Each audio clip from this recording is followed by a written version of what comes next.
Back again after a 2-day break. I think it's good after a long. That was a pretty reasonable length case, case 3. After a reasonable case like that, you should take a little break. You shouldn't burn yourself out too much. So now we're going to start case 4. For some reason it says you start in trial.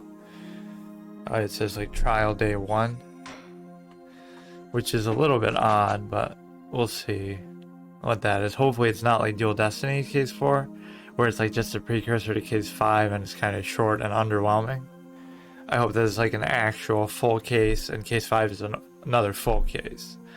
Like Turnabout Goodbyes, Rise from the Ashes. Not that they have to be that long, but I didn't like that in Dual Destinies, where it's just like a prelude to case 5. It's kind of lying to you. There's really only 4 cases in Dual Destinies. Case 4 and 5 should just be combined together.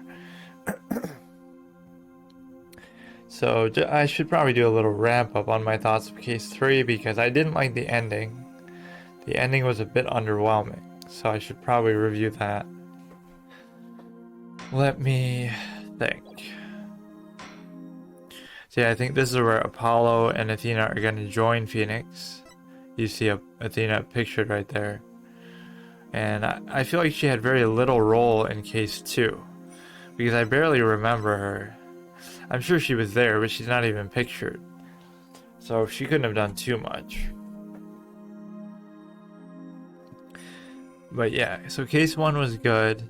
A good way to introduce the new country, new mechanics. It was a solid case. Not great, not terrible. Reasonable length. Villain was good. I liked the villain. He was sly, smug. He had some stature, so he wasn't bad. This was just a solid case. Obviously, only 1 day in trial. This case was a polarizing one. It's like a 50-50, so it's okay. The investigation day I thought was amazing. I was raving about that. I loved it. A lot of mystery, intrigue, good character development. Everything was good. And then the trial day kind of ruined it. It was pretty bad until the end. And the end was okay. The villain was good. I didn't expect... It's not even that I didn't expect him to be the villain. I just didn't fully understand why. And the fact that he ended up being Mr. Rios all along was a bit of a good surprise. I couldn't have predicted that. So that wasn't bad. But overall, the day in trial was really bad. And this one...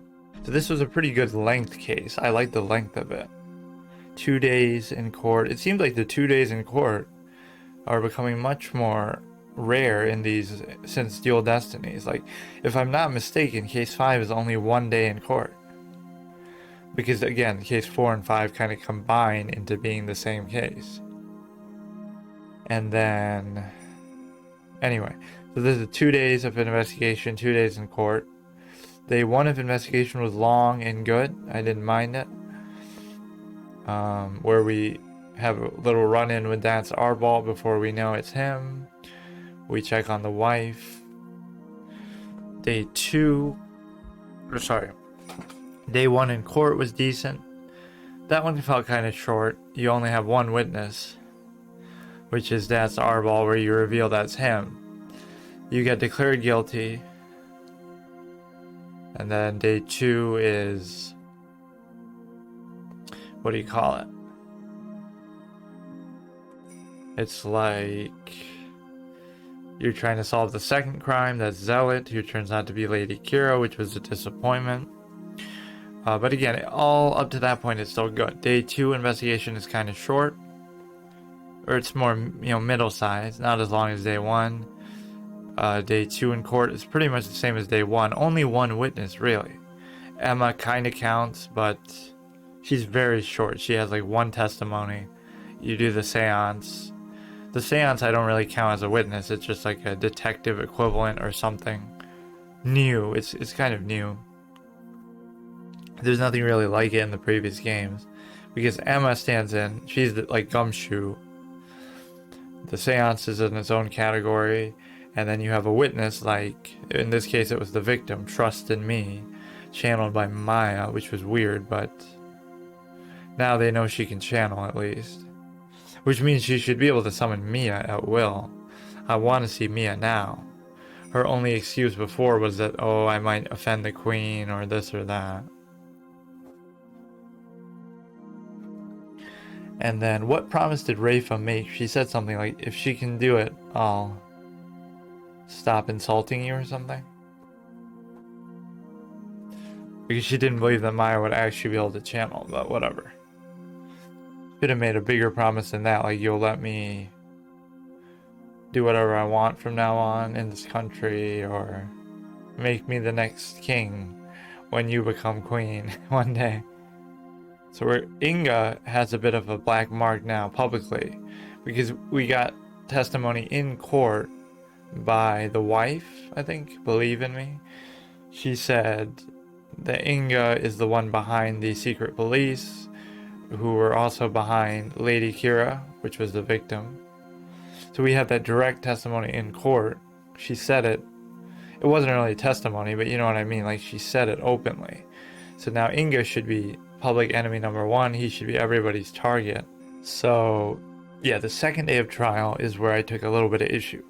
It starts off fine. You have Emma, you have the seance, but then it kind of falls apart. I think they put too much pressure on the trust in me guy being channeled. He went on way too long. It felt like 5 testimonies. Maybe I'm wrong, but it felt like a very long time. Anytime a witness a witness / culprit goes on that long, that's in itself a bad thing, just in terms of pacing. And that was it. The case ends with him. I thought we'd get the wife on the stand. I think most people probably expected that. She really is the quote-unquote culprit, even though they portray her in a less villainous way. If we don't get any testimony from her, we should have gotten like 1 or 2. And it ends kind of on a sympathetic note, which I think people won't like.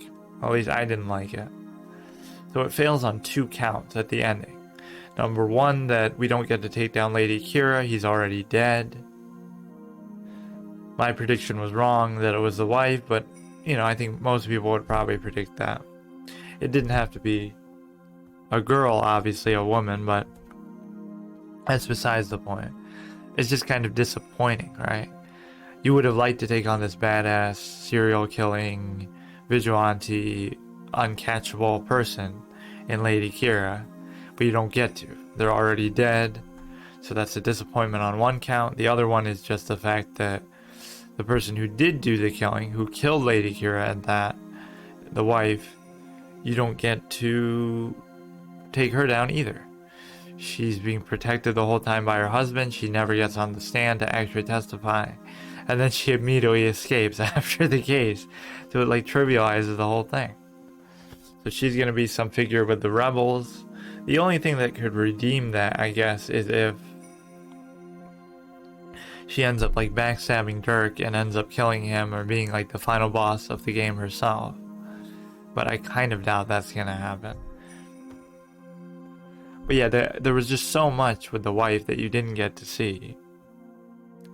And it just ended with that first witness, really. Trust in me. 1 witness for the final day, final showdown. And he wasn't even the culprit. He killed himself. So I'll give it credit for being unique in the annals of the series. That hasn't happened too often. Where, you know, it's the culprit. You don't even get to face off against the culprit. She technically did it quote-unquote in self-defense, although I don't know how they figure that. And then she kills who should have been the real culprit as they were building up the whole case. Lady Kee'ra, she's so capable, is a serial killer, rebel hunter, all this kind of stuff. And he died to a rock. He died to a pregnant wife and a rock. I just don't really... I don't feel like it makes a ton of sense, but beyond that, it's just not that enjoyable, as from the player's perspective. You didn't have that good showdown with a villain. If it had just been the wife, I would have been fine with that.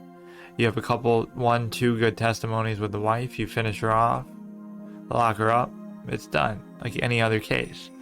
So they were trying too hard maybe to be different. Couple logical errors. The big one in day 1 of the trial was Prosecutor Sodomy says that the bird statue is Lady Kee'ra in the vision in the seance. Look at the statue, look at Lady Kee'ra. Look nothing alike, but okay. He got away with it. En route to me being declared guilty, that was bullshit. And then day 2, what was the issue? I mean, the crux of the case was the Steel Samurai theme, played from the radio or the clock instead of the little souvenir. The fact that the wife likes the Steel Samurai, she's wearing the watch in the photo. Kind of weak, although to be fair, that happens a lot, you know, like the samurai dogs thing. It's just kind of like, I was just wanting something more. And where did I game over? First day, because of the lantern, which I think people would forgive me for that. Like, I clicked the outside, I was supposed to click the lantern itself to show that it's broken. I clicked the area that was broken. So I was on the right page, it's just the way it wants you to show that is really stupid. Stupidly specific. And then day 2, I needed a consultation thing for one of the ones with the rock, where the victim's pushing the rock. But I what did I die to? I literally died to this time, because Phoenix would get executed. You know, you would say die just to, like, running out of health and gaming over. But I died to choosing the real identity of Lady Kee'ra. I chose the wife, even though Phoenix said it's not the wife, just because I wanted it so badly to be the wife. And then I even chose Prosecutor Sodomy before Zealot, just because I even said it might be Zealot, I just didn't want it to be. That takes the whole fun away out of it. I thought somehow it might be the Prosecutor, and that would still have been more interesting than the victim. So one victim killed himself to protect the wife, that was the trust in me. The other victim died to a rock. The serial killing, rebel hunting, vigilant, insurgent slaying, highly capable, highly accomplished, impossible to catch serial killer, secret cop, working, you know, secret police member. That guy was killed by a pregnant wife and a rock. So that's nice. It's neither satisfying for the player, nor is it really that logical. And what was the other thing I didn't like? There was one other leap of logic thing that kind of annoyed me at the end there. Can't quite remember. But yeah, it's the ending of that day of trial that really hurt the case. It's still a good case, but it sets up for the future cases pretty well, I'm sure. Maybe I won't hate it as bad. Well, I won't hate the ending as bad, but maybe not. It was just a weak way to end it. Weak culprit, weak kind of motivation. It's like only the second time I think that suicide has been brought up in the whole series, though. And probably the most major example, because the other ones were just like Celeste Impacts, which was just a background story, and Adrian Andrews attempts it. I can't think of any other mentions of it in the whole series. So it does do some pretty unique stuff, but... So she really was grieving over the husband. She wasn't pretending. I guess I got her all wrong. She wasn't Lady Kee'ra, but she was still the culprit. And what else is worth mentioning? Just Inga should be on the hot seat. Maybe this case will be about taking down Inga somehow. Maybe he'll do something else. I mean, he should already be on trial for having the secret police or something questionable like that. We'll have to prove it, though. And just feel like there was some other leap of logic I wanted to point to. Just the fact that the wife had the Steel Samurai watch proves that she had to be there and was the killer. Like, that was all we went on. A Steel Samurai theme played, she has the watch, therefore it must have been her.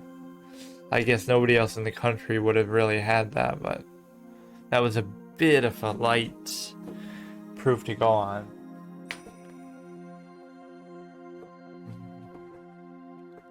So yeah, good case overall. Just the ending of that second day of trial was very weak. Very weak ending. So what do I expect to see in this case? Obviously we're going to see Athena. Probably see Apollo. Apparently he's Dirk's adopted son type of thing, which is just silly. The two names I kept getting angry when I would say is Ami Faye, because that contradicts the whole country existing possibly, and at least the fact that Maya keeps being called a foreigner. I guess they don't know about that somehow, but Ami Faye should be a pretty well-known figure. So that kept triggering me, and also the loss of Grammare is Apollo's mother, but somehow now they're turning it into that he ended up here, he was adopted by Dirk. And they just said it so casually too, like the guy said, oh yeah, that's, or like Phoenix realized, hey, that's Apollo, cool. It was supposed to be like a big moment, but it made no sense. It felt very arbitrary. And how could nobody ever mention that? Like Apollo's been working with him for years and that never came up. And he didn't look that young that he wouldn't remember it. It's like nobody ever mentioned this country. Morgan Faye, nobody. Maya, Mia, whatever. Even doing case 5 of Trials and Tribulations. Nobody ever mentions the country to begin with, let alone the fact that Apollo was living there at some point. Adopted by Dirk, no less. I mean, that feels like a completely unnecessary tie-in. That feels very, very arbitrary, so I don't like that either. But yeah, I'd like to take down Inga in this case. That would be my wish. I mean, I don't have much of a choice. Yeah, start from the beginning.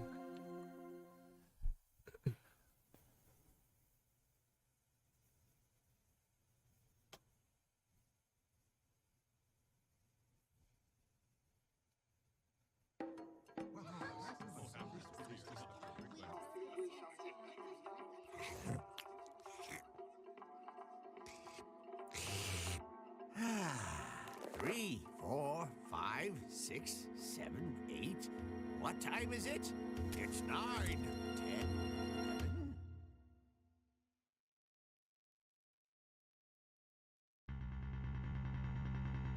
That was it?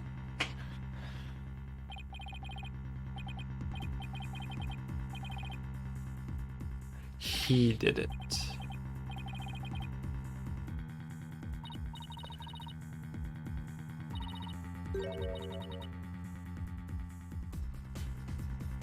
Who could he be? Is he gonna turn out to be Inga? I'm just stuck on the Inga thing from last case.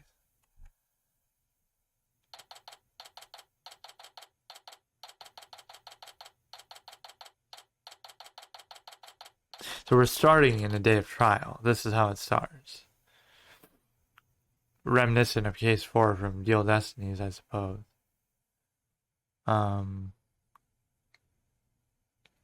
So that was a very short cutscene. I was gonna say I like these cutscenes; they're pretty good, but that one was super short. So some old guy got killed, and somebody was mentioning he. Is it he who did it? So someone they're very afraid of, or that they want to protect and cover it up for. It's lost that brand new shine, but that just shows how far I've come. So this must be Apollo. Wait, we're back to Simon Blackwell? Prosecutor who excels at psychology. Oh, am I back in the States again? I'm not sure. Yeah, I couldn't be in khur'ain because the guards are different. So somehow this is going to tie in and lead me to go there to khur'ain myself. Who excels at psychological manipulation. As far as psychology goes, he's kind of like my senior, I guess. Or I'm Athena.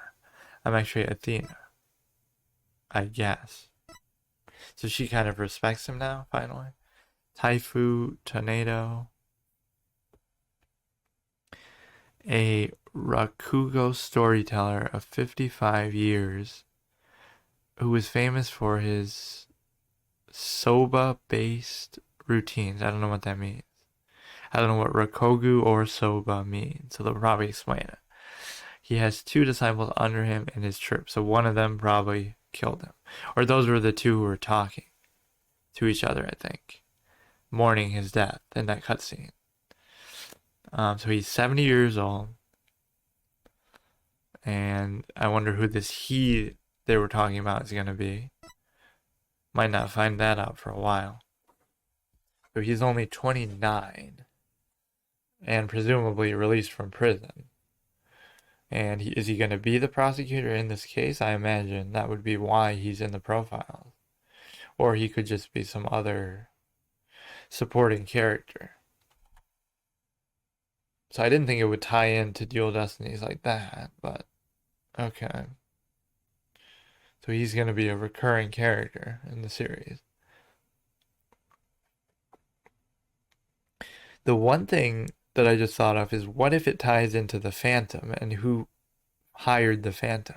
Because I did ask that at the end of Dual Destinies, like, it would have been cool if, like, Case 4 was taking down the Phantom and then Case 5 was taking down his boss, whoever hired him. They did mention, oh, it's some foreign country and somebody sniped him. So that's the tie-in that would actually make this really interesting. If it was somehow khur'ain and we take them down on that count too. That they turned out to be the ones who hired the Phantom. Because that was one loose end that we never tied up. So if they're going to bring back in Dual Destinies content here with Simon, it would be very cool to see that be answered.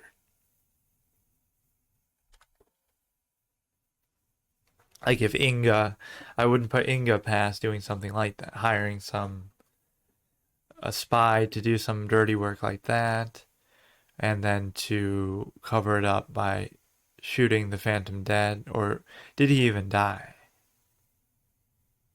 He was at least shot by some unknown gunman. So we never got the follow-up on that. That could have been its own case. Who was the gunman? Who hired him? Who hired the Phantom? That would have been very cool. And I said that at the time, that there should have... It's like the Callisto U Quercus Alba thing. The Phantom was a good villain, but he was Callisto U.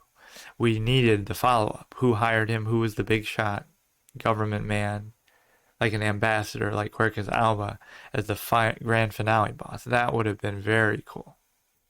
So that would be a tie-in I'd love to see. That would be kind of brilliant if they did that. And I wouldn't have expected it going into this game.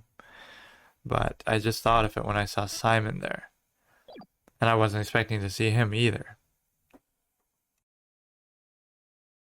This is going to be long if I take 10 minutes for the first text box, but it's just my impressions going in. We'll see if I turn out to be right. I'm assuming it won't go that way. It'll probably be something totally different. But that would be one instance of being referential that I would actually enjoy. And we could take down the queen at the same time. We'll probably have to answer who killed the last queen if it wasn't Dirk, because he was framed apparently. And my two questions with that is, number one, why did they frame Dirk? He was a defense attorney of some renown, but that can't be reason enough alone. I had first said at the beginning of the game, when they first mentioned Dirk, or at the beginning of that case, or whenever it was, that maybe the reason they hate defense attorneys is because somebody defended the killer of the queen.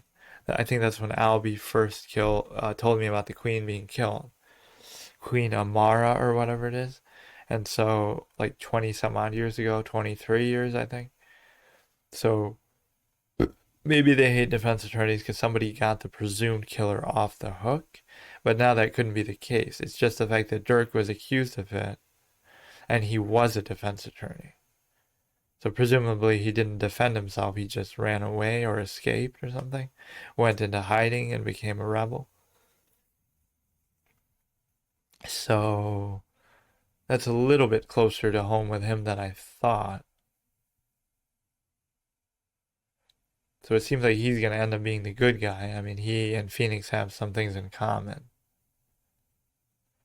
Dad's Arbol is still out there. The wife escaped too in super easy fashion. So that country keeps seeming more and more incompetent every day. So I think we're back in the States now. We must be now it's Athena / probably Apollo. So Apollo gets to meet his dad probably, or his adopted dad or whatever, who he already should have met and should remember and should have mentioned, but whatever, that's going to be Dirk 20 some odd years ago. So I don't know how he ended up there from being here with Thalassa, and I don't know how he ended up back here after being there with Dirk. So it seems like a mess of a retcon type of thing that they're going to have to explain. And let's see how this starts. So that wasn't much of a cutscene. I mean, the cutscene in case 3 was badass with Lady Kee'ra killing everybody. So I'm assuming it's chronologically ahead of where we were, but maybe it's a flashback of some kind. What the heck? Who brings a defendant to his own trial late?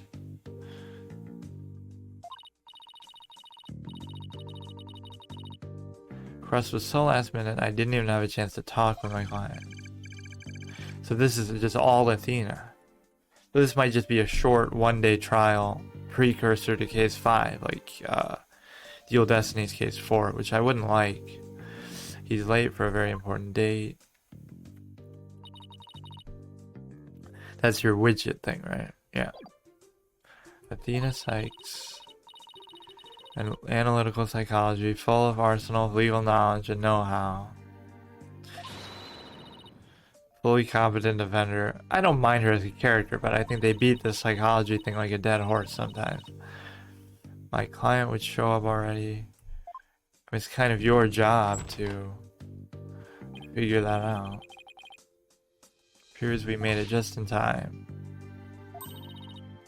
How old is Athena? That's one thing I don't like about the profiles in these new ones. They don't show you who you are.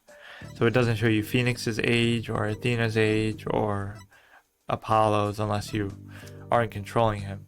So it should show me Phoenix now as Athena at least. So he's like 37 or something? I don't know. 36, 37. Athena's probably like 20. It's about to start, Simon. Wait, he's the defendant? Wait. But he should be released from all his charges after the end of Dual Destinies. His baldness.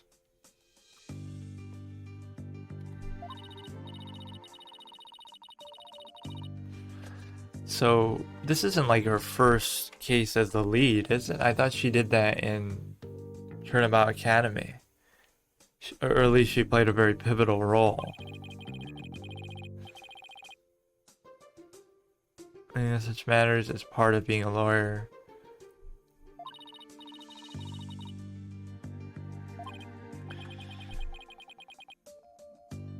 Still but a rank amateur. Haven't heard that term in a while.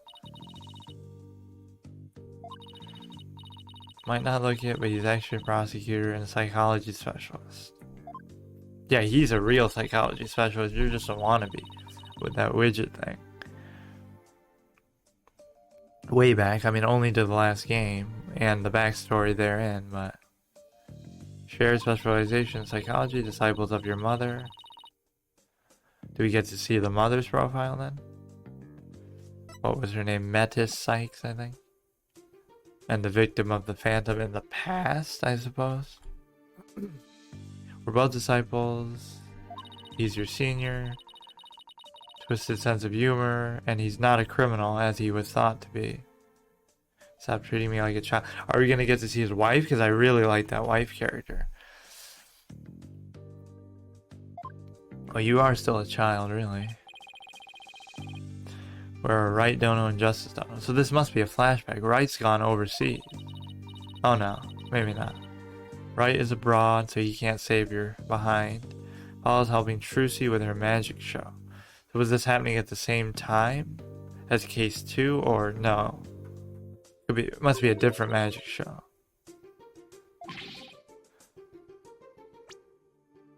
Didn't I tell you? So you're the only one left. Isn't that why I'm here in the first place? I guess he thought I was just an assistant, like usual. Yeah, he's kind of busy with some stuff. Although, to be fair, you would only need to know how to teleport.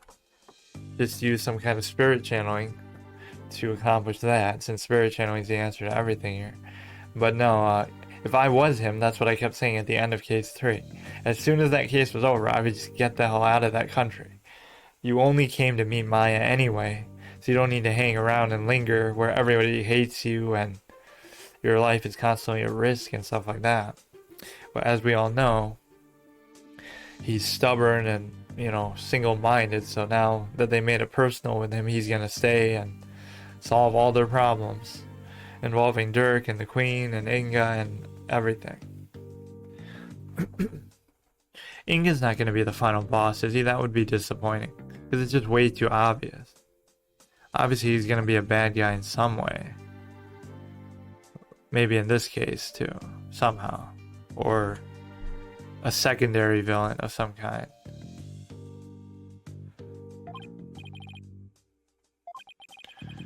Settle for justice? Yeah, he's only helping with a magic show, so he could easily do it. Little in the middle of a show. May not want to admit it, but I've got what it takes to take on this case.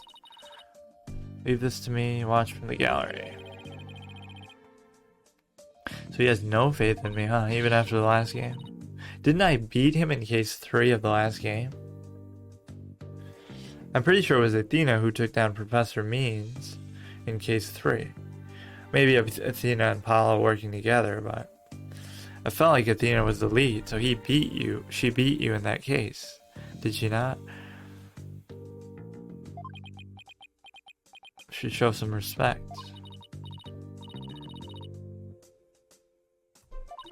Maybe you forgot about that. Guy behind you is your...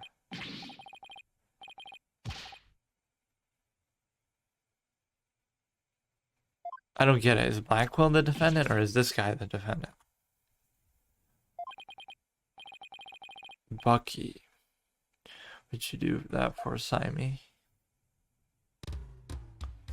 Oh, he looks like the defendant type. So why is he so upset then? Is he the prosecutor? No, but he's supposed to watch from the gallery. Yeller Chickadee. So what is Simon's involvement here? He clearly cares about the outcome. She's her lawyer. So she's more green than yellow. Sure doesn't look like it. Yeah, you could say that. Known her longer than I've known you. Bound to one another. Interesting word to use from someone who was in handcuffs the whole last game. Ms. Chickadee. Yes, she does kind of dress like one. Not only rude, he's 3 sheets to the wind. I love this whenever you don't know your defendant thing. Like, how would you get thrust into that every time? That happens to Mia in Trials. That happens to Phoenix, like, all the time. Or you just meet the guy and take his case immediately.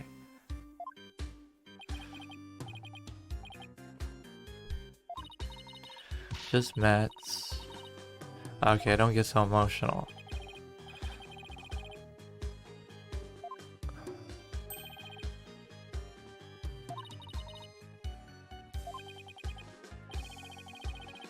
Simon here is an old friend of mine. 4th generation head chef of Wet Soba. What was that about soba again? See, that was a good topic for a tangent though. I just thought of was, since we just saw it here. How many times do you not know your defendant going into the case?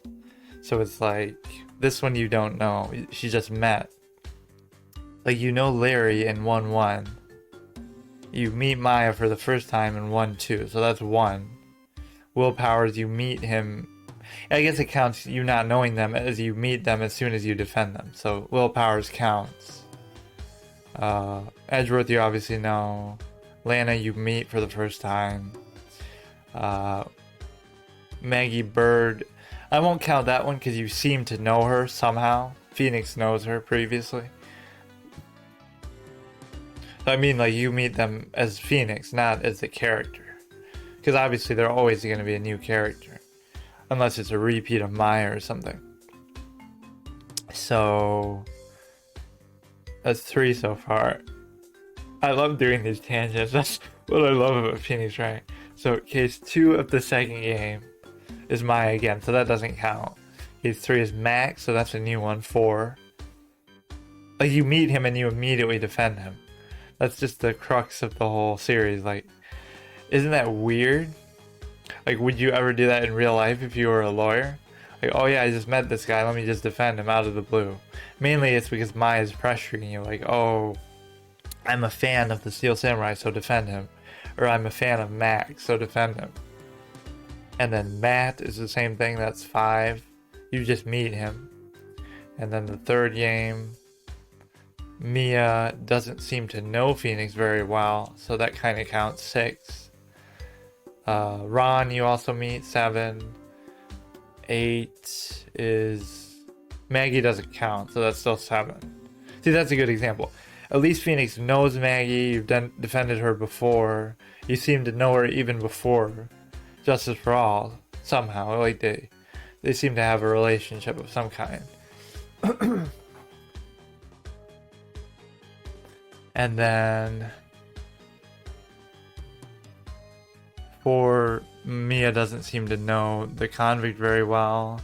That's 8, and then 9 would be Maya, but it's not, or no, Iris.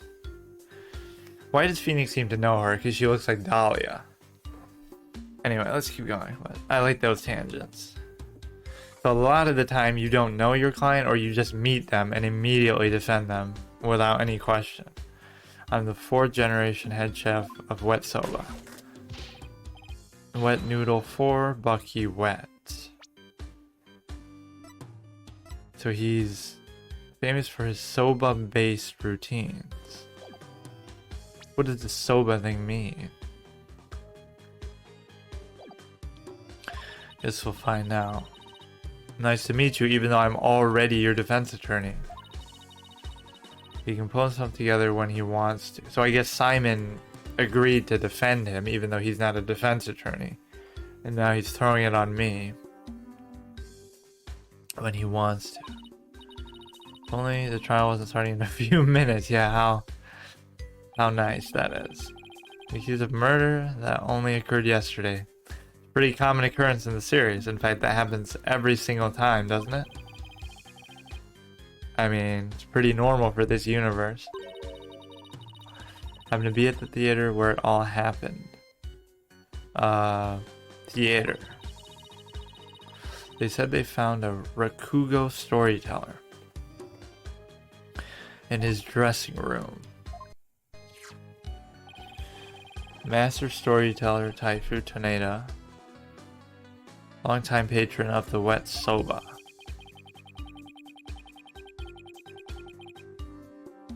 Had been looking after Bucky ever since Wet Noodle number 3. That's how they do their lineage. Okay. Like a father to the defendant. Father figure. So he has no good motive that we could glean off the bat. He was always dishing my soba. Dissing?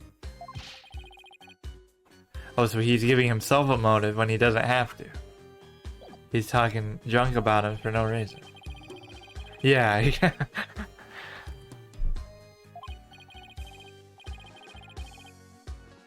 3 must be rolling in his grave. So are they father and son though? Like actually?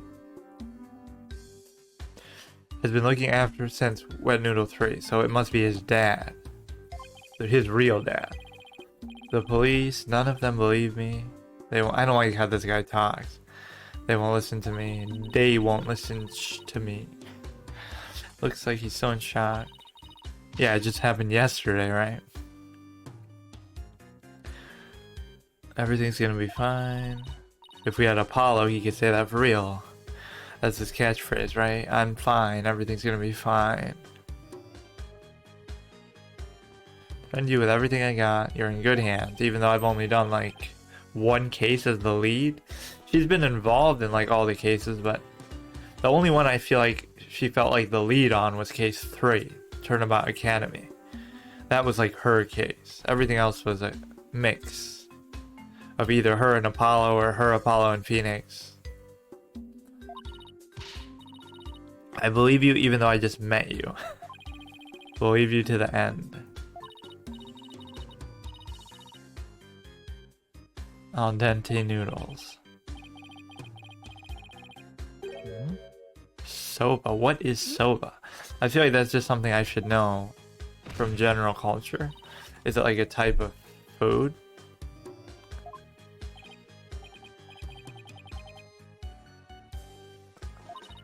Pilak. Seems to know him very well. Frequents it. Known him since he's a lad. His father and Master Tornado were always so good to me.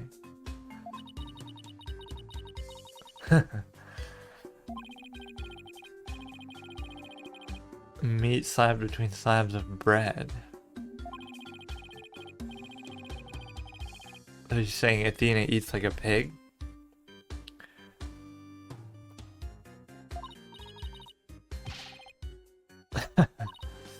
He's saying my taste is so refined compared to yours.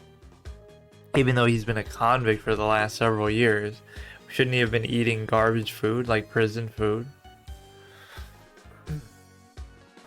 Flavor and subtlety and stuff.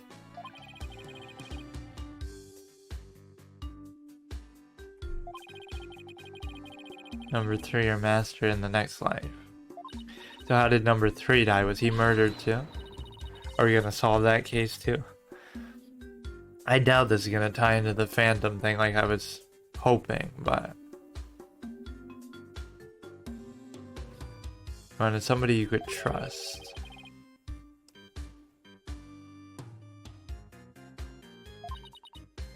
Asking my boss / Apollo. He seems to even respect Apollo, at least compared to me. I'll show him I can handle it just fine. So she's gonna prove herself for a second time. Didn't she beat him in case 3 of the last game? That's what I'm not remembering. She had to have. So why is he not respecting her based on that? We haven't even properly discussed the case. Yeah, because it's totally normal to do that. Just go into the trial without knowing anything about it.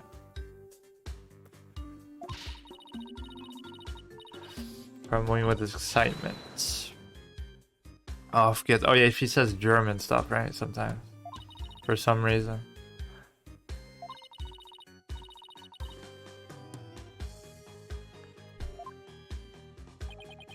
So this is just gonna be her by herself. Or is Apollo gonna bust in and save her at the last moment when she's on the ropes? Wet soba, wet soba, wet soba, wet soba, wet soba. Is he saying that? His mouth wasn't moving. What is that? Oh, it's like a phone. 2 bowls of noodles, can't do, busy at the courthouse. They hung up. Are you going to be hearing that a lot?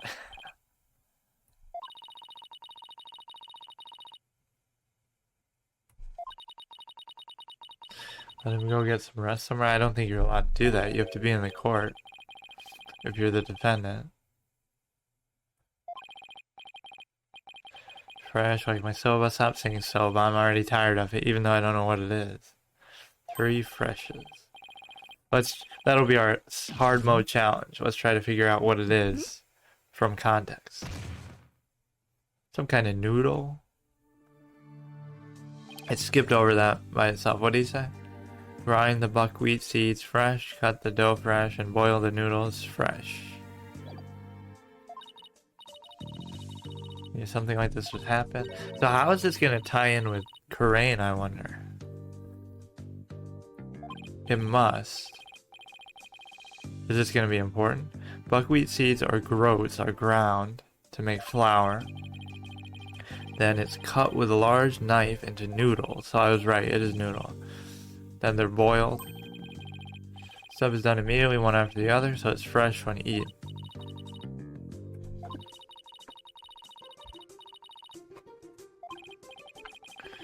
So no time for idle chatter.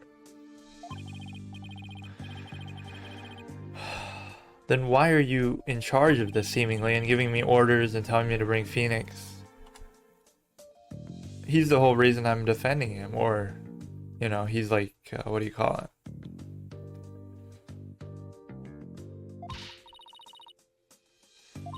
He set this whole thing up. He should be my advisor like Maya is, or like Mia was. He should do that kind of role. He's just trying to motivate me. Reverse psychology. Okay. We know you can. You already did it to Professor Means. I guess that one didn't count.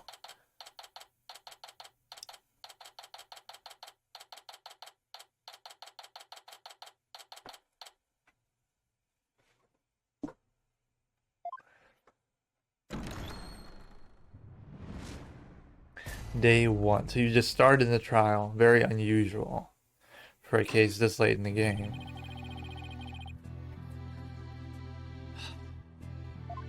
So the prosecutor isn't going to be Sodomy, is it? How could it be? What? Does he keep going back and forth? Or is this in a different timeline? I'm confused. He was just in... It must be out of chronological order. No prayer.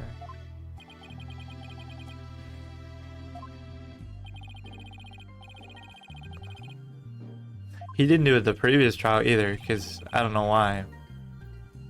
I forgot. For Zealot. Yeah, he just keeps going back and forth. He must have jet lag. Edgeworth reference. Called on me to handle this case. So at least Edgeworth has some respect for him. Debt to repay.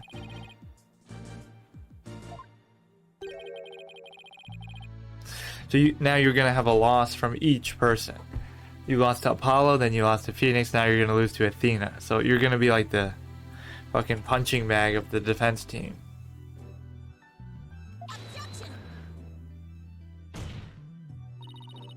Her objection's nice. I forgot what it sounded like, actually. And Phoenix. This must be after. Yeah. Everybody's gonna call her that. Even your own defendant is calling you that.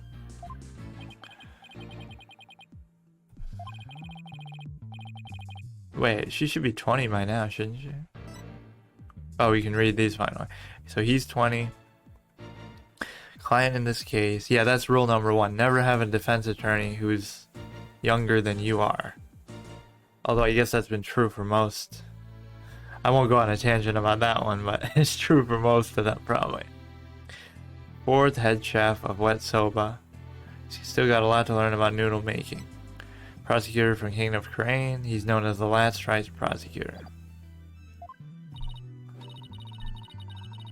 The judge is giving me kid treatment.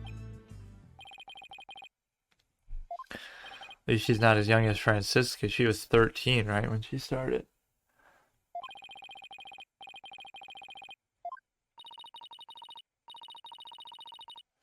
You're acting like it's your first case. You've been in several. You even helped take down the Phantom with your psychology shit.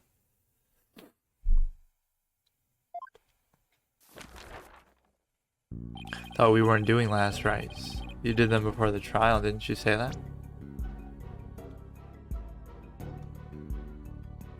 Or do they call them something else? I guess it's just a prayer. Incident is believed to have occurred between 4 or around 4. At a theater called Te. Some of these names are just annoying in this game.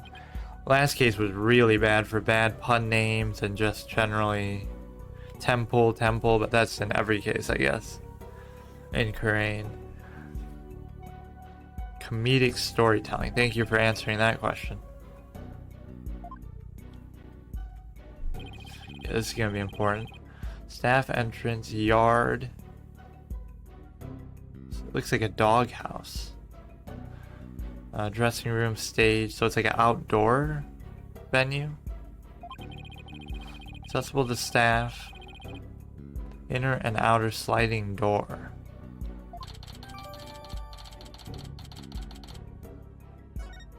Okay, that's going to be very important. Between 2 and 5. I love how broad these... Is he going to be put in the freezer too? To throw off the time of death? Are they going to abuse that technique? So you got the stage. I guess that's supposed to be the sliding door.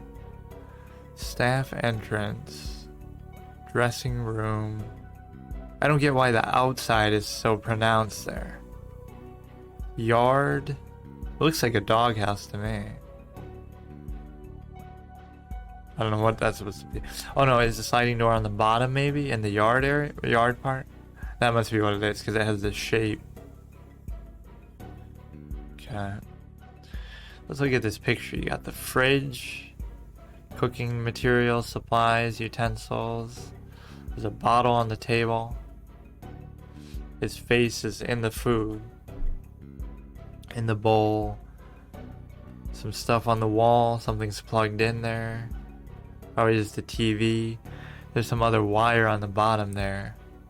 There's a mirror on the table, and there's actually a mirror above the table. Tissues, looks like some makeup or cosmetic stuff. A lot of white stuff everywhere, like flour. Some blood on the table underneath the food. So it's gonna be like, oh, the food was placed there after he died. Or I don't know what those are supposed to be. Like some kind of cards or pieces of food. Yeah, there's a lot going on in that picture. Something on the bottom that's unwrapped. A couple of pillows. Like a half-eaten thing on a plate. Spilled drink and one cup that isn't spilled. Okay. Nothing unusual in his lungs or stomach. There's no murder weapon. So you know what would happen right there? You got no case. You don't know how he even died. Like, what the fuck? Or even if you do, you don't even have a murder weapon to prove it. So that's a very weak case for the prosecution. We don't know the cause of death, so what is it? Are they just gonna say they don't know how they died? Took place in the dressing room. His face is in a large soba bowl. So was he suffocated with the bowl? That'd be a new one. 2 to 5, cause of death is suffocation. Oh, maybe that's true actually.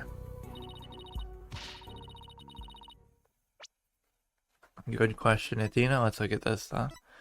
Is there anything... Okay, we saw that. There's a second part. Oh, it just says what it is. Making soba noodles from scratch in the dressing room. I don't know if that's a normal practice or... Like, why in the dressing room? I guess there's a lot of utensils there, so it's fine. Covered in flour. 2 drink cans in the fridge. It's odd that it mentions that specifically. Like, there are, but there's also a lot of other things, so it's interesting that it notes that. Death is between 2 and 5. Suffocation. So we don't know exactly what he was suffocated by. It could be just having his head stuffed in the bowl, or that could have happened afterwards. Could have been a number of other things, so we don't know. No theories, no conclusions yet. It's way too early. How can you name him as the culprit when you don't know how the victim was killed? Or even with what? That's exactly what I was saying. Why does he always look so smug when he's saying stuff like that? The weapon and the... What is that butterfly anyway? It almost looks holographic. Is it like, I don't know.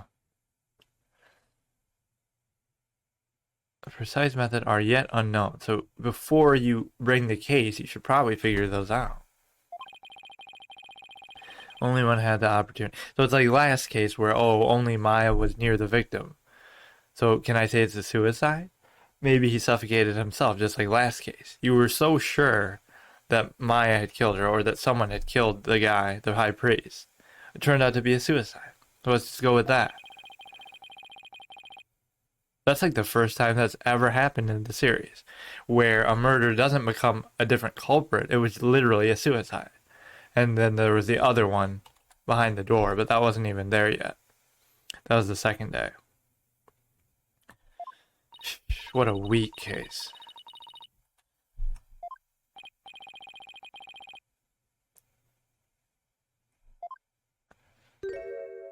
No, he's calling the defendant himself. This is gonna be one of those like Larry Butt self-incrimination things. Just keep him off the stand. Yeah, you don't have to have him testify. He's gonna damage his own case. Lack of a clear conscience. Shouldn't you have a lack of a clear conscience after losing 2 cases badly? Assuming this is after the other 2, I guess that hasn't made it 100% clear chronologically, but I'm assuming it's in order. But you should doubt yourself after those last 2 cases. You lost to Apollo, who, let's just say everyone doesn't think that highly of. And then you lost to Phoenix, but which is understandable. Everybody loses to Phoenix. But at least you had the advantage of your seances and the unfair court system and khur'ain and all that.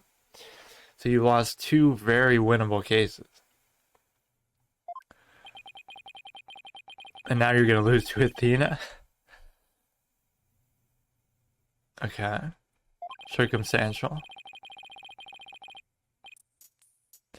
Went to the theater at the victim's request.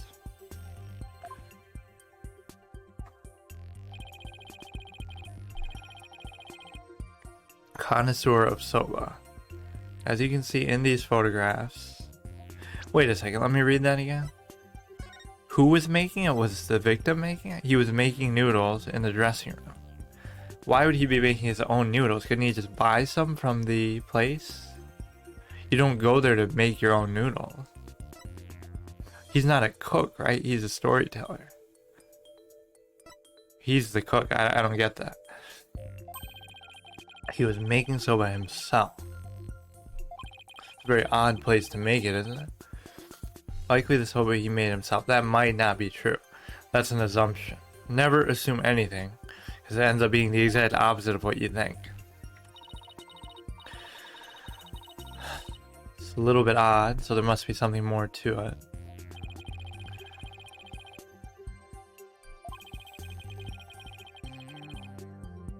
Well, we don't know that. What was the motive? Yeah, this is what I want to know. In the victim's safe, we discovered the deed to the accused's shop.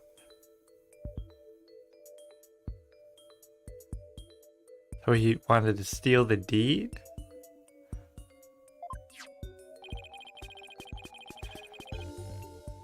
He was to inherit it when he lost his father. So somehow the victim got in the way of it? Victim stole the shop's deed during the transfer process. Okay, so doesn't that make the victim a bad guy too? Obviously it doesn't justify murder, but that is somewhat of a less sympathetic killing at least.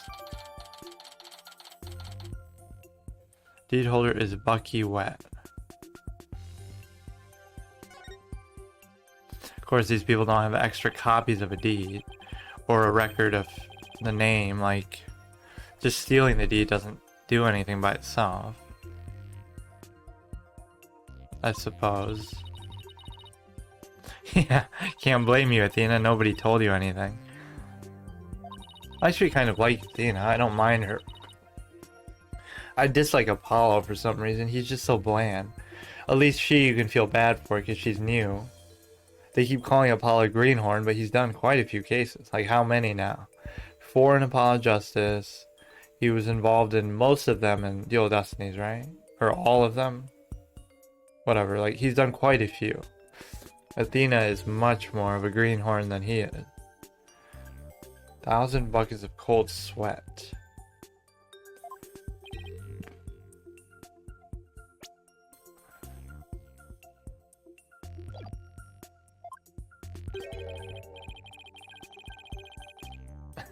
And that's to your advantage, but it's not like you could have controlled that.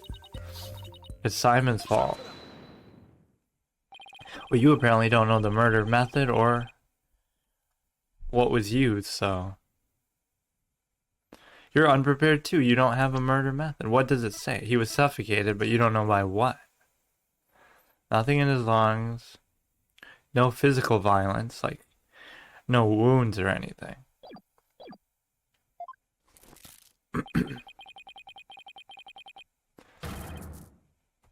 Egg yolk. Kind of an odd insult. Don't apologize. Red pepper, I don't remember that. Or spring chick. I thought you were trying to call the defendant himself. But I guess he wasn't feeling well, which is a good cover. One who was present when the crime scene was discovered. So this is just going to be a one-day trial case. I hope there's a second day in an investigation or something, but the way it's going, it seems like it'll just be one day of trial. Someone who was there when the victim's body was found.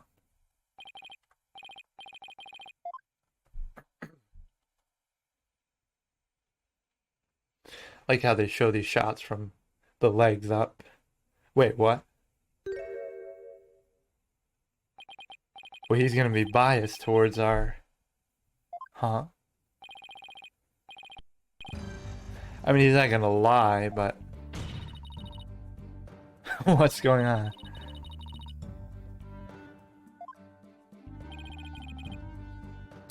There's plenty of time. You're talking about a bunch of random shit. But it's a good thing. He wants the defendant to... Had you shared the damning scene you witnessed with the defense, you'd have moved this trial along and saved this all that much faster. Well, you can share it right now in your testimony. I don't get what Simon's role at the beginning of this case was. He was like the broker, the defense lawyer broker. He was trying to connect the defendant, who he is friends with or knows very well, to either Phoenix or Apollo. And he ended up with Athena instead. So like the witness is personally involved with who he's testifying about. I don't know.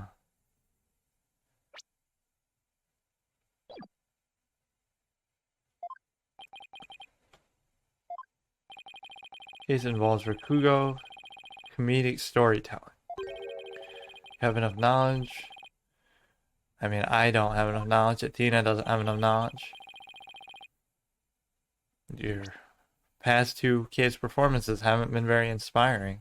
Should bring that up instead.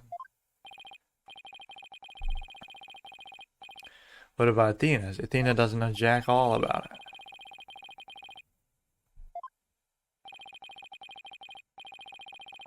Oh, last night, that'll do it. Why don't we ask Athena? What does she think?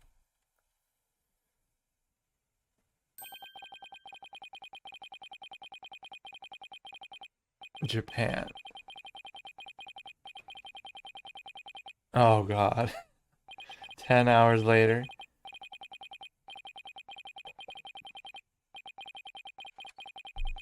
Distinct voice. Do we get to see what he said in between? Obviously not. Came from Japan. He's alone on stage. Only a fan and a towel.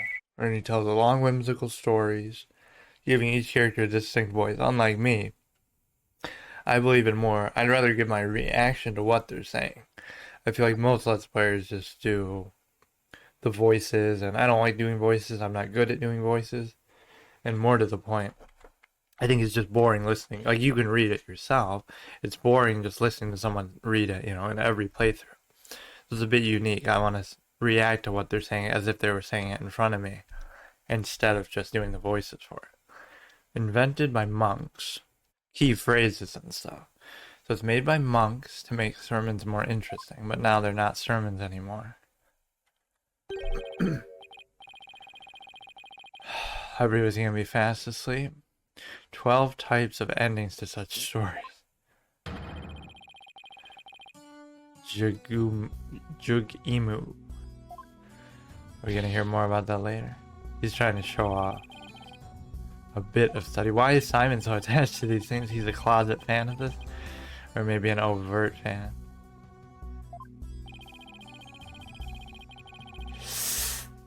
Yeah, tell us more about the murder method, please. Alright, you can't. Fuck.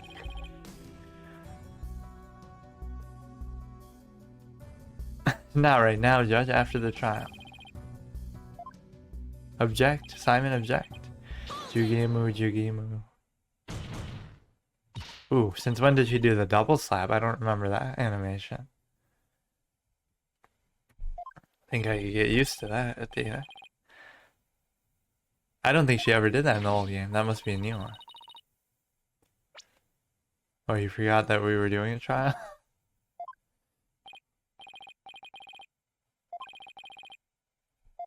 Stop calling him a prosecutor. Like, just call him Mr. Blackwell. He's a witness. We don't need to know the job every time.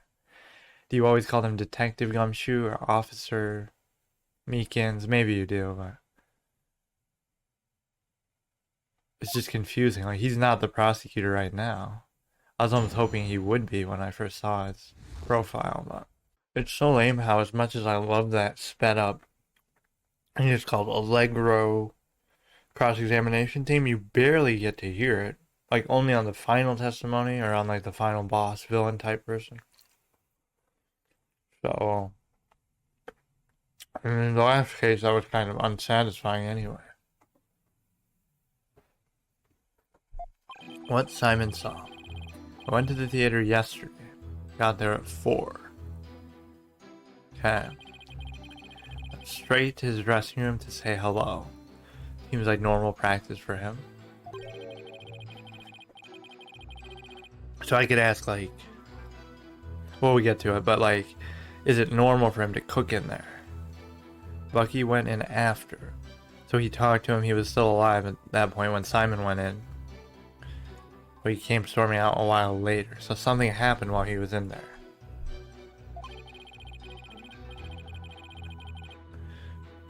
Uendo? Like innuendo, except just without the IN. Junior disciple. So he has 2 disciples. Yeah, I saw that before. So he did it, maybe? Uendo discovered his body. Okay, so there's not much there, really. What's she all upset about? Her little widget has been stuck on that unhappy, angry face like the whole time she's been here. Having a bad day. Practically accusing. Well, that, hey, don't say that. It's not like he's on our side. He's gonna be honest. Yeah, we'll figure it out. Oh, that's why he was being so smug earlier. He's like testing us. Of course, as always, someone we personally know is personally involved with every single case that we do. Is there a single one where that's not true? I guess, like Turnabout Big Top and stuff. Like, Maya's just a fan, but we could go on another tangent there, but maybe I'll save that one. Like, point is, the majority of the cases, someone's personally involved. So the last case, Maya was the defendant. This case, Simon is a witness. The second case, Crucy was the defendant. I guess the first case, we weren't personally involved. Phoenix was just doing a good deed kind of thing. Protecting Albie.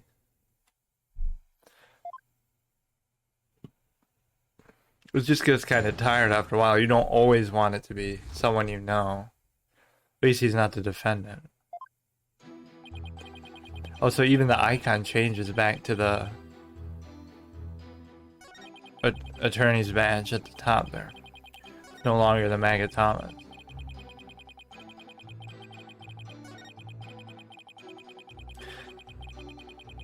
So, let's see. before I even do anything, what do I think happened?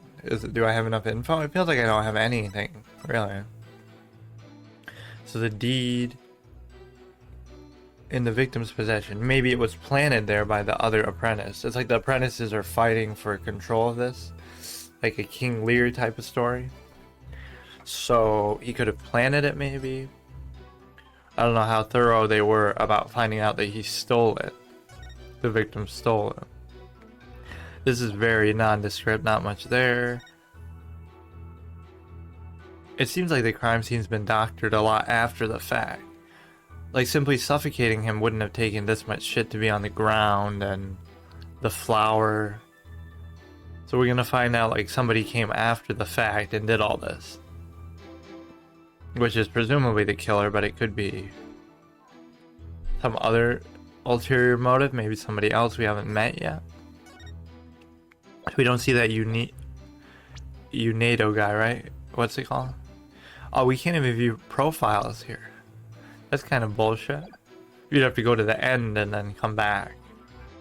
Oh, let's give this a shot. So, went to the theater yesterday, arrived at 4.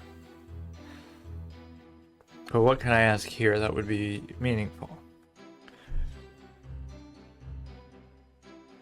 Did you notice anything out of the ordinary when you arrived? Theater 4. To watch something? To eat something? Okay, that's relevant at least. She got information that I wouldn't have gotten from my question. So that might have been a better question. I would have asked, did you notice anything odd when you got there? She's asking more for his purpose. Okay, this is important. Special show commemorating his junior disciple Unato's promotion. So he's looking a little bit suspect here. Succession to the stage name of Unato II.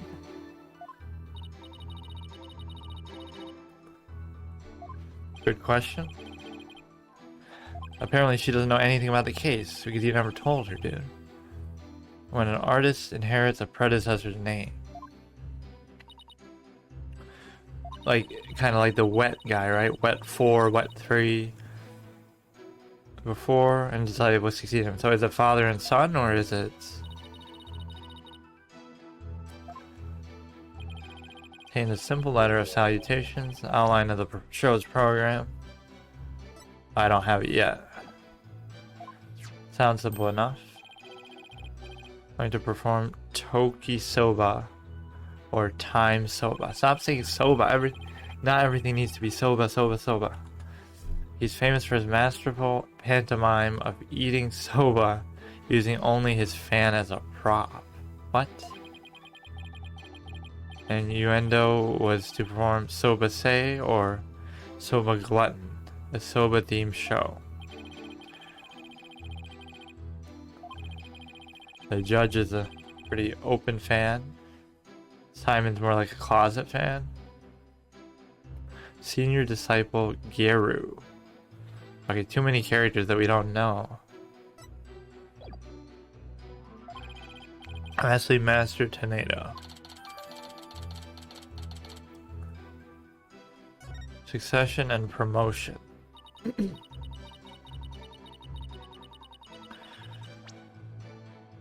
He could have just said I was just there to watch a show, but I guess he's a cooperative witness. He has no reason to be difficult with us. I guess I always treat it like they're the villain trying to cover up what they did. So they don't need to tell you all this. Invitation Simon received from Tornado to the show commemorating Uendo's success. Ticket to the show, letter to the victim. From her oh, it's a girl. Geiru was supposed to perform her balloon act. He was supposed to do his Soba Glutton. So balloon, then glutton, and then Time Soba. None of which I know anything about, but...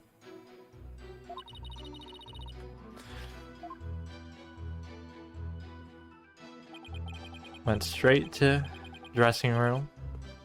Said hello. What can I ask here? I would say... Now I can say, did you notice anything out of the ordinary? That seems kind of weak. How about... kind of thinking ahead, like, did the room look... Oh, I know, I would ask, was it normal for him to cook in there? Or did you see him cooking when you went in there? How did he appear? Was he cooking is the main thing. We didn't actually meet. Yeah, I would have gotten more info there. Ask him about his general habits. Does he cook in there often? Regardless of whether he's there or not. Geiru escorted me, the girl. Sound of Rakugo being performed from within, so you didn't want to interrupt him. So he maybe was dead all along and it was somebody else. Of course, he wouldn't be able to recognize his voice.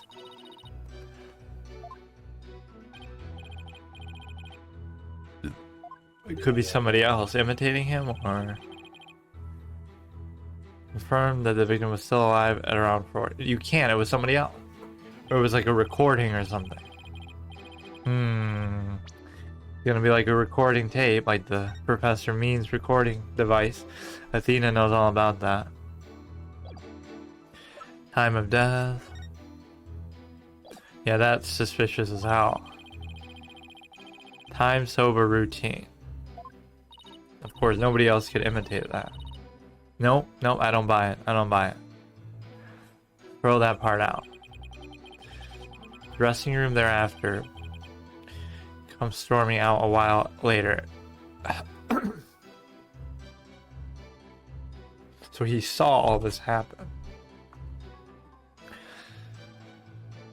Did he say anything to you at the time? Well, did you talk to him? Okay, he's going for appearance. Geiru and I were together, so it means Geiru probably couldn't have done it. Finished practicing. Bucky appeared and entered the room with his things. What things? You heard Bucky shouting? Probably had a fight over something. Over the deed. He came back out looking rather irate. So did you check on him after that?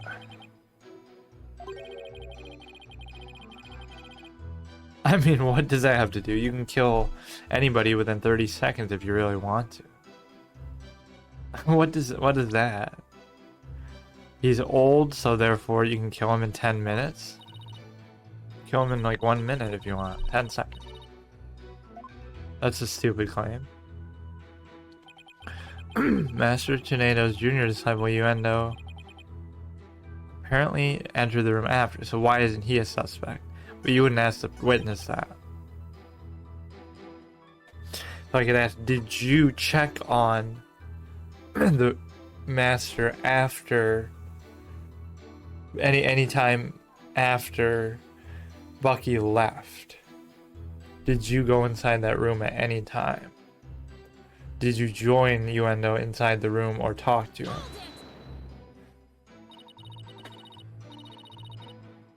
Or, that's a good catch on apparently. I couldn't. Wasn't able to see the dressing room from where I was standing.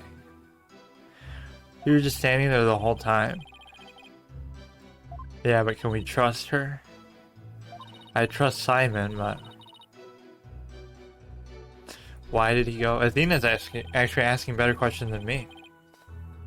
And even on average than Phoenix, but I guess this is a more cooperative witness, so you don't have to try as hard. Making a courtesy call. Pay their master respect before and after each performance. That could get tiresome. All disciples are supposed to do this. So couldn't we say Bucky was just paying his respects in that 10-minute time span?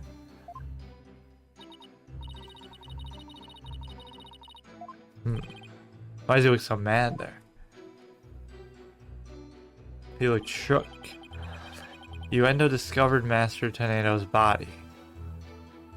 I don't see any contradiction. What would I ask here? Did you join him, or what did he say? Or, no, I have a better one. How long was it between him entering the room and reporting that he found the body?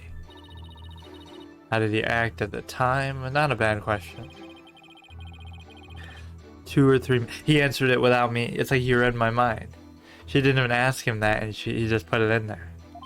Thank you, Simon. Heard a scream from inside the room, and innuendo came flying out. Why couldn't the scream be the old man dying? Any signs of a struggle at that time? But she's on the same page as me. Just innuendo's woeful scream. Okay, nothing really to contradict there. Giving us quite a glimpse into the sequence of events.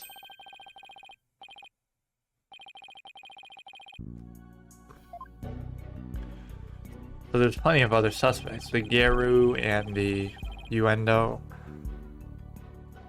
And even Blackwell himself if he's lying. But we know that's not going to happen.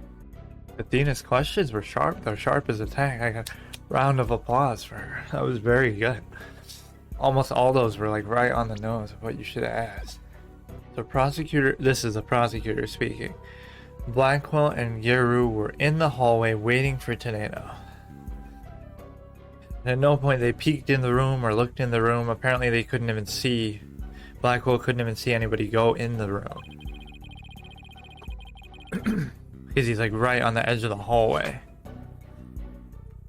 Hughes came along and entered the dressing room with some items. Can we hear what those items are? Heard shouting. She didn't check on the victim after that.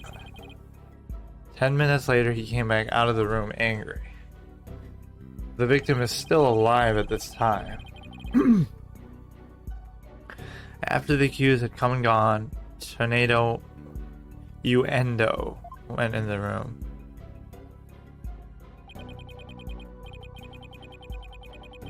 A few minutes later. Why would it take minutes? Or he means it happened a few minutes later that he went in there. So I want to hear from Blackwell, how long was it between him coming? Or I guess we could ask Geiru that. How long did he scream after coming in the room?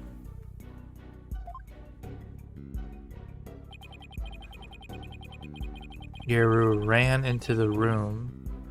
Okay, so they saw it themselves.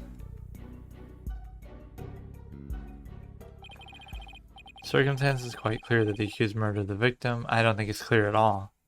I really don't. There's no reason even why innuendo couldn't have done it.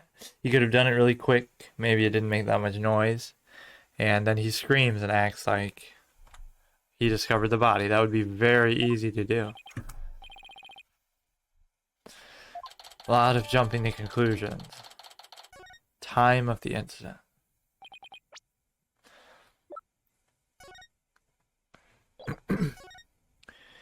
Tornado was confirmed alive at 4. I don't believe that. That's going to be disproven 100%.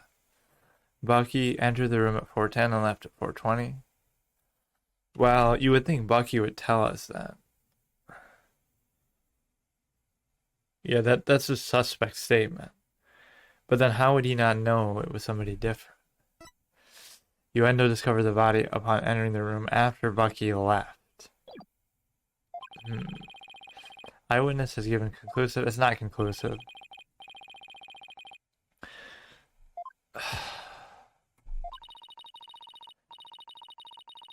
Man, she thinks a lot like me.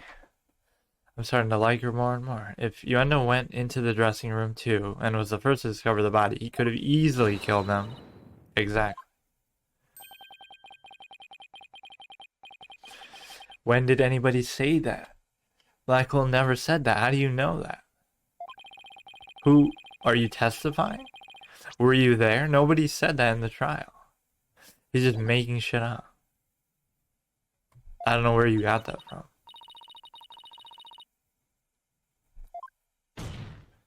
I'm guessing Geiru could testify to that, but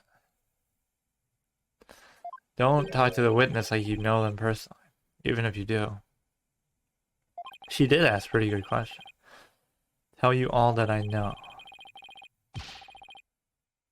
Draw out what you need. Just admit you don't remember it all that well. Why wouldn't he remember it? It's true that he couldn't see the one side of it. He kept getting faster as he went that time. Or does he always do that? I forget. That you are no prosecutor. Yeah, they're pretty obviously colluding. That's the right response, actually. It's Athena's fault. She keeps acting all buddy-buddy with Blackguard.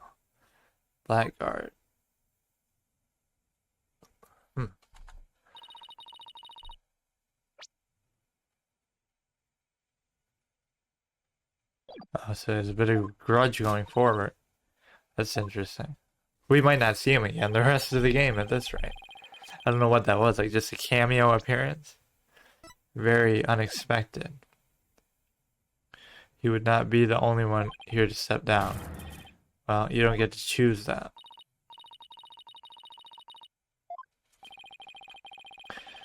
Like the lowly opening act of a Rakugo show.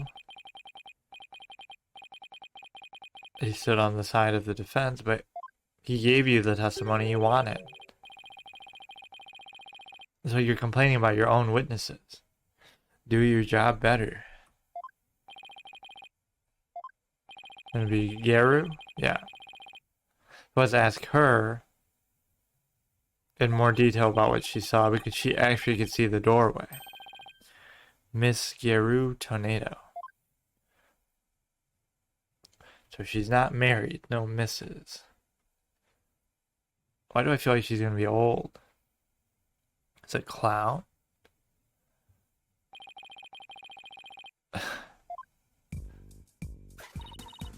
Really? The twisty twist.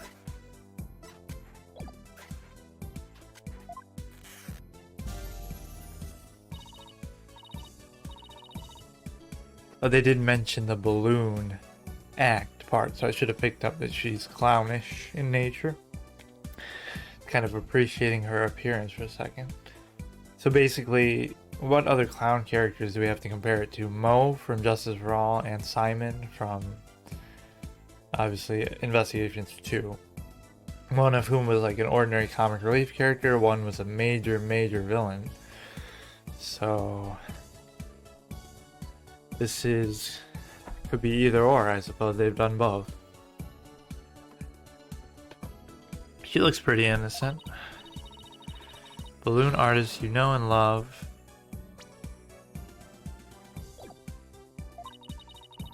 Geiru. It's a pretty unique name. I don't know if these are pun names. They just sound like names, which I definitely prefer over the last case.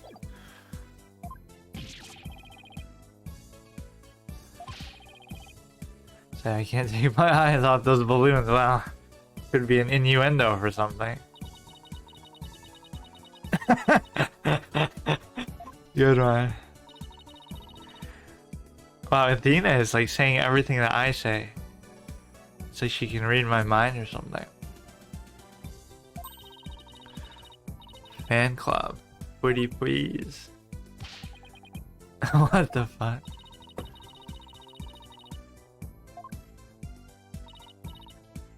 What is wrong with the judge all the time? I like the khur'ain's judge more, even though he is biased. He still seems more serious. There wasn't like any comic relief with him really, or very little. Can't help but notice, awfully cheerful for having just lost your master. Yeah, it's like the clown can never be sad on the outside, you have to hold it in. Never show sadness. Kind of sounds like what Mia says to Phoenix, like a lawyer must always smile no matter how bad it gets, kind of. Is that like a birthday cake balloon? With eyeballs in it. Are those eyeballs? What the fuck?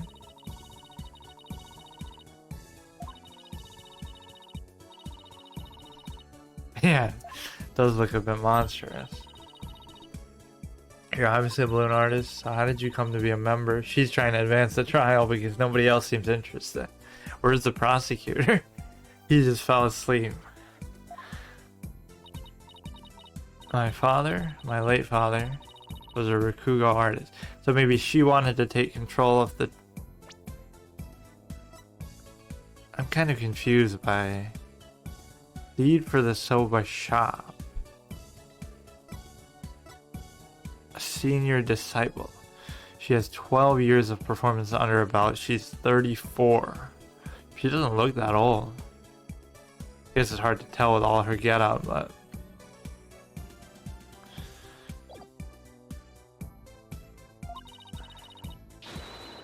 wanted to be just like your dad.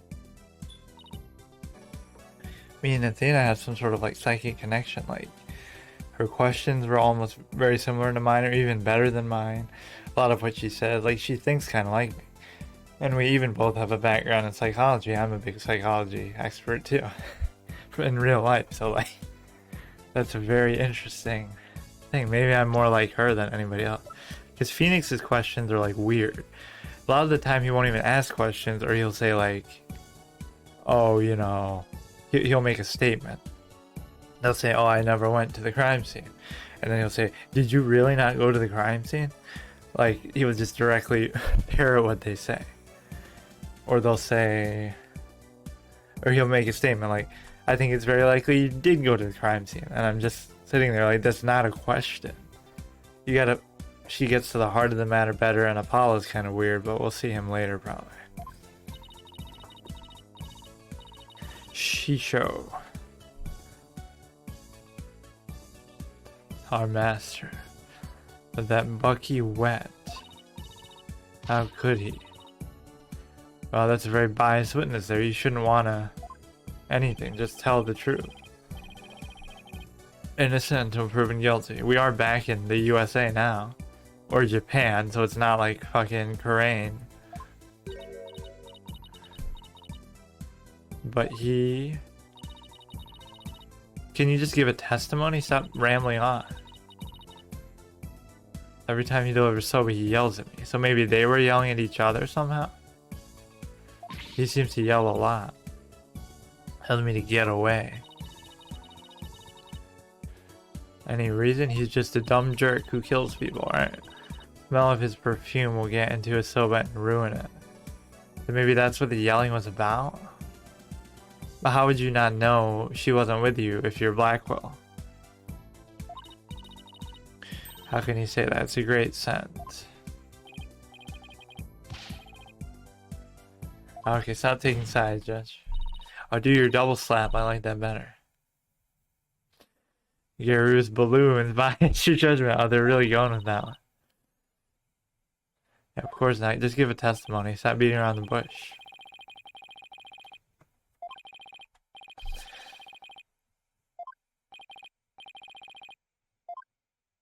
Stop getting distracted by her balloons, dude.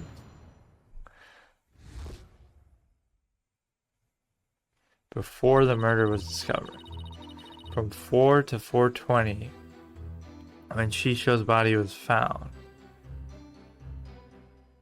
See, couldn't this be one of those... I guess you found the body so you wouldn't know what time it was. Simon and I were standing in the hallway. Okay, that's true. Before Uendo discovered the body, the only person who had gone in there was Bucky. So the master was in there the whole time. They didn't see him go in. A little while before Bucky showed up, Jugimu was barking like mad. That's the dog, who's named after one of the plays that the prosecutor Sodomy was about to recite. But isn't that kind of a random statement? Why did she say Jugimu was barking like mad? What about that? Like, why would that be an important detail? Is he still here? I thought he left in an anger.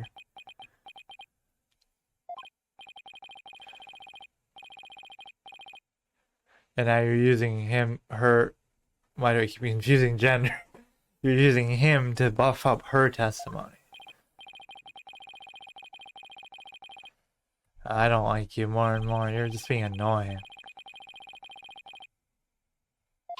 You don't get to do that where you use one witness to buffer the other witness. You still have to cross-examine every witness.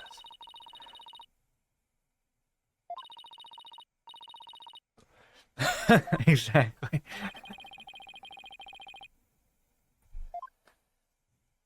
Is this the passage that led you to lose Apollo and Phoenix in the last two cases? Because if so, it's not very good advice. Stir the wind is beyond the power of a spring chick. How experienced are you that you lose cases one after the other? Even with an unfair advantage in your own country.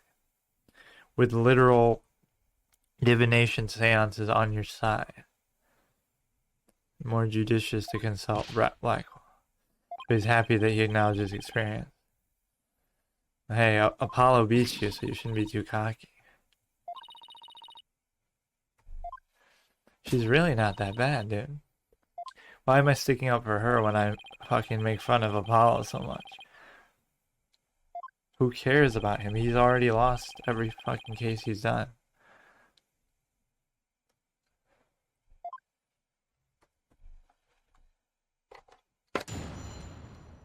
So our first cross-examination didn't do anything. Like, no contradictions or nothing changed. 4 to 4:20. Simon and I were standing in the hallway. Okay, that's true. Uendo discovered the body. Only person was Bucky. Now she could be lying about that because Simon couldn't see. Come to think of it, a little while before Bucky showed up. I don't know what that has to do with anything. That just seems like a non sequitur.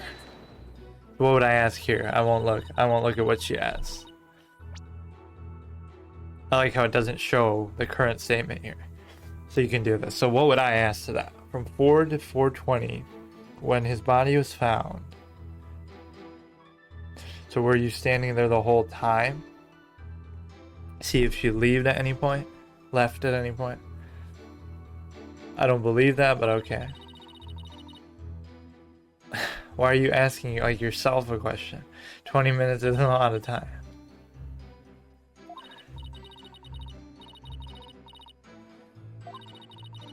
Did you move at any time? Did you go check on the dog? We don't need two people testifying at once, dude. Get off the stand.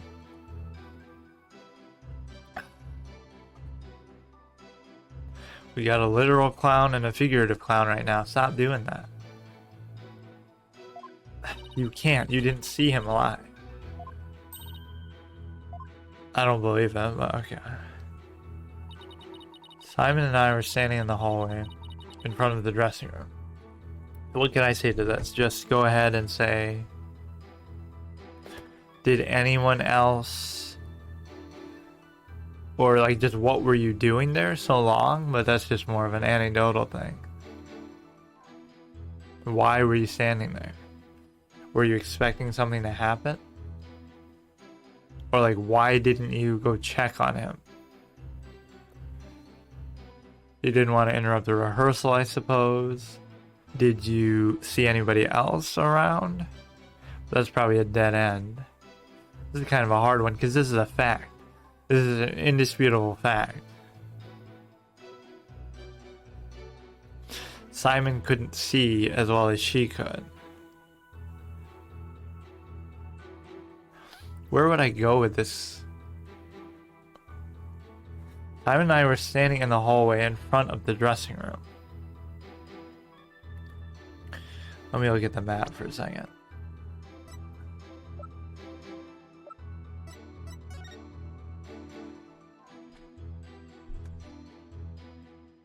They were standing above that sliding door. I just asked, could you clearly hear the victim inside?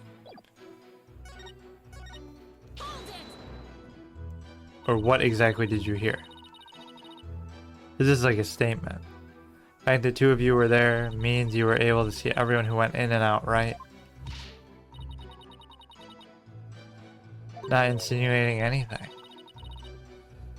You could be.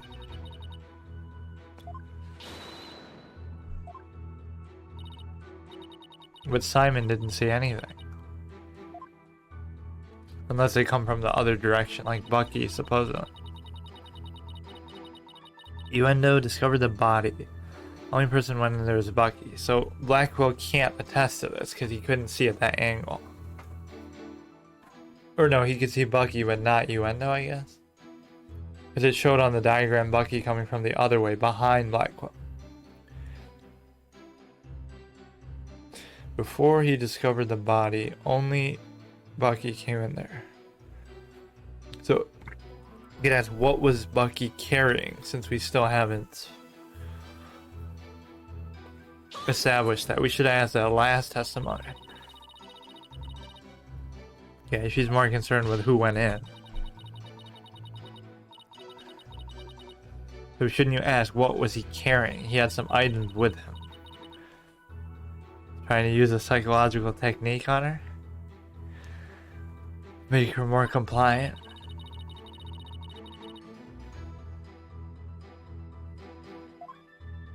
It sounds like Athena already knows. She keeps asking that over and over. Maybe she knows something I don't. I guess you couldn't use consultation here either because there's nobody to consult. Nobody else was there. Asked and answered.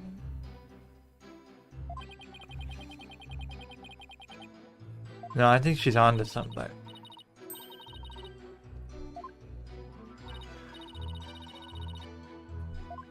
They just keep lobbing insults at her. A little while before Bucky showed up, Jugemu was barking like mad. My real question to that is, what does that have to do with anything? Did you go check on him?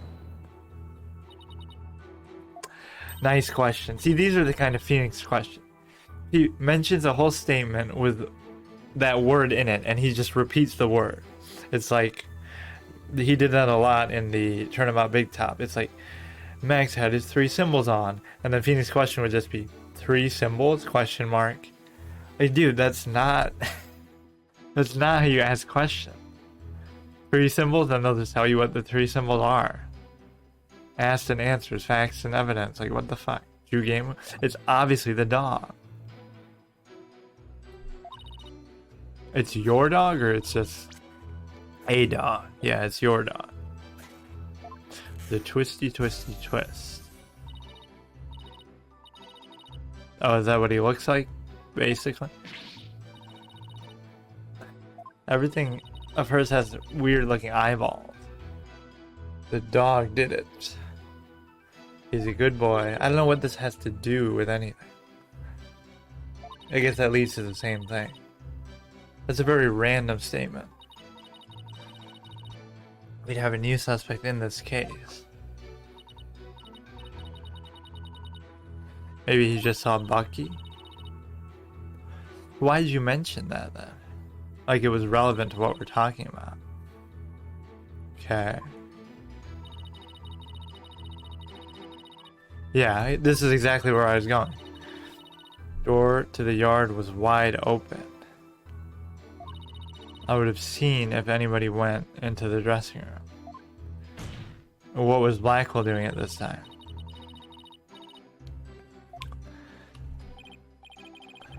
Like musical witness stand.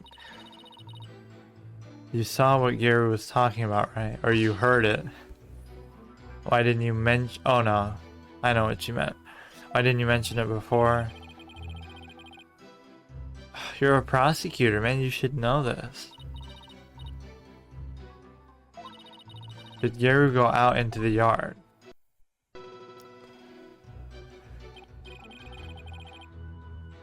Remember now that she went to feed Jugemu?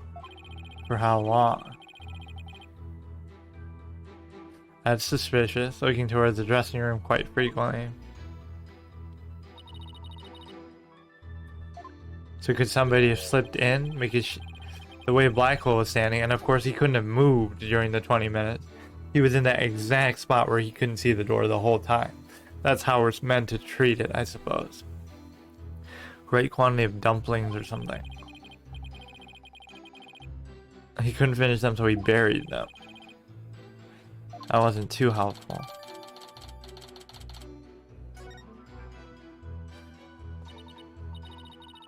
Geiru was telling the truth somewhat.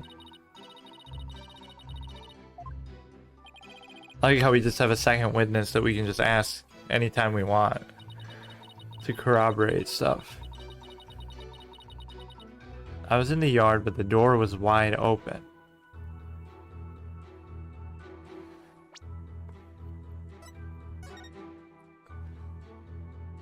But it's a sliding door, so how does that work? If it was open, you wouldn't have been able to see. Behind Blackwell is a window. So this is the easy one. The door can't be open unless it's like a glass see-through door. Or does it open the other way? No. I think if the door is wide open, it would be blocking her view. That's where they want me to go with it. Let's ask... Just how long were you out there? I don't know what else I could ask. Just how long were you feeding the dog?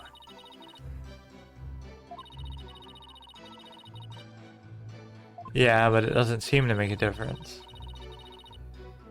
Just for a second, so she told me anyway. Your door was wide open.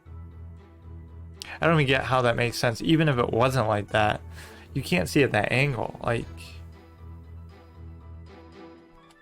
she's in the yard by the doghouse. You can't see through the wall. Even if the door's open, that's a weird angle to have to look. You have to look like sideways, tilt your head. I don't know how she did it.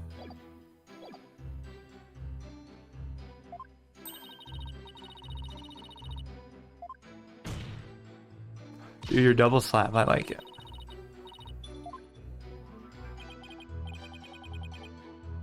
This is revenge on Blackwell for being so annoying all the time. Sometimes. Anytime Geiru was in the yard, we're conditioning Blackwell using our psychology skills to respond whenever we call for him. So he'll be helpful later on if he's in case 5. Do you remember the game who buried the food he couldn't finish? I don't know why that's so important, but he's mentioned it twice.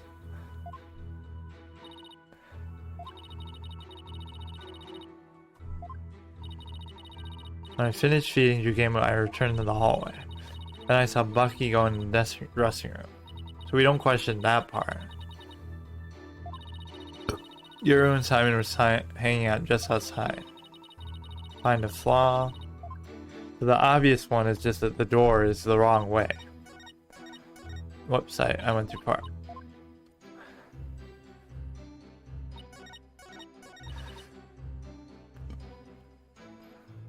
So just present the diagram. Seems pretty easy. Intuitive. Is she gonna have her own objection theme? I forget how that works. They all had their own, I think, in Apollo Justice, but that is kind of cool having 3 different ones. Keep an eye, because you were out in the yard. Oh, look how smug she is. How happy she is. That's exactly the problem.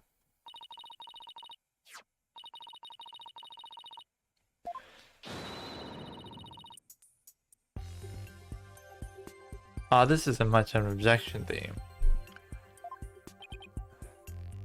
I don't know what this theme would be, like announce the truth / logic and trick or something.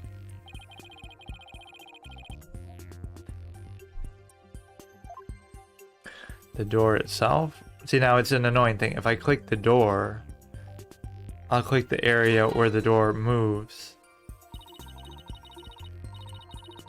It's like if I click the door itself, it'll be wrong, but if I click that, it's right, or vice versa.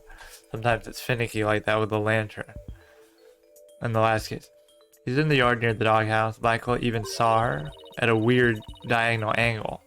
See, truthfully, looking at that window behind Blackwell, Blackwell should barely be able to see her even. Just the way it's pictured is a little bit off. While she was out there, the door was left open, according to her own testimony. What if it's a glass door? A see-through door? We don't know that. Yeah.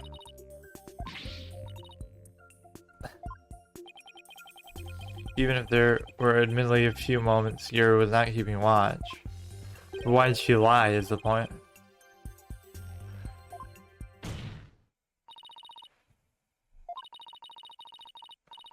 He couldn't see the dressing room door, and he wouldn't move an inch to the side. That's too much work for him.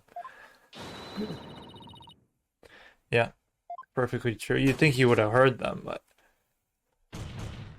Ooh, double slap time. I really don't remember her doing that. Did they really add that new animation for this game? Why did you try to hide the fact that you weren't watching the dressing room? So she hasn't used her psychology technique yet, right? With the widget and the predicting their emotions or connecting things. I thought that might be what we start with. Or maybe we'll do it right now. Hide the fact. Maybe she did. But you don't get to do that. Yeah, that's always their excuse. I was so shocked. You don't get to use that as an excuse in a court system where you have to come to trial the next day.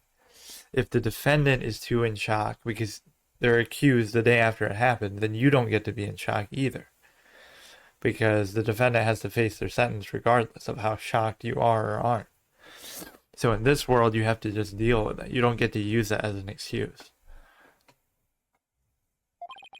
Truth is, she's being torn apart by grief, blah, blah, blah. Who cares? I had to be in turmoil. I mean, it could be the UNATO guy, too, who did it. Uendo. Did we get his profile yet or not? No.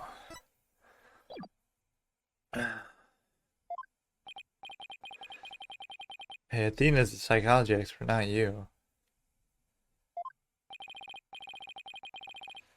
One of the masters he can do a real parent. Shock is immense. This way, the way this lawyer tries to pin the blame at the first opportunity is true. It could be somebody else. Let's hear Uendo's testimony too.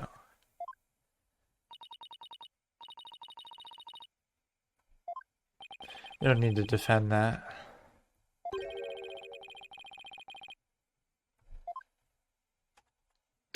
Alright.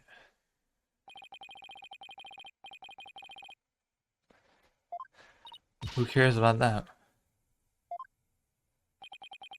I don't even see anybody up at the top. I see them behind the witness stand, but...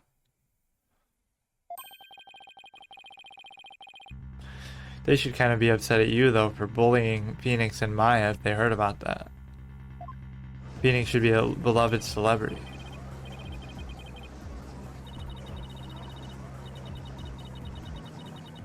Yellow, they're obsessed with the yellow thing.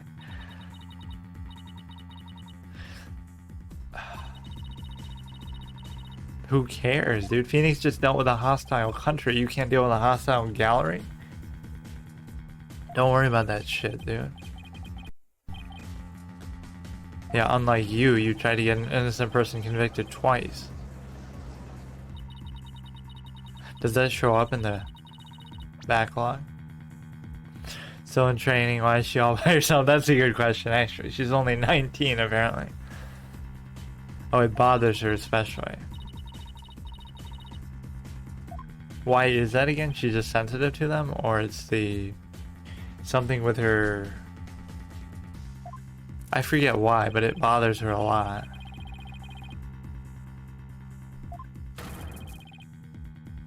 You don't get to do that.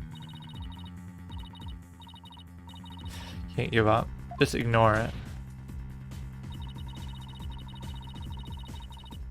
Somebody else could have come in there. Let's at least hear Uendo.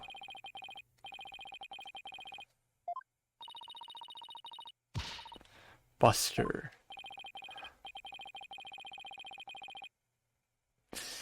What are we talking about right now? Get to the point. With a little push, she was really... So he can sense that Athena is like kind of a little bit sensitive. Alright, you should have started with that. That's what they always say. Unless it's the murder weapon, I'm not worried about it. Dying message. You should have said this a lot sooner.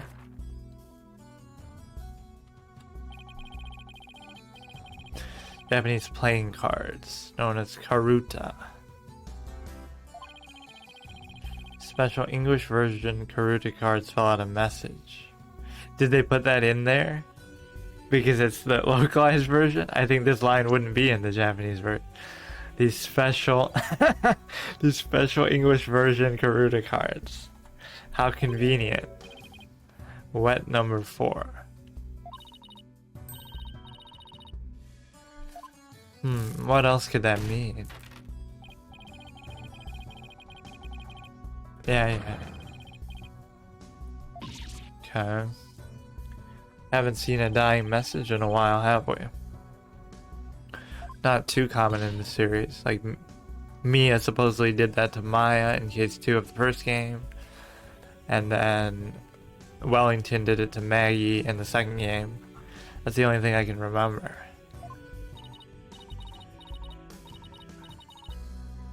Just ask for more testimony from that guy. Dying message. I guess I don't get how it's arranged. Let me look at it again. Could obviously be fake or planted or something. I guess I can't see it that clearly. Can't really get a close-up of it, can I? But whatever, I'll assume it's right.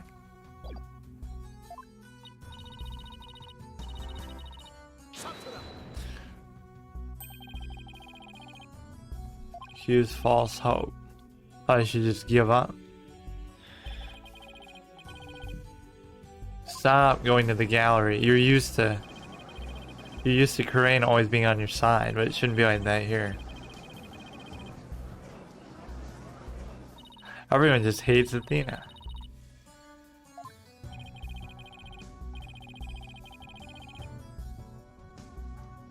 How does he know Athena is so sensitive? He can just sense it.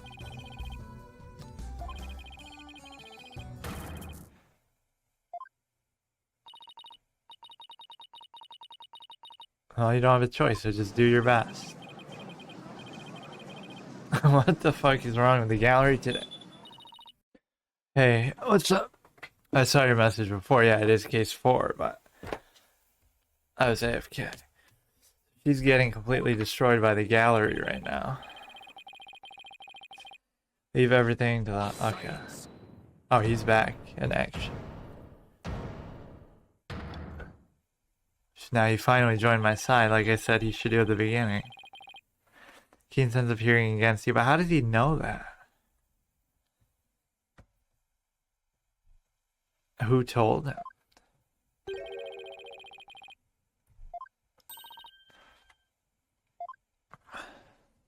So she did need help, though. You fop doodles in the gallery. Just ignore them, they always say dumb stuff. Inexperienced amateur is about to turn. Well, you're less experienced as a defense attorney than she is.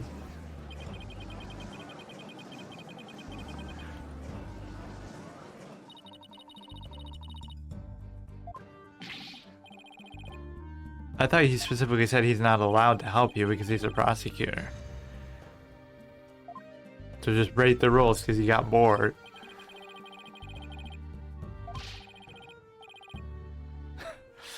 All for the soba.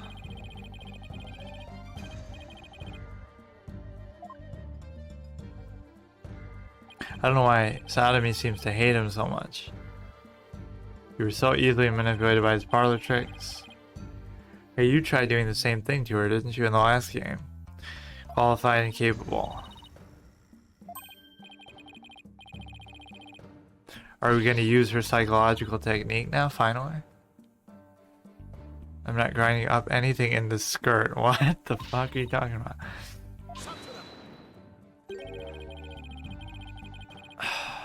Now it is kind of unfair. It's 2v1. Hell sounds no worse than Cell.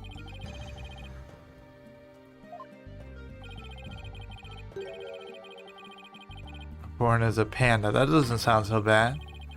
Black and white reverse panda. Or white and black.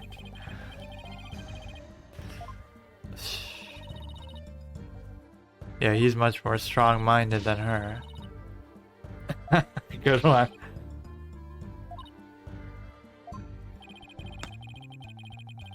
Did you both prepared? So are we gonna cross-examine the other guy, or what are we? Yeah. The, Unida guy? What is it? Innuendo?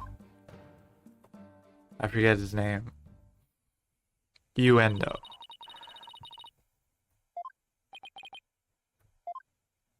That's the only other person it could be. The guy who discovered the body itself. So it could be him as well. It could be either of them.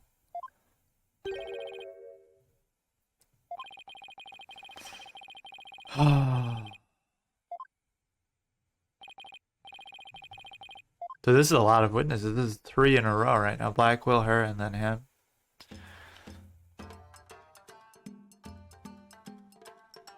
He looks very young.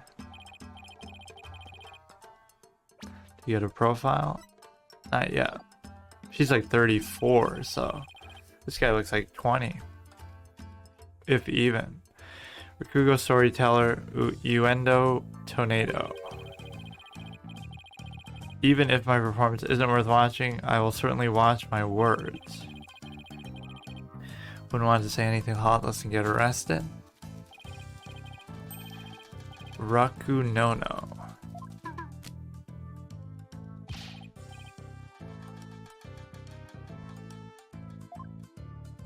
I'm not sure I understood that one, but okay.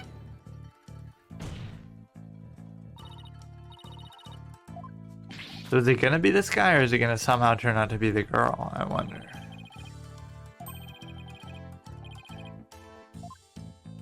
He's quite full of himself. Getting Wellington vibes. He just hits you with it.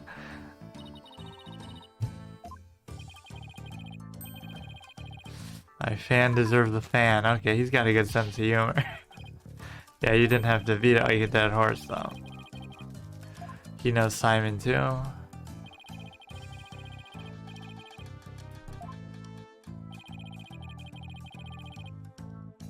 Oh, so he's not usually like this? So he's happy because the victim's dead and out of his way of his evil plans, whatever they are. Yeah, looks like the prosecutor has butterflies all the time wherever he goes, am I right? Why do I always get the weird ones? Yeah, finally somebody stops him. Let's use our psychology thing. We haven't done that like all game long, have we? Oh no, we did it on the bunny chick in like case 2. But it's been a while. Hutatsume.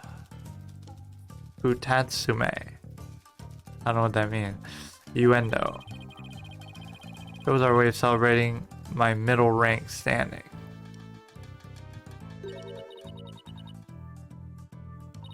So it inconvenienced you, or it made a... What would his motive be? 28? He certainly doesn't like 28. Junior disciple.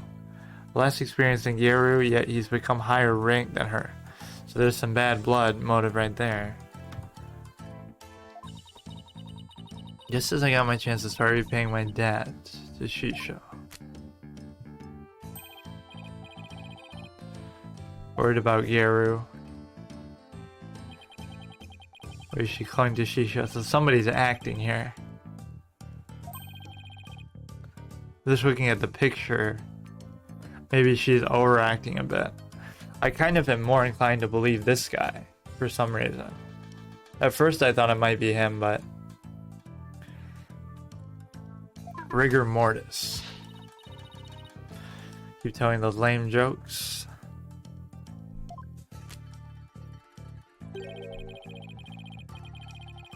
Aw, that's sweet. He's giving me Acro vibes like the Ringmaster. Although Acro really did do it by accident.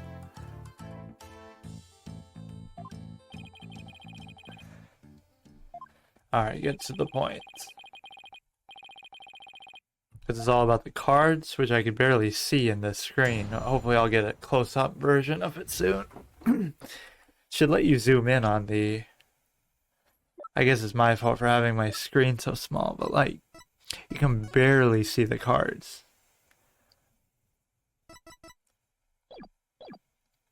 Dying message. Right away. Stiff cards were right there next to the stiff, you see. Still trying to make jokes. So he's talking to himself. I got the meaning right away. I knew it must have been talking about Bucky. That was his final message. Last video, he's drowning in soba. Does it say he died instantly somewhere? No, it just says suffocation. So he could have left a message, I suppose. But that's not really how suffocation works. Like, they start suffocating you, you write a message, and then they finish. It's usually all in one shot. To not write Bucky's name outright. Plain and simple wasn't his style, even when he's about to die. Oh, don't encourage him, Judge. I guess it's harder to appreciate that when you can't hear the different voices. He shouldn't be performing any characters in the first place. Murder weapon hasn't been determined. Yeah, that's a very good point. I didn't catch that. As he was drowning in soba broth. Yeah, that's a bit of a leap. All you have to do is look at the crime scene. Well, apparently, the police and the prosecutors couldn't do that. They shoved in a bowl, but that didn't have to be the murder weapon. Drowned in the broth. That's a very specific claim. So we're not here to assume things. Let's stick to the facts. Like a soba chef to kill someone this way, wouldn't you say? Khura'in message is clear, but so they both seem to want Bucky gone. I'd like to see the murder weapon though. So he's asserting that the murder weapon is the bowl itself. Have you played any of the spin-off? No, I haven't played Professor Layton or the... Yeah, I haven't played Professor Layton versus Phoenix Wright or the two Great Ace Attorney 1 and 2, the ones with Sherlock Holmes and stuff. Well, all the other ones I've done, the Investigations, Miles Edgeworth 1 and 2, everything like that. Yeah, I beat both of those. Investigation. Layton is ignorable.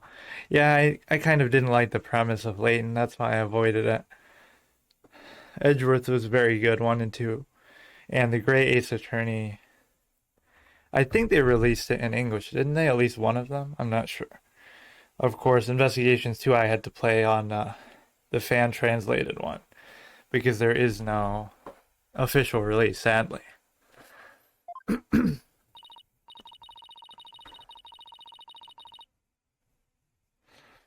Even I've got to admit, I can't see how that message...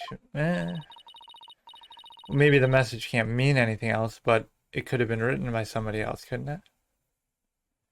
Use soba for the deed. All to get back the soba shop. Dude, stop doing that. That one actually got me. I didn't see it until I read it. Great Ace Attorney, yeah, they made a pack like a trilogy with both games localized. Oh, that's cool. So I could check that out too. This makes Wet look super guilty. I have to do something.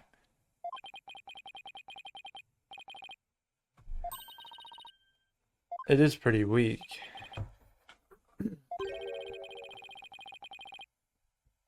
Yeah, then what are you doing there? I did and I won't, thank you very much. But he won't tell me. Let me train on my own.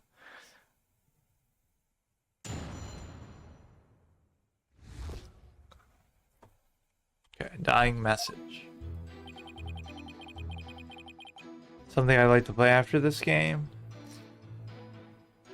I'm not sure. I was thinking I might finish Detroit. I had a Detroit Become Human playthrough going. Or if I do another Ace Attorney, I'd probably do the Great Ace Attorney or Ace Attorney 7 if it comes out anytime soon. But I don't know if it will. It said Q4 originally, but I guess that can't happen now. It's way too late. Q4 2021.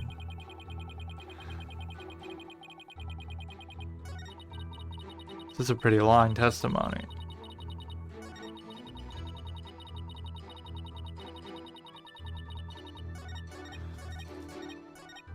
Okay. Notice his dying message right away. What would I ask here? Shouldn't you have called for help? Well, I guess those two aren't at odds with each other. Like... This is a tough one to come up with a question for. Like, what would I ask if it was me? You notice the dying message right away. I guess I'd just say, shouldn't you have been more concerned with the victim, seeing if he was still alive, stuff like that?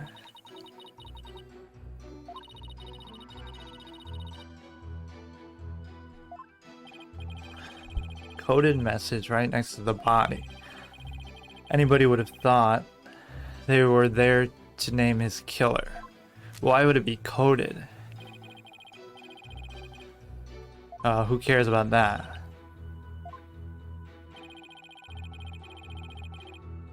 Okay, inadmissible. Nobody cares about this anecdotal nonsense. This must be a dying mess.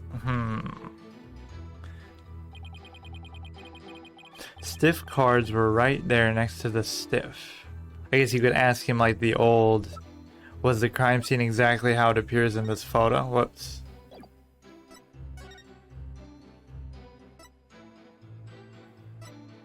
Like... The stiff cards were right there next to the stiff.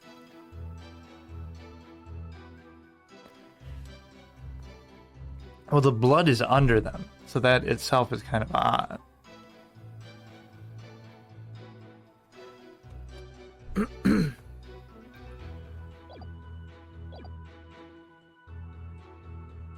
I guess I just asked, did the crime scene look like what it looks like in the photo? Yeah, we can see that. Stiff cards were right there next to the stiff, so they were hard to miss.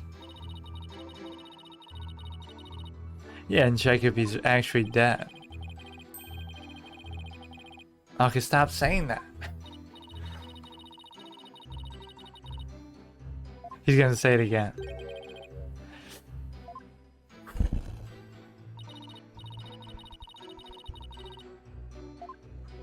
What's he doing? Just saying the same thing 100 times. I mean, what am I supposed to ask to this type of statement? How can you make puns at a time like this? Shouldn't you be grieving over the death of your beloved?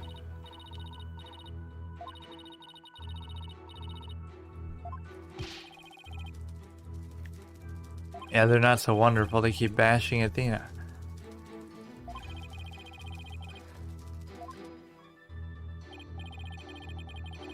Bleeding of your work into other areas of your life. I know how that is. I find myself unwittingly judgmental in my personal life too. You can't judge a judge by his cover.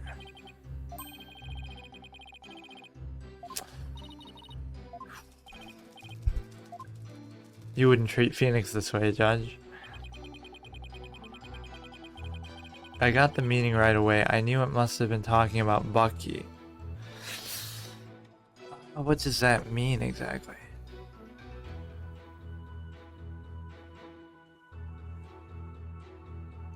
How do you know it wasn't there before for some other reason? Or how do you know the victim really wrote it?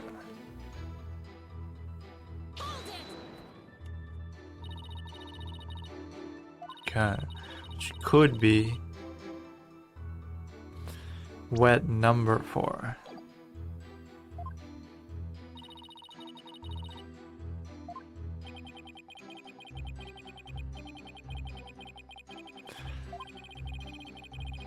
Oh, so now it's making me think there's another meaning to it.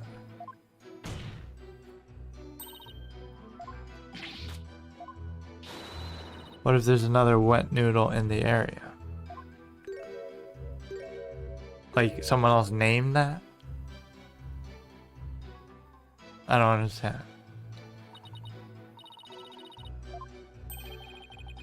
Sole heir to the shop.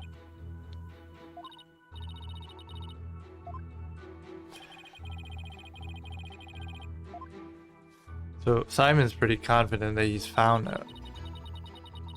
Master's final message as he was left drowning in soba broth. Now that, I think, is the autopsy. Just say nothing was found in his lungs.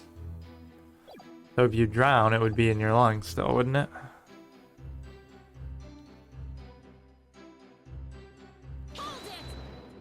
Wait, so what would I ask? How do you know he drowned in soba broth? Victim lined up those cards in his final moment. You're still on the cards?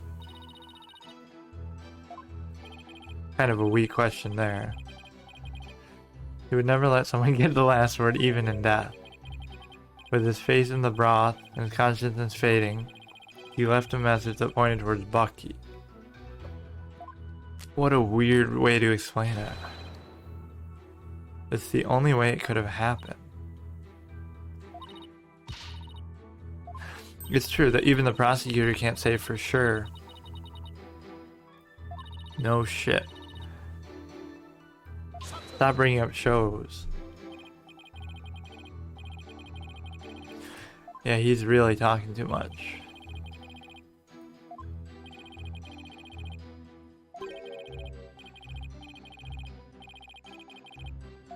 I wish you would.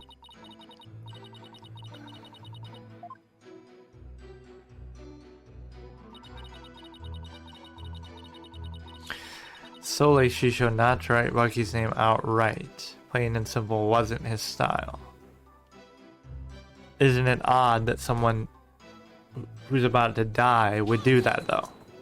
Why wouldn't he write it out normally? Exactly. Wow, she's right on the ball with it. Even in the throes of death, it was his nature. Consummate entertainer till the end.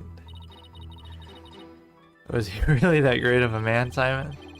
Would have been no easy task, to be sure. He wasn't an entertainer for 55 years for nothing. I want to leave a message as good as his. Aspire to that.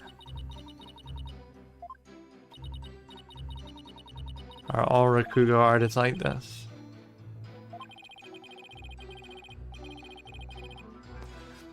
Perhaps he's hiding something.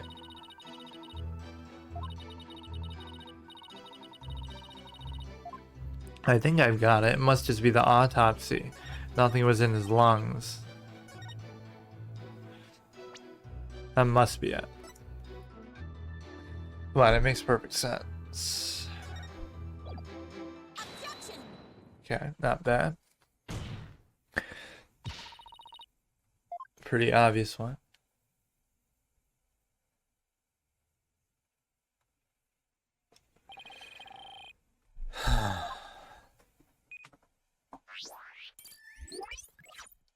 Ooh, I like that. Nothing unusual was in the victim's lungs, which means he wasn't drowned in anything.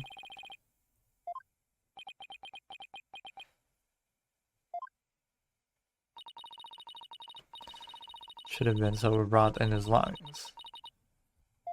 It means the victim was suffocated with something other than soda broth. Why couldn't he just be suffocated with an object without needing anything in there?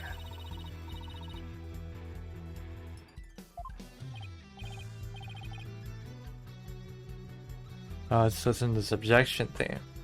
It's pretty much the same as the last one.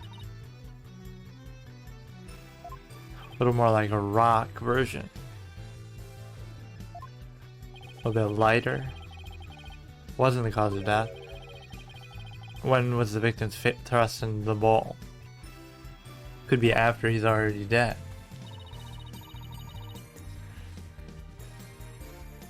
Could be after, right? I don't really have much to go on. Or the bowl could have just been empty. I guess it's not. I should be able to tell that, but that's my bad. It must have been spilled onto the khur'ain cards. Oh, I kept saying that's blood. It's, okay. There is no blood, right? Because he's just been suffocated. Could not have lined up the cards as he was drowning.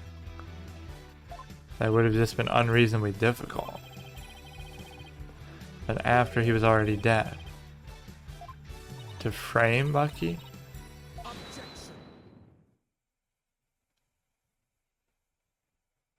It's kind of odd.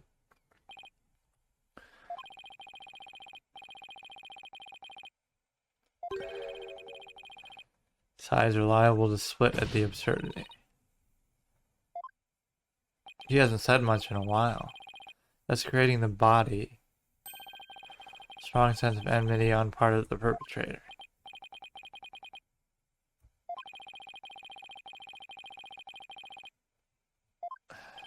Wait, what was the motive again? The deed thing? He stole the deed? Which is fair, but doesn't mean you gotta kill him for it. Silence. If the culprit had time enough to set up his body, you think they would have honestly failed to notice the dying message?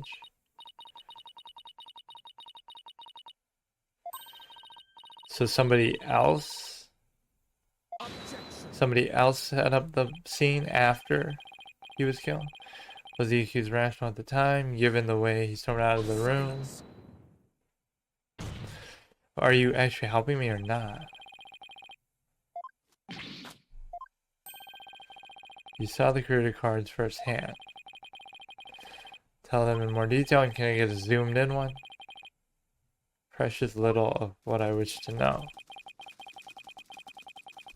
Those cards are from Shisho's special Soba scenes of Tokyo Pass. Each card is related in some way to Soba. Everything is to do with Soba, apparently. Soba rot spilled all over them.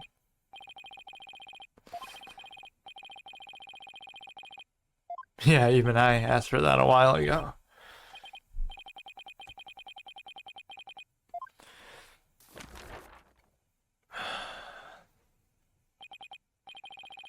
WHETNO4.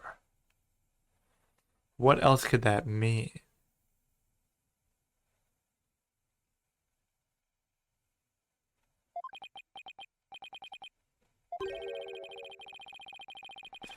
Said much conclusive evidence should be a breeze with this. So what's he seeing that I'm not seeing? WNHOE4T. It must spell something else out.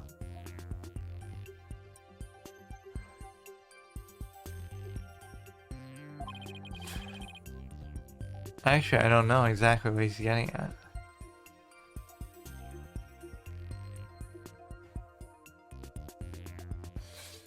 Looking at it like from a different angle.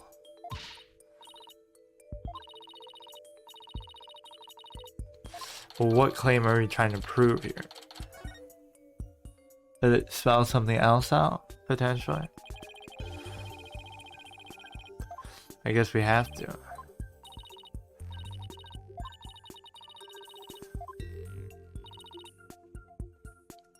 Were rearranged, contain a contradiction, or a kind of riddle. I'm not sure I really get this. Well, they're rearranged because... Well, but they could have been rearranged by the victim, no? But I guess we just proved that the broth was spilled after he died, I guess. So assuming that's true, why would the ones in the middle have less sauce on them? They'd have more, because they're right in the middle of it. I guess that makes sense. That would have to be it.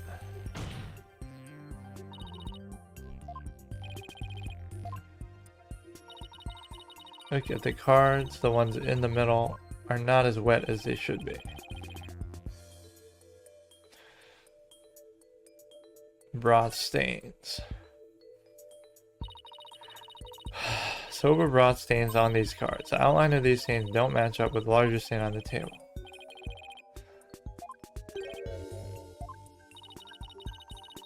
Sober broth was spilled after the murder. So the victim couldn't have rearranged them himself, I guess, given that. Makes sense. Message was altered in order to pin the crime on my client. So is this case not going to tie into anything further? This is just going to be a standalone case? I thought it would tie into case 5 or khur'ain or something somehow. Put the cards back in their original positions. Store the evidence and see who the cards were really pointing towards. So he really did leave a dying message.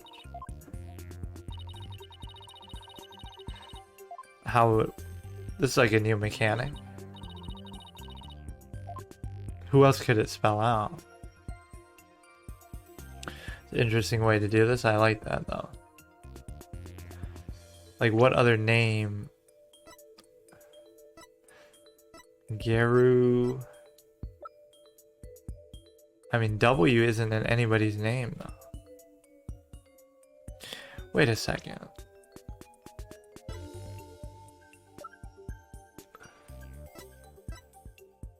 So we have WHETNO. We could do who ET4.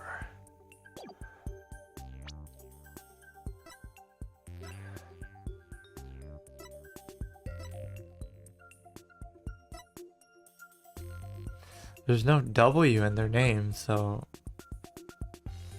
is it some kind of riddle?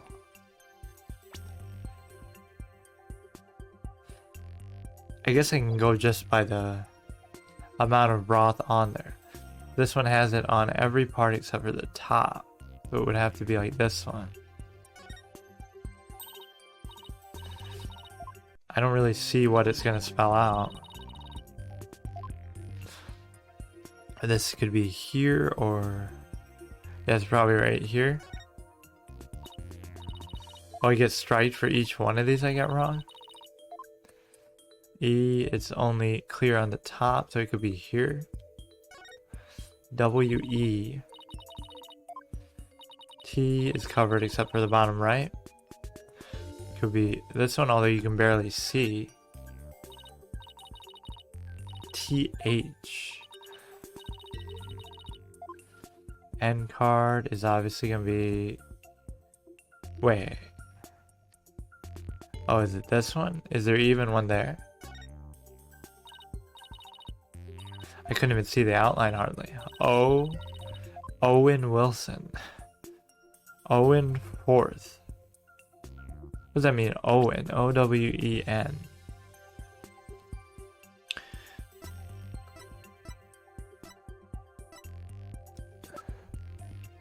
I don't get it.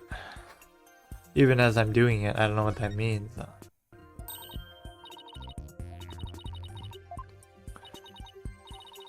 Yeah, I wonder where it was. I guess I was saved by the broth without even needing to know what it is.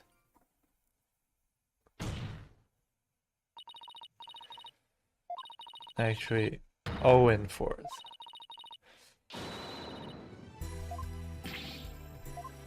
What exactly is Owen? Losing to Athena, imagine that.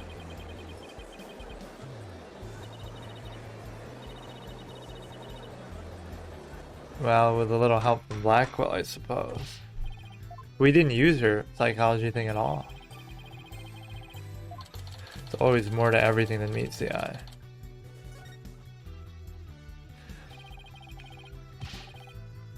Yeah, did I miss something? Owen. Who is Owen?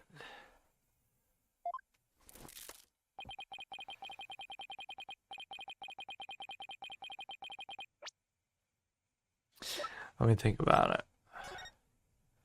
O in fourth, or could it be reversed? New O.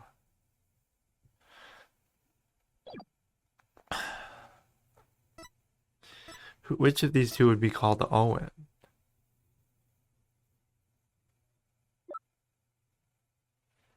Less experience. I'm not really sure, actually. Relax. You got this, just think about it.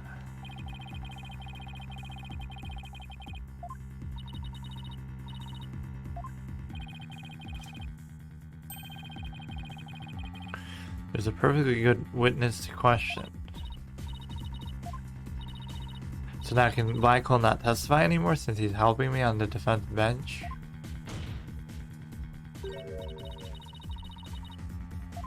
He wouldn't tell us now.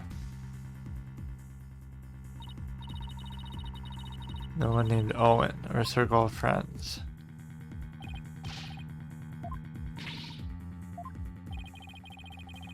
Yeah, I'm not really sure. Silence.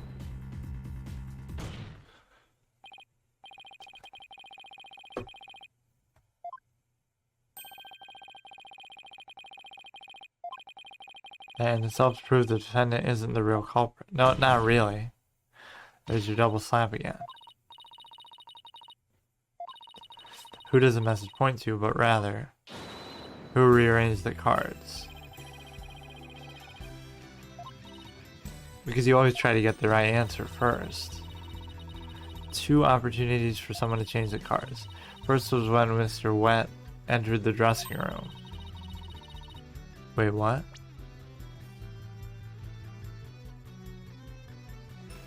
But he wasn't even dead yet then. Huh?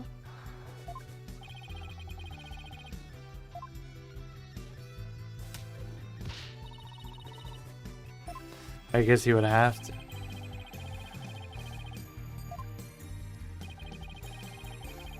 More than enough time to get some devilry. What were you doing in there?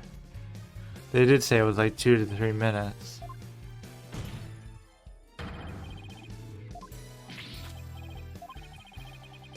Is it gonna be Kee'ra, the girl? Geiru.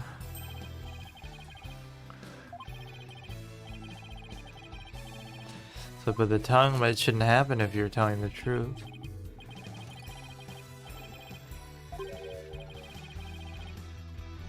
Pleading the fifth.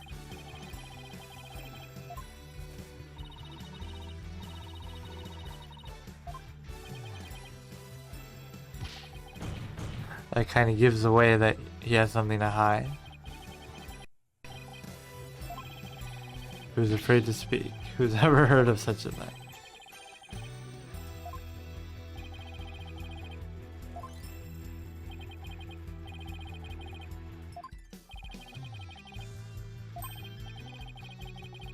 Not your job to tell tales if there's an audience to listen.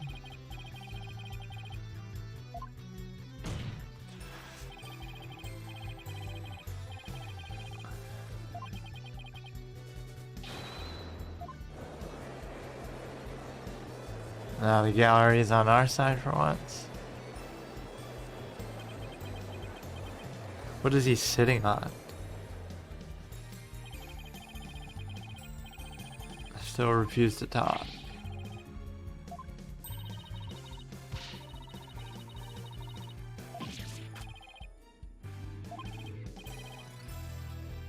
Terrifying.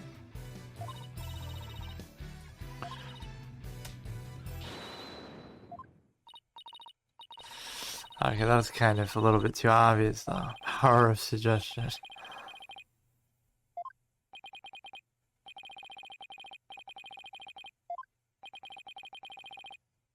It was pretty obvious.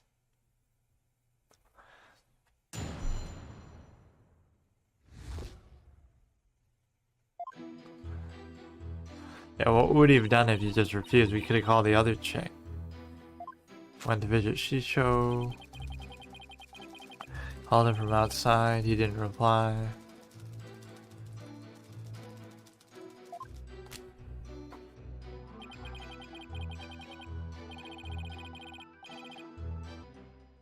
When I entered the dressing room, I saw Shisho slumped over the table motionless.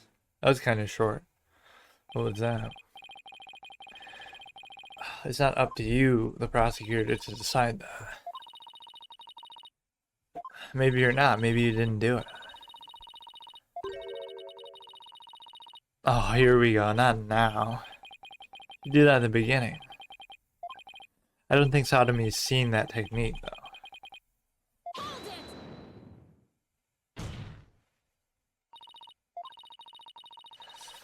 Apparently the judge is okay with that.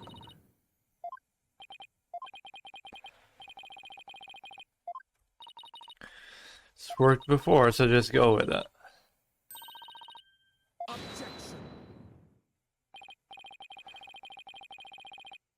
He doesn't even know what it is, does he? Or no, he saw it in the other case, probably with Apollo.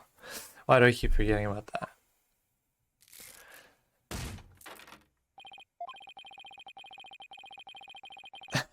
Because you're a loser. You lose every case you go to.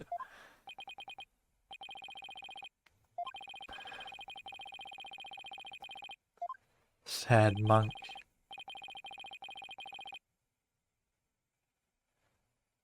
Your folly will surely earn you divine retribution.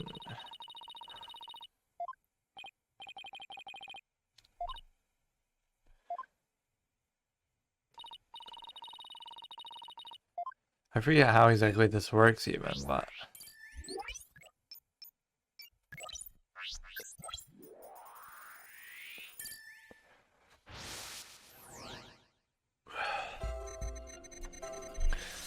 So there's way too many mechanics. You got Apollo's bracelet thing, you got this, and then you got the divination seances and the Magatama.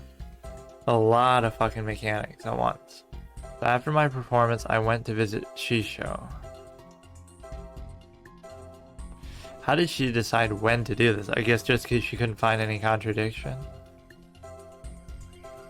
But then she could do it every testimony if she just wasn't confident or quick enough to find something.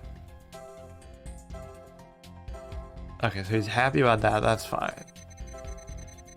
Called him from outside the room. Nobody testified to that he called. But he didn't reply. Can I present stuff to this too? No. He didn't reply, so why would you be happy that he didn't reply?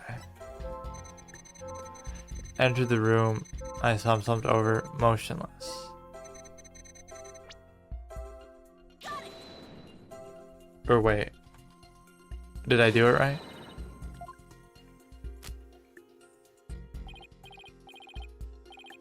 Match as in? Managed to assert a thoughtful, calculated hypothesis.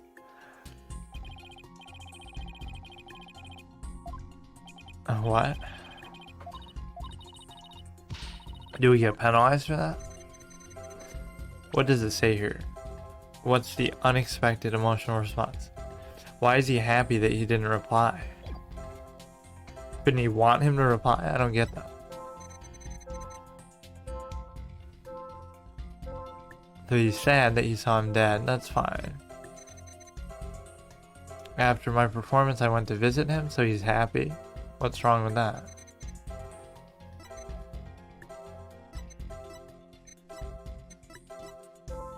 Wait, I'm confused. Did I just do this one? This should be it, shouldn't it? Apparently not. So he's happy when he didn't reply. For some reason. Interesting, at least it doesn't penalize me here. Why would you be happy about that? Maybe you shouldn't be happy to have to call for him? I guess I could just do all 4 of them. Since it's free life. This one's kind of dumb. That was the obvious one. When he doesn't answer you, you should be worried or sad. Unexpected emotional response. What the fuck? I'm confused.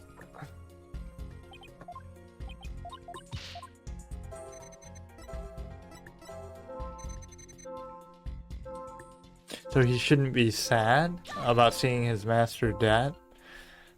Why is that unexpected? Wait, what? Am I missing something? Oh, maybe you have to show something he should be feeling that he isn't feeling.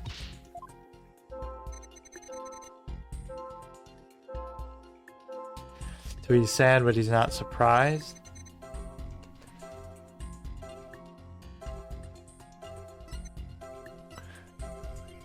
So he's happy, that's fine. Here he should be... Looks like he's angry in the picture even. I don't know. This is weird. You just don't know where it wants you to go with it sometimes.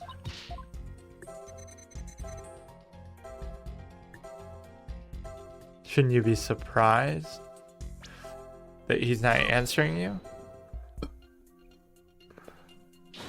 I don't know, I guess I'll just try everything. I can't figure this part out. It could be so many things. You could easily say you should be surprised. You should be sad that he didn't reply. Or surprised, or angry. What the fuck?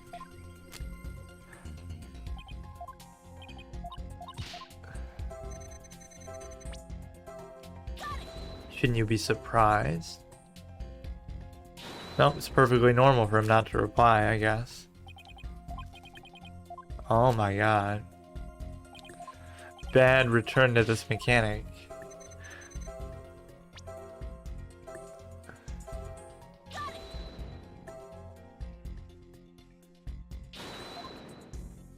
Just try everything? I don't know. I feel like I could have made an argument for almost all of these that would have made sense, so... Could be anything.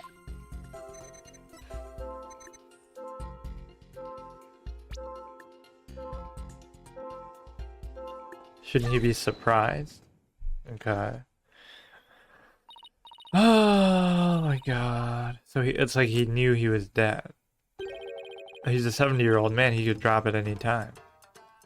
A thin stranger with cheesy toe skin. The fuck?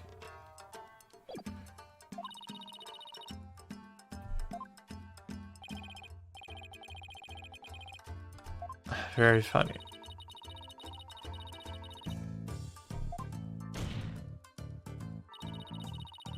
Something unexpected that you weren't shocked at seeing a dead body. But I guess it makes sense, but what happened to them?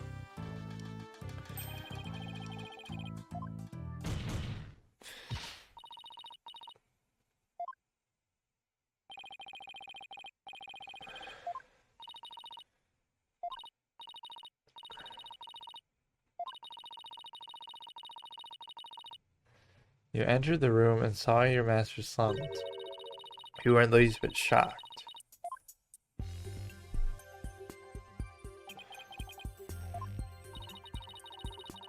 You were prepared for what you saw.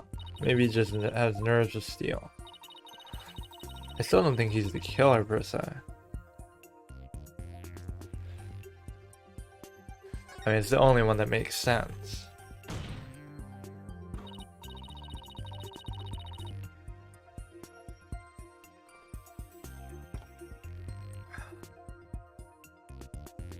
I think maybe the reason you weren't shaken is because you already knew. But how would he know? I don't really have a good theory here. It's hard to come up with theories when you don't do an investigation day, when you just go straight to trial. You're just learning everything as you go. Maybe Geiru told? Oh. Then why would you be so sad? Why would you be sad?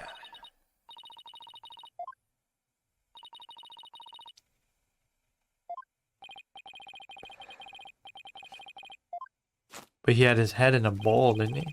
Unless you're the one who put it there. Is this a new note? I'll just keep introducing new evidence left and right. Why didn't you do this at the beginning? Yeah, thanks for reading that, dude. I never could have managed that. Who wouldn't think he was napping? Then why were you so flustered by it? Why were you so sad about it? Couldn't this have not been written by the victim? How come nobody's mentioned that till now either?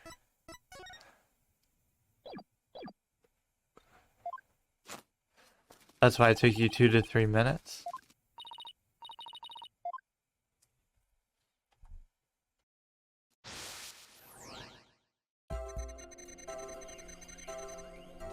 Seems like you could just contradict it with the scene, saying like, how come you didn't see his head in the bowl unless you were the one who put it there?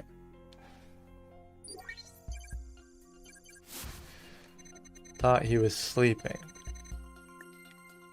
And he had no emotional reaction. Something seemed off. Shocked to find him dead. So now he's emoting correctly because I told him what to emote basically. He's on guard. So nothing's changed here, nothing's changed here, nothing's changed here. So should he feel something here maybe?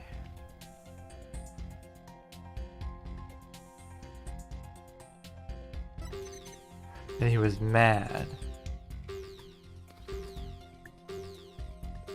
Maybe he should be shocked there too.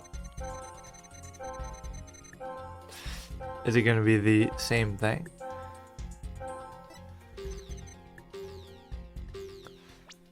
Something seemed off. Oh god. I'm having a bit of trouble with this. There's just so many ways you could go with it. And I can't even skip it this time.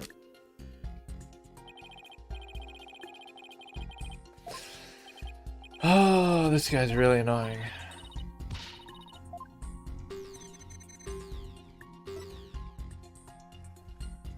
Thought he was sleeping, so shouldn't you be surprised at that? Well, I'm not really. Good thing they don't penalize you. This is really annoying. Guess I could consult, but let me see. Well, all these statements are new, right? Shocked to find him dead. So shouldn't you have been angry here, maybe? Surely you should be angry at seeing him dead. Amazing. Seeing someone dead does not associate with anger, apparently. Makes perfect sense. Okay. Something seemed off. Maybe you should be sad about that. It's just so open-ended.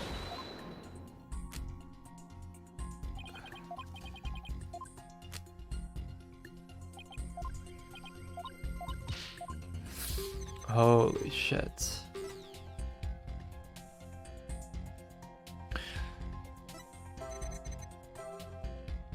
Oh, you'd think it'd be this one.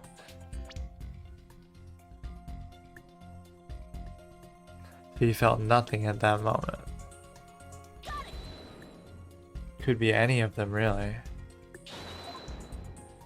I'm not really seeing it. Fuck.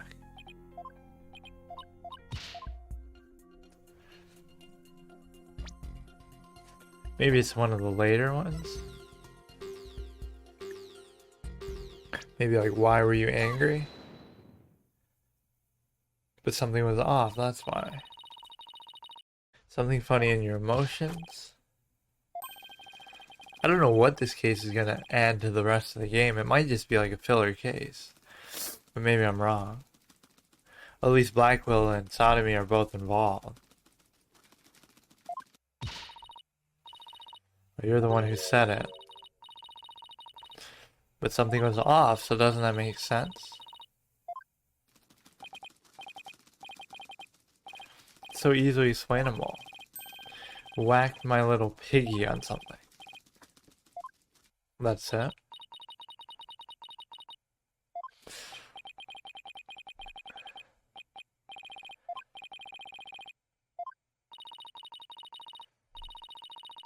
Okay.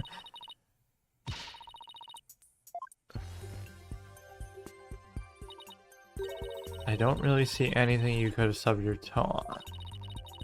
In the area surrounding the door. Maybe the door itself. What would have been different at the time? You'll say it's not relevant, but the witness is the one who's saying it.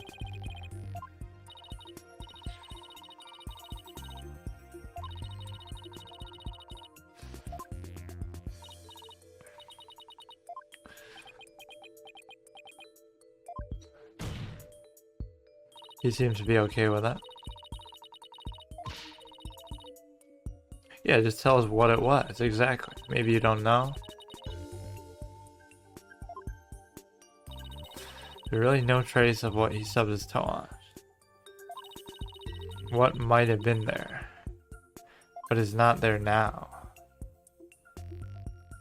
This thing, or this thing, or this thing.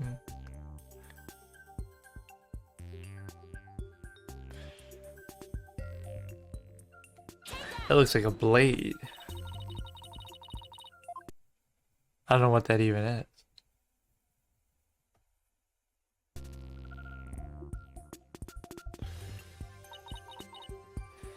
Yeah, what is it? Oh, the track itself.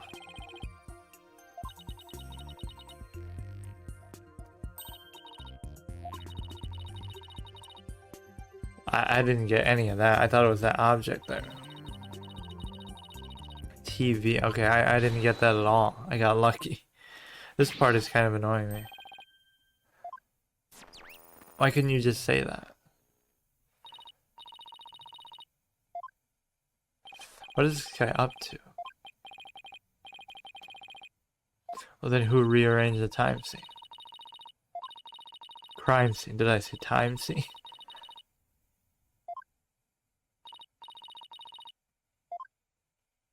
Why, or more so when? Wait, he was already dead when you did that. Or how did it move back?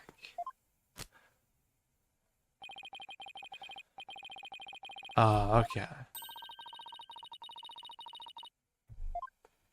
Performance on stage can be seen there. Closed circuit monitor that shows the stage.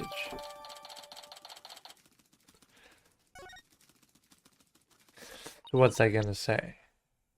The TV was there at one point. Making noodles, covered in flour.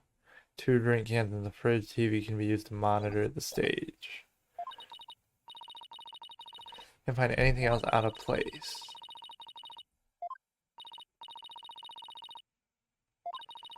Don't see anything else conclusive. Why don't you just do it for me then, dude? All he does is talk shit. Yeah, do it for the soba shop.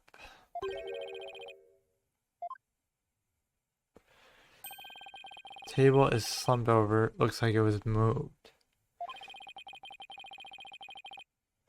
Oh, this guy's clumsy. He bumps into everything.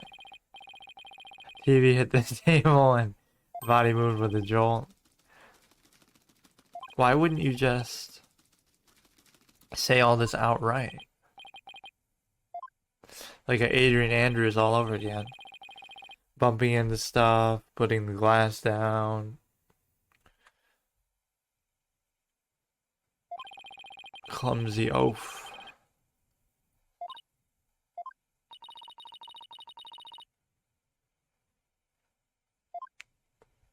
I'm not even using official consultation, so it's fine. It's all scripted.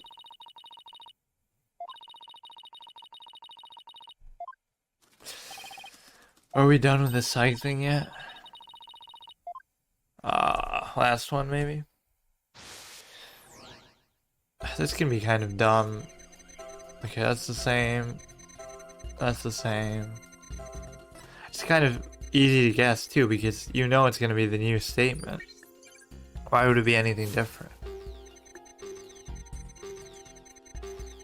Wait, so that's why he's mad.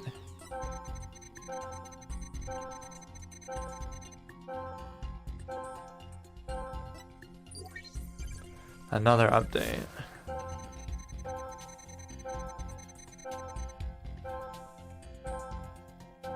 So maybe he should have been angry or sadder.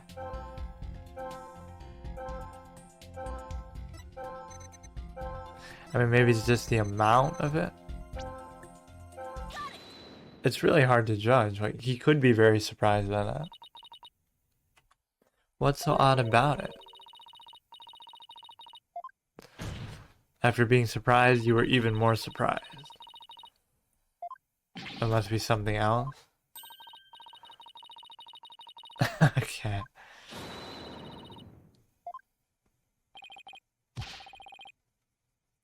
Search me. Silence. What do you mean, search you for weapons or something?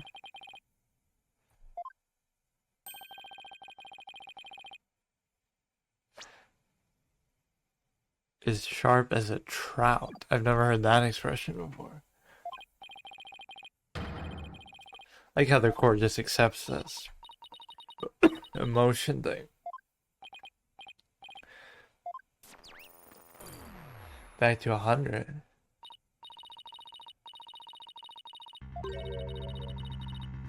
Let's just do a testimony then.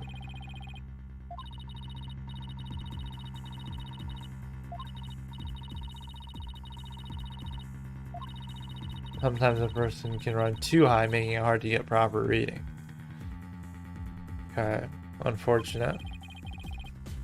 He doesn't even know that. He just does it without it.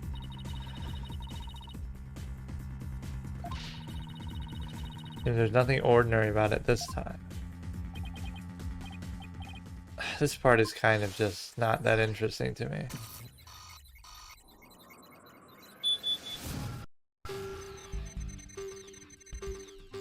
So what exactly do I have to do here? So he's angry, he's sad, surprised. He's just all over the damn place. He's angry, he bumped his toe, of course. Everybody's clumsy as shit, and that was before he even knew there was a murder. Surprised again, seeing him sad. What is going on? Can we just do a regular testimony now? You knew what? Multiple emotions running out of control at the same time. Never? Didn't the Phantom do that at will? Root cause of this tangled mess before I can treat it. What is causing this emotional rampage? What I think is the root cause. This is gonna be annoying. Oh god. Who would have thought I enjoyed the divination seances more than this? There's a right way to do it, but this one's just kind of messy. So he's feeling angry. Oh, I have to point to what object is the source. There's nothing there. It's got to be an object in here.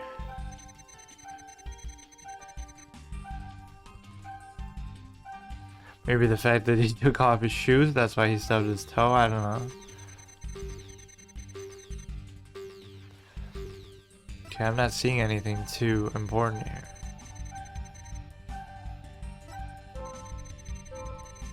Maybe something here.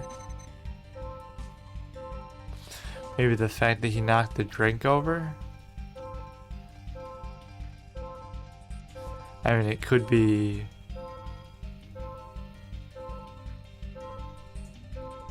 Maybe he's the one who made that happen?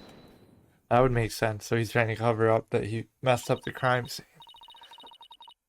The cards were the root of it all.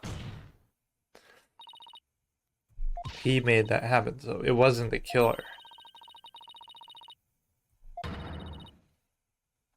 Well, it wasn't the dying message, it was the fact that he spilled the shit on it.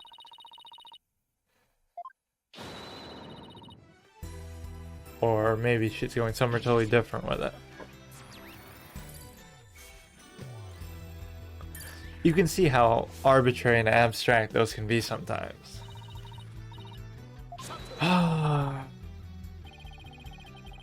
Two words, Owen and Ford.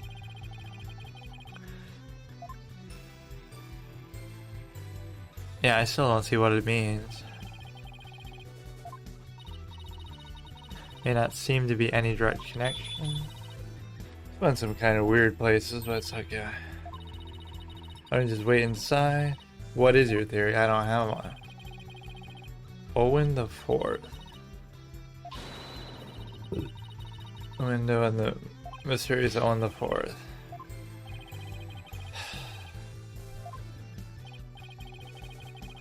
So regardless of what it is, it's pretty cryptic. Like, he did leave a pretty puzzling message.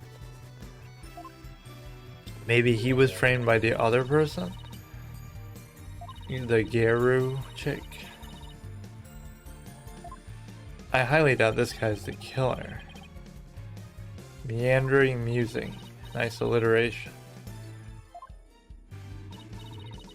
Could a person flip between three yes, they could. Okay, so we'll just defer to your expertise there.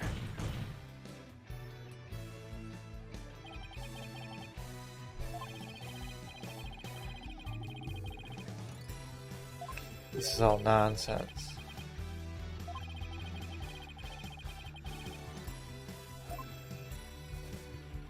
You have to explain everything for the judge anyway. Is a robot, has supernatural powers, has multiple personalities, but he does anyway. That's why he acts them out. Like, that's part of his character.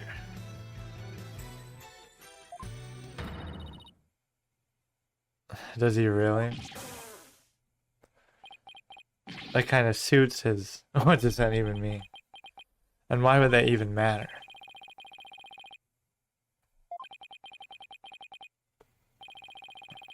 We'll have a doctor diagnose it, and not us.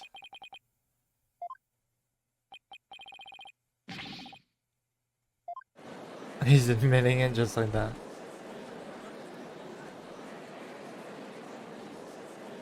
It doesn't discredit your testimony, though. Did what, though?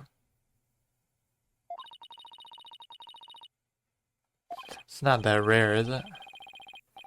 Those stories about different characters with different personalities, so it's a perfect fit. Hasn't he been doing that the whole time? But I guess witnesses always do that. That's like saying Ben and Trilo had some kind of delusional disorder because he's always speaking through his puppet. He could have the same thing.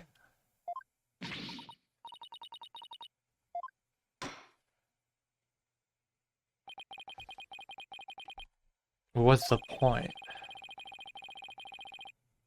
Yeah, we've just established it for a fact.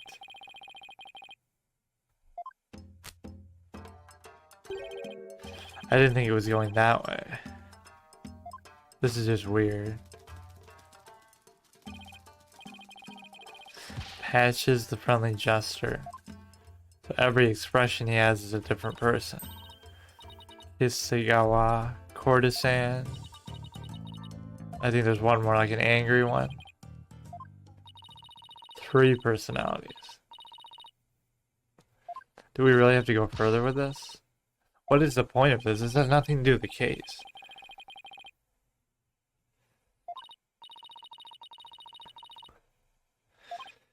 This is all just annoying.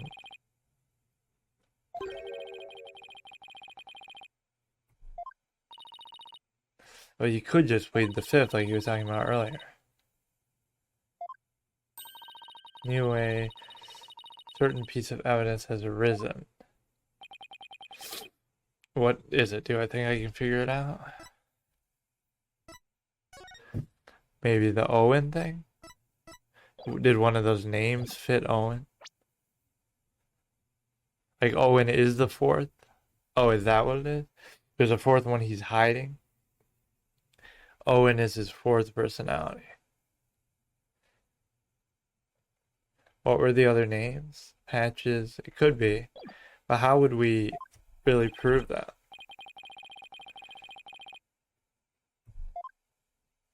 The dying message? It would have to just be that.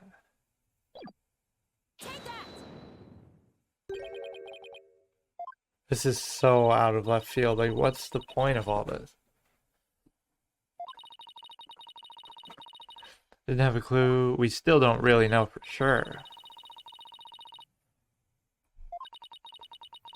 Possible that Owen is actually the fourth personality. Okay, so prove it then, like they always say. He's just giving into it. Must have kept it secret because he didn't want to be associated with the dying message. Or he's just embarrassed about it in general.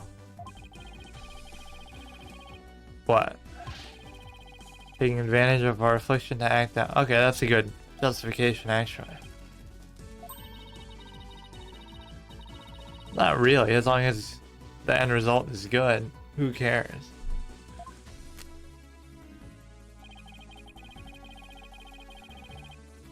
I just think the premise of that being a bad thing is kind of weird. Like, he's saying, like, let's say you have anger issues or something, and it helps you play certain characters who have anger issues, or like villains or characters who get angry a lot or whatever.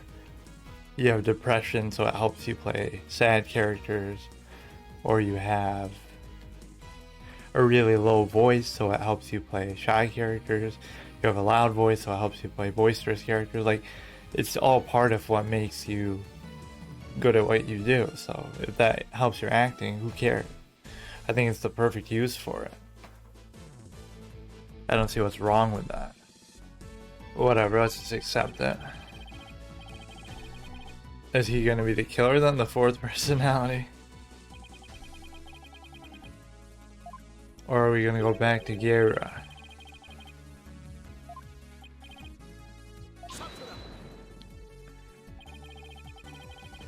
Highly likely the witness arranged the cards. But to what end? The accused killed Tornado and it arranged them himself. But that's such a cryptic way to do it. And how would he know about the personalities and stuff? You can, yeah, in that case, if it was us saying this, if it was reversed, we'd say then prove that the accused knew about the fourth personality, which we only just now found out about. It's possible he knew, but he could just deny it and say, I had no idea. The very arbitrary way to do it. Noticing the cards when he found the victim's body, he rearranged them himself. No one outside. Yeah, and you can't prove it even if they did.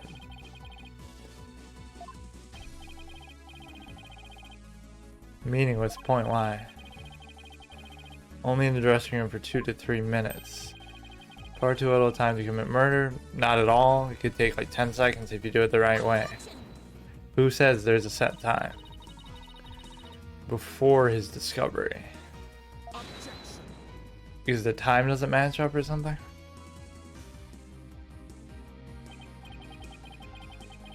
This case started off good with the testimonies, but then the psychology stuff always just kind of gets bogged down sometimes. Now we're using our advisor's testimony against it. It shouldn't be admissible anymore because he's literally helping to defend. Escorted me to the dressing room. Rakugo, so it was like a... That's why the TV had to be moved, because it was like playing a recording of him. Something like that. He was already dead. You could easily disprove that. No, wrong. I said that at the beginning. Even Black was getting upset.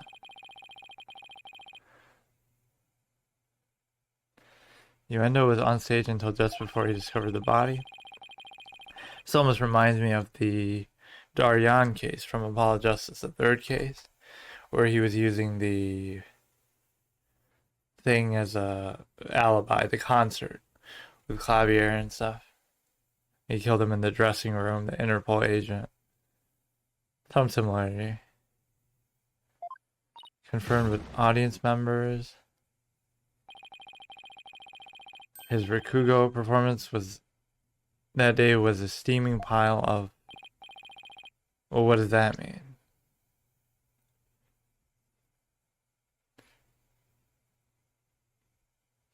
Well, that kind of helps us. Maybe it was a stand-in there? Someone pretending? Or he was distracted? The same way that Darian misses like a note or something, right? That's part of the evidence, like he wasn't there for a section, or I don't know exactly, but it's very similar. Perfect alibi.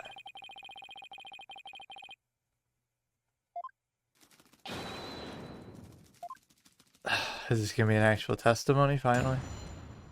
Is this gonna be the final boss type of theme that I like so much? Uendo's alibi. I was on stage until just moments before I went into the dressing room. So you killed him before and then you played a recording. Audience was my witness, I don't doubt that. Although it could be a fake you. My performance was a huge bust, not a single soul laughed.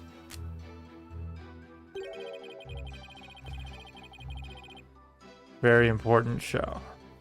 I don't think you really care about that. Before he found the body, he could not have committed this crime. We didn't really even formally accuse him. Well, we kind of did with the Owen message, but... Right, anything agency never gives up. That's your motto?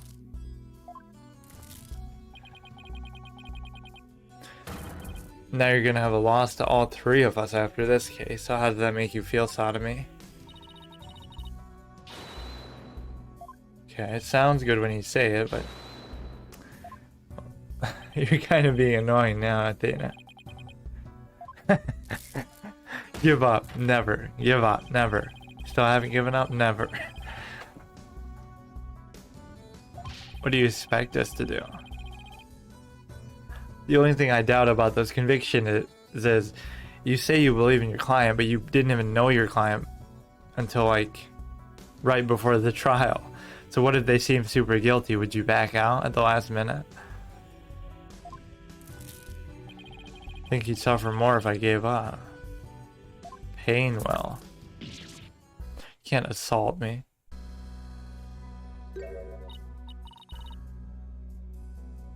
Oh, you did this in case 2 as well?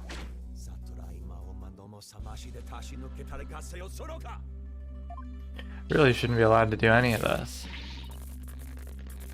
How does he even do it from all the way over there?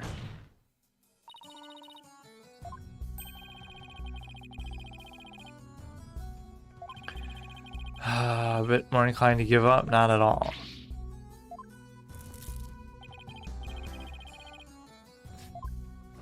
Blackwell, block that shit. Didn't they do the same thing with the Phantom? Where the Phantom shoots his little hook shot or whatever, and then Blackwell blocks it.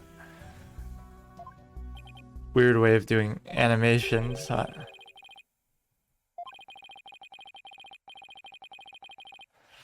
Yeah, that's all you cared about the whole case.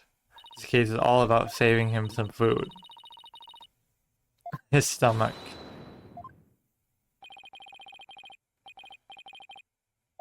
Can we just get on with the testimony? This isn't the endgame music still. There'll be more even after this. Apparently. This still is the lighter one. The slower one. On stage until moments before the dressing room. Entire audience was my witness. My performance was really bad. Never be able to live down how terribly I bombed because you'll be in jail. I was on stage until just moments before I went into the dressing room. What does that mean exactly? Like, what would I ask to that? I was on stage until just before I went to the dressing room. So I could ask, had you been to the dressing room earlier that day? Or when was the last time you went to the dressing room? Oh, she's going with the double theory right there. Imposter. She's not even sure herself what she's asking. The cozy little place. That was a theory of mine, though. Hard to pull an audience in such an intimate setting. So maybe that's not it. He could have just killed him before, though, so maybe his alibi is fine.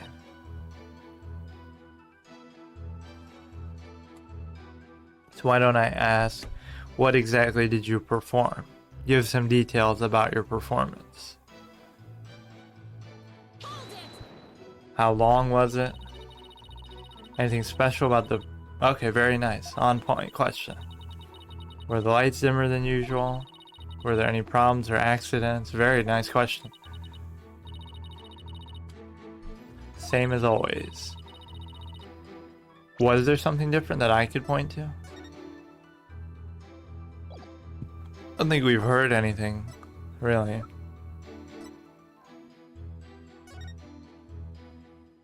Show Geiru was to perform the balloon act.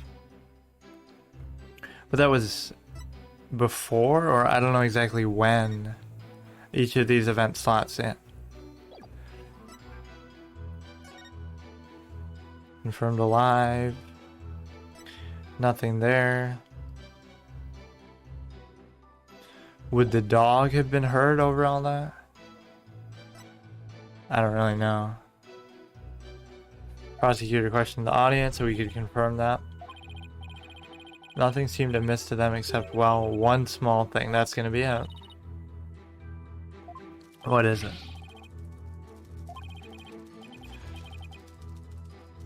What, you pooped yourself? On stage in front of everybody? Oh, it's just that. My performance was a huge bust, not a single soul laughed. What could you ask here? And that's not common for you? And that does not usually happen? Or just say, why was your performance so bad? Were you feeling ill or something? Yeah, do you have any idea what went wrong? Performance or just that particular audience? Maybe it was the story I picked. This kind of thing happens from time to time, fair enough. How he could have flopped at his own commemorative show. Number of audience members.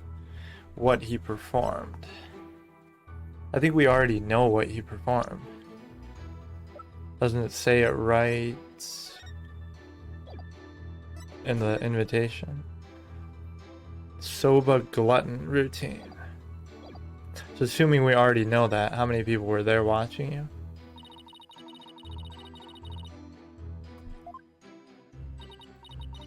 It's gonna be like 1 or 2. 50. Oh shit, never mind. Okay, so I can't really argue with that. Kind of like what I just said before, except literally. Putting buckets from start to finish.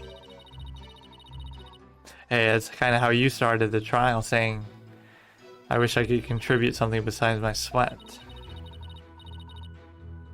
Have it added. I'm not sure if that's going to go anywhere, but let's see. This is going to be the last statement. 50, maybe 60 people in the audience. Is there anything that contradicts that?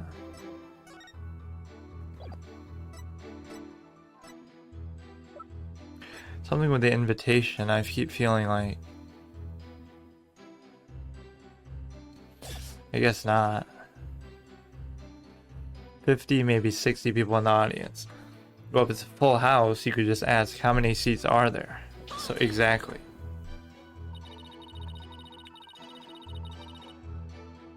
Or did he say almost a full house? We drew a full house. It should be an exact number. Not one of them laughed. Everybody was just staring in silence at me. It was simply awful. Well, don't sympathize with them. Focus. With an audience of that size, is it possible for not even one person to laugh? That's very subjective and anecdotal. It's perfectly possible. Are you sure there were even people? But the prosecutor already said he checked with them. The full house, lots of regulars. Want me to ask him to come here? Yes, we actually should. Put some thought into it. Well, I am saying exactly what to ask.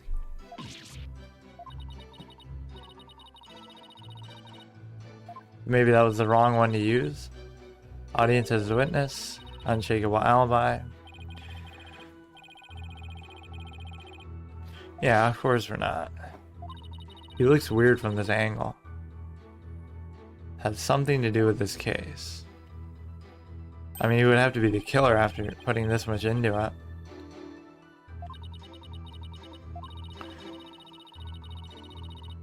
Something to do with why he moved the TV, like it was playing a video of the rehearsal, or to seem like he's rehearsing in there.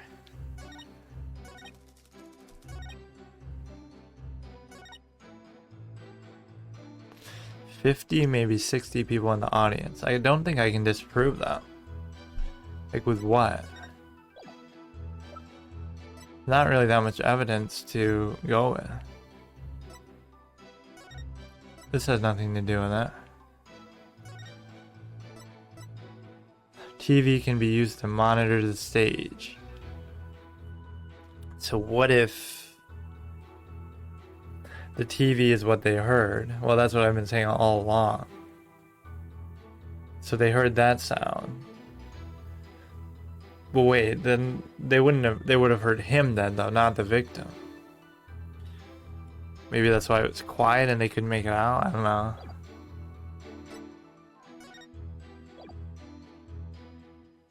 But that wouldn't be to this statement anyway. Let me try this one. Get the other statement out of it. You bomb like that on a regular basis. Well, I already asked the question here. Why is she asking something different?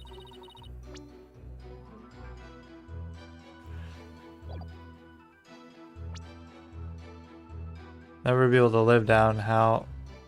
I guess I could ask why is the show so important, but we already know it's a commemoration thing. Bakugo artist who regularly bombs would get promoted. I'm known as the whirl-uendo of laughter. Is that really true, Simon? Yeah, it doesn't sound that good. Solid and well received. Got it. Stink bomb of a name. What are we doing here?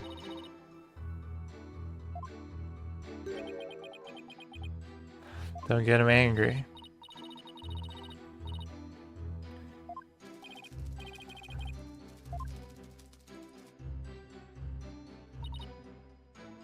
Wait, how did we add the new statement? I thought it was from that one.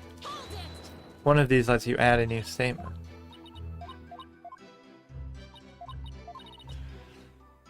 How about we go what he performed? As much testimony as possible. Not sure if it would mean anything to the uninitiated. Oh, we can contradict it with the program guy. Tokus soba, time soba. That's wrong. Your boss did that. No, we have a different. That's it. That's not correct. We've already talked about this, but it was the victim who did that. Number of stories. Yeah, you really would, but it's not my fault because I was just thrust into this without any time. What's time soba about? It doesn't matter, I guess. Oh, don't ramble on. Winter's night. Man orders a bowl of soba at a street stall. Is he going to recite all the dialogue?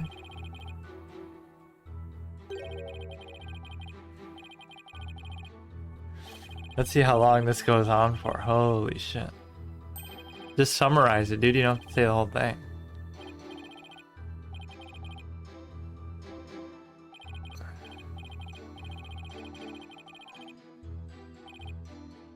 Alright, we don't need to sit through this right now. When he's done eating, he goes to pay for his soba. How much do I owe you? That'll be 16 mod.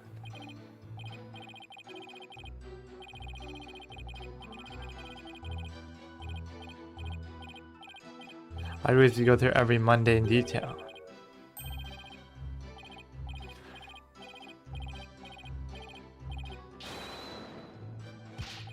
I don't get it. Is that supposed to be like a joke at the end? What time is it?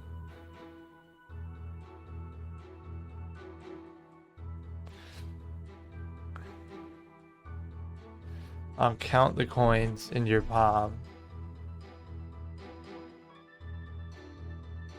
So he counts 9. I don't get it.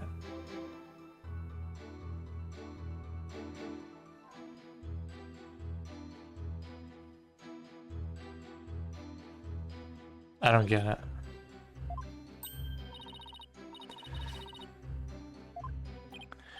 Great minds think alike. Customer paid with coins, counting them out one by one. Then just after counting 8, he asked about the time. The soba vendor answered with 9. Now, I still don't get it. Maybe the vendor say 9 and then he continued. So he only skipped 1?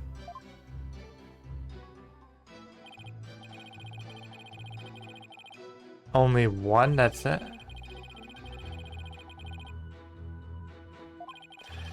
Well, he bungles the trick and ends up paying more than 16.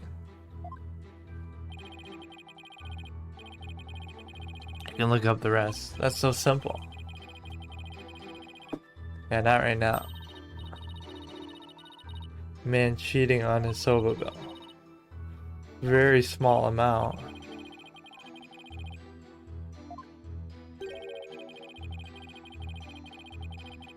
It seems so short.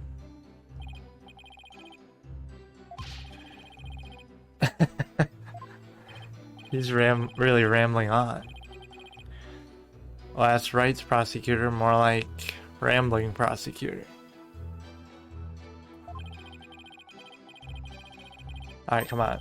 We can contradict this easily. Yes, add this to the testimony. I like how they leave it open-ended, so it's not obvious which one's right. But I guess we could have both in there. Just add everything. Add everything. You could press it too. Does the other one go away? No, yeah, it does. Togi soba, known as time soba. So that's what the master was performing, not you. You were supposed to be performing soba glutton.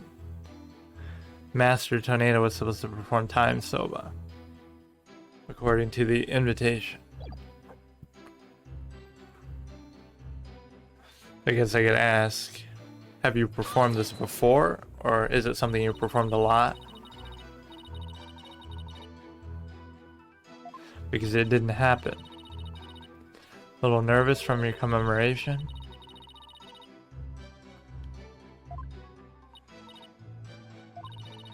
Thought you'd be all calm and collected, but I guess even you can. Why is she so happy about that? Great name of Uendo that I inherited. Yes, I overperformed this time. We already know that. Yeah, it's a former member, so you inherit it as a promotion. She shows former disciples who died of an illness at a young age. Are we gonna have to do more of that? Carry on your shoulders. I can see why you were feeling the heat. Just like you. Entire agency. No, you should say your mother with her psychology skills. Forget about that. You're not going to inherit the Wright & Co. office, I'm sure of that. Sympathy. No sympathy for you. Wait, why is it skipping now? Oh, it's just the end of the... Alright, this one's easy. I've kind of dragged this testimony out a little bit. The case is kind of weird. You just start in court and it's like kind of a mess. Let's see. That's it. Easy. Isn't there something odd about the routine? Maybe he doesn't know we had that invitation guide thing. What's odd is that you don't find it odd. But you should know the schedule too. Alibi. That's not true. He stole the old guy's time slot.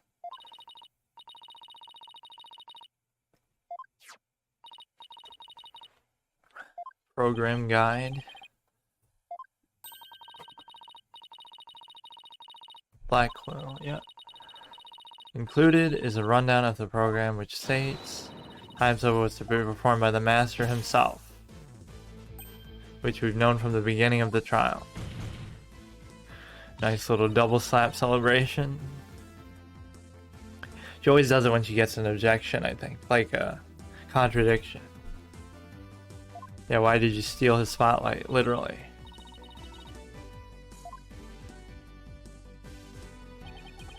How do I say this? You see, he was already dead and I killed him. A prank. Trying to surprise Shisho by performing his right before he did.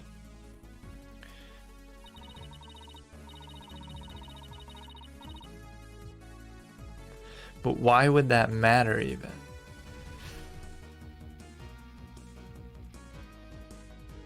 He was doing it so that they would think it's him. So he was doing it on stage, and he wasn't practiced at it, that's why it bombed. So he really did do it. But then he had the TV playing in the room so they would think he's alive. The TV playing the stage, and because he was doing the same act, it would sound like the master doing it, even though their voices are completely different. So I guess that's the reason. Yeah, so it was the TV of him performing it on stage. It wasn't the victim. The victim was already dead. But what if someone checked the room by chance? I think she's figured it out. Maybe Blackwell hasn't figured it out?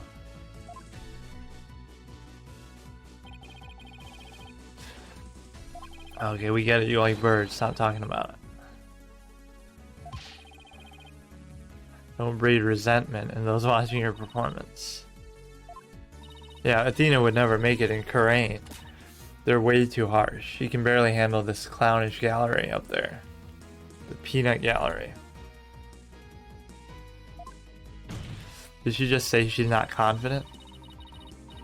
You don't get a say showing that. Out loud. Alibi checks out. Even though he was on stage, the victim was already dead.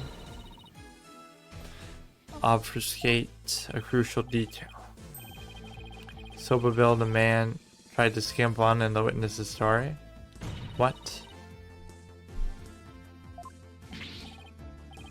He's obsessed with these stories. Trying to deceive us was the time of death, and this time without freezing it.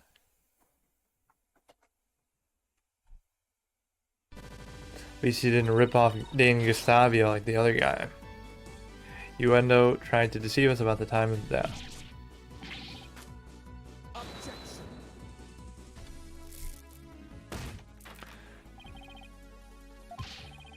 Michael even testified to the time of the victim's death, based on some very flimsy evidence, which was immediately suspect to me. Because he had heard the fake performance. Not the Soba bill.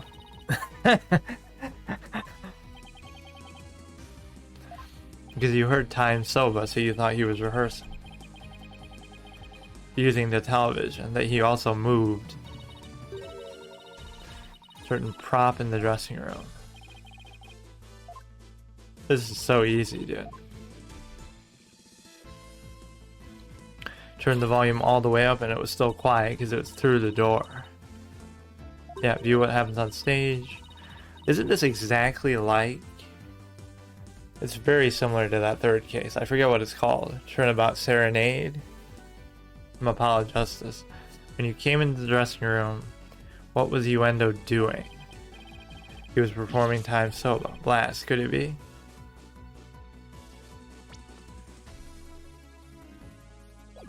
Yeah, it should have been suspicious right away that he was performing something different than what he was supposed to be doing. Seems like Black Hole didn't even get that one, so Athena was one step ahead for once. What you and Geiru heard, was not Master Tornado practicing his routine. It was heard through the TV monitor speakers, like I've been saying. Which makes perfect sense, except for you should recognize the voice is different. TV just inside the inner door of the dressing room. Could easily be heard. That's why he had to move it closer, I suppose. Then he moved it back. We knew he was scheduled to perform it. You thought it was him. Too bad you didn't check on him and go in the room, even from the outside. Like, your knowledge of the program. But then shouldn't it have been suspicious to see that this guy was performing the wrong thing anyway? I guess they didn't know what he was doing out there. They were just standing in the hallway oblivious. The voice you hear belonged... They never said for sure. Couldn't tell exactly who the voice belonged to. But because I heard Time Soba, I just assumed it was Tornado. Look at what a weird pose this is, because you're looking at him from the side, but he's facing front. They should turn the camera a little bit. They're both in the same pose, fist on the desk, leaning forward. This is a more flattering angle though. Look how his eye goes through his hair. That doesn't make any sense, does it? Like, either the hair should be blocking it or to the side. His eye is clipping through his hair. That's so weird. You'd think they would notice a mistake like that. Unless I'm misunderstanding something, but it looks pretty clear. His hair should just be over it. It can't be behind his eye. Like,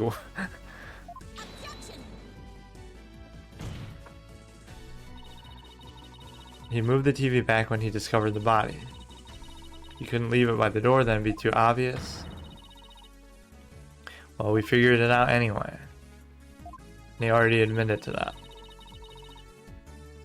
One thing about his actions that's suspicious: the fact that he flopped so badly on such an important occasion, because he didn't know Time Soba that well, maybe? It's true, you could argue that. It'd be strange to hear laughter coming from the dressing room. Oh, is that really why? Oh, because it was a rehearsal. Wow, she was ahead of me on that. Dude, she's actually way better than I thought she was. Because she was ahead of Blackwell on the last thing. Blackwell didn't see that whole scenario play out, and now she's ahead of me on this one. I didn't think of that at all. Because it's a rehearsal, you wouldn't want any laughter. Holy shit. That was amazing. Put the hammer down. That was a perfect deduction. The voice they heard was due to his scheming. Victim's time of death could have been at any point, from 2 to 4. And nobody would check on him, apparently. Yep, no question about it. Wait, what did she say? Got you by the stones. Nato could have killed, yeah. It's still gonna turn out somehow to not be him and be the other girl. And they were conspiring together, or is it just gonna be him? We put a lot into this guy. Is he gonna go final boss mode, Owen? Is he gonna go Owen mode, right? Demon mode?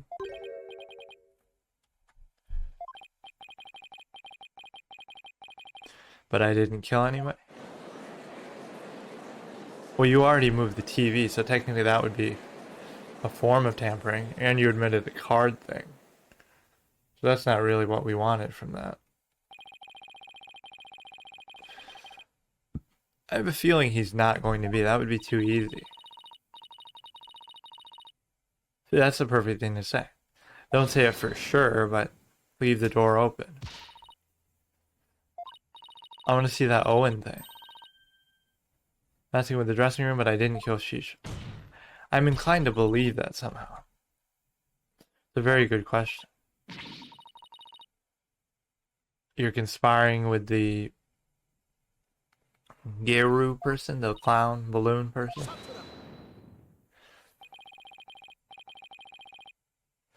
I just said I'm not sure.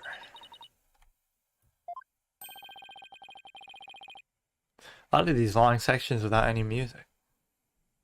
No reason to murder Tornado. I don't know. Why would he kill the man who recognized his skills and promoted him? I guess the suspect's motive is pretty weak too, though. Like, what? Oh, the will thing. I guess that's not so bad. The deed, I mean. That's not so weak.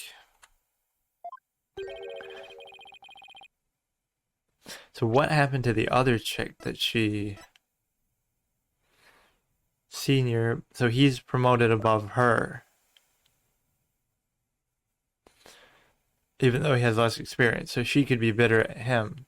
But then why is he doing all this covering up and stuff? What's that?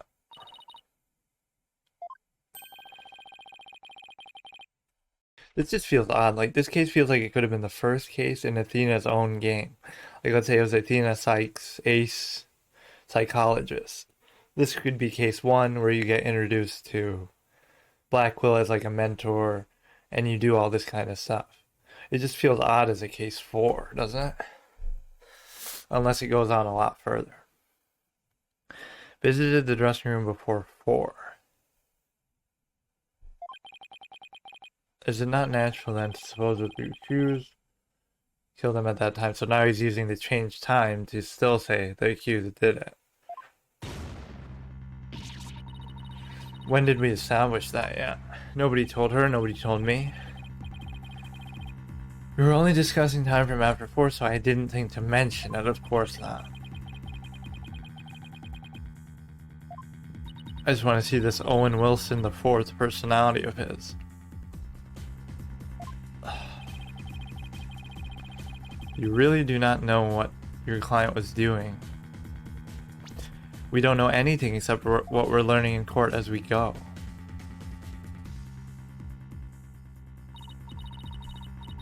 It's all very sudden. Yeah, very good question. I blame Simon for that too. That's what you deserve.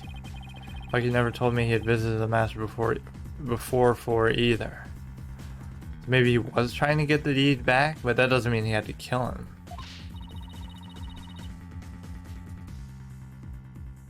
Well, Simon should have been more prepared. The defense and the prosecution on the defense's bench. Yeah, go ahead, Sodomy. What do you got for me? Lay the hammer down like in the last case where you got Phoenix the guilty verdict? He did technically beat Phoenix that first day. Hook or crook, no matter how unfair it was, he did get Phoenix a guilty verdict. But then he got greedy for the second one. He should have just ended it right there. Just tell Maya, get a new defense attorney, will charge you for the second crime. But this guy should be in jail. Could have ended Phoenix Wright for good right there. Execute him. Soba making implements in the dressing room. Yes, what about them? Is that where he made them? Bucky uses that? Yeah. Yeah, all the things. All the things.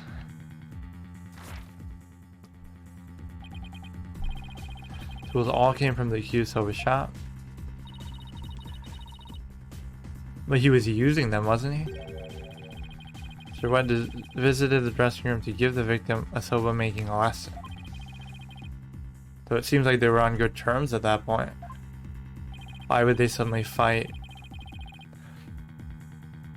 After the accused kneaded the dough and made those noodles, he randomly killed him for no reason. I always give cooking lessons to people before I kill them. Alright, this guy never learns his lesson. he hasn't really helped me at the end of my cases. He tries to fight till the end, even though he ends up being wrong every time. He hasn't had like an Edgeworth-worthy epiphany. So he's not a terrible guy, but he's not a great guy either. If Wet killed the victim before 4, why would he return to that room at a later time?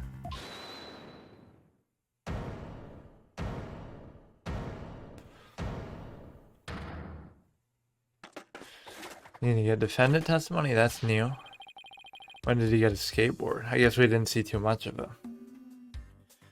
Your kitten caboodle when it comes to noodles.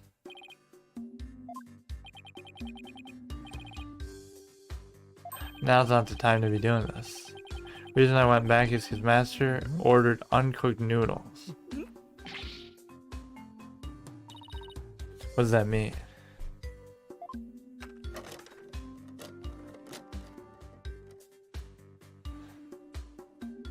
Just put him down on the table, dude.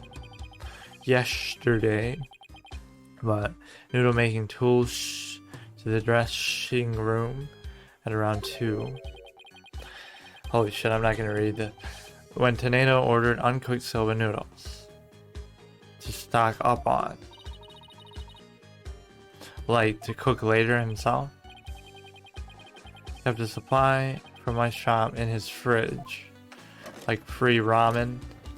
So you could cook them at any time you wanted. Only had 1 serving left.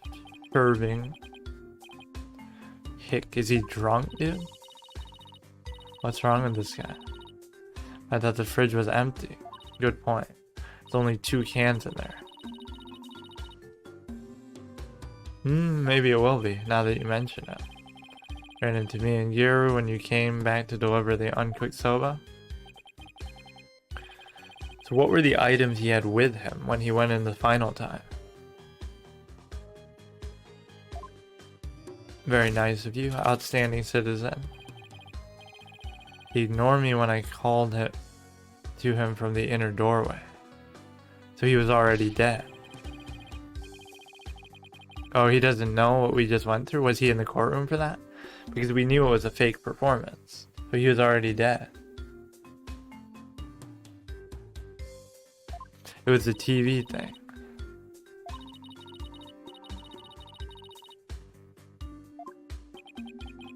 I swear I'm telling the truth.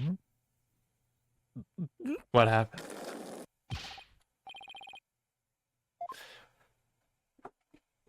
What's going on with this guy? What a spurg. Good thing we didn't have to cross-examine him. Objection. Yeah, that was sort of a testimony. 2 p.m. is true, so he killed him then. Falls within the victim. So nobody checked that room from 2 to whenever, 4:20. Kind of odd. Between 2 and 4. Critical information. So how long was he in there? Objection. Well, it's the fact that she's all over it.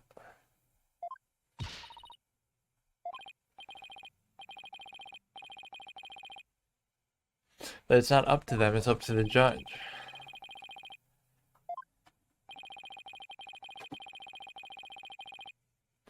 Why? That's so arbitrary and weird. You're letting the one guy testify about how bad his performance was, which is subjective, anecdotal, not important, not relevant, but you won't accept this statement? That was an official part of his testimony. The complaining about his own performance. Yet now you'll only accept that. So what do I really want from that?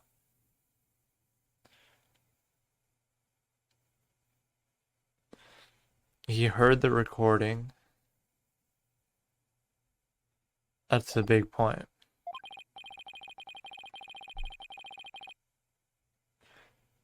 Are we going to do that final figure it out thing? Like the logic chain from investigation? I don't know what you call it in this. Like where you have that final epiphany mode. You have to keep choosing between the 2 options. I forget what that's called. Silence. Or is he gonna save us? Innuendo. I'm not sure either where we're going. Still a hidden witness. Yeah, Owen, but how do we get him out? We have to do our psychology thing again?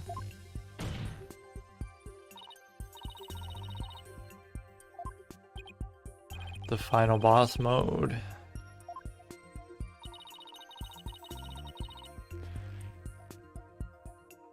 Yeah, obviously Owen. That's what we worked so hard to prove was the message. Fourth personality might be the true culprit. Amazing. As if that would matter. Who cares what personality did it?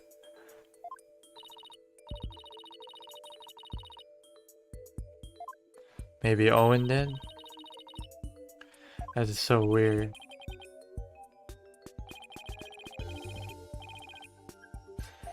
How would we bring it out? So can he plead the insanity defense with all this shit going on? Just do your psychology thing. You telling Prosecutor? By that I mean Blackwell. Not the phoning on the other side. Although they both lose every case that you see them in, pretty much. Except for the one, to be fair, in the last case. I can't talk too much yet. Patches. If you claim you don't know Owen when you really do, that's tantamount to perjury. If you want to exercise your right to remain silent, that's a different story. He's going to bait him again. Yeah, so that means he shouldn't listen to you, am I right?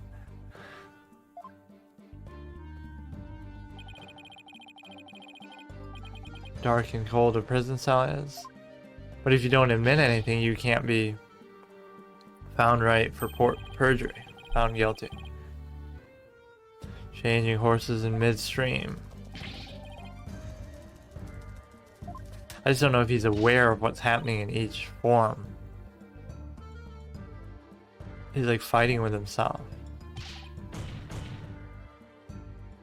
He's turning them against each other.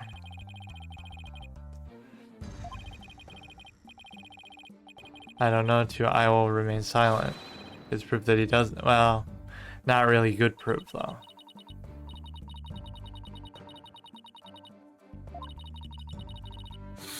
It's not that impressive. It's pretty obvious.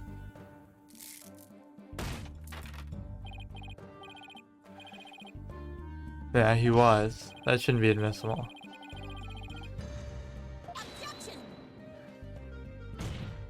Can we just do the psychology thing again? About the existence of Owen. But this shouldn't even be a topic because it doesn't prove that physically he was able to do the crime or willing or actually did it. This is so subjective. This is kind of a bad path to go down. You should find this in the context of something else. There's no reason to admit this testimony. But this is the final music, at least, that we love so much. Yeah, this case was weird, too. I don't know how much I really liked it, but assuming this is the end, let's just enjoy the music for a second. I've never met any personality named Owen. And who names them anyway? The personality itself or the original person? I don't know. Patches was just blurting out nonsense in a panic. We're always aware, so we definitely notice if a personality like that showed up. But it was kind of secretive. I don't know how we established that, but we said it before, that's like a secret. How dare you treat me like a criminal based on mere conjecture? That's it. Yeah, it really is conjecture. Even if he does have the personality, it doesn't mean he did it automatically. So each line is from a different personality. Yeah.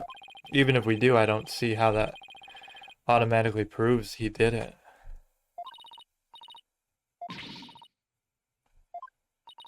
Oh, she doesn't handle pressure all that well.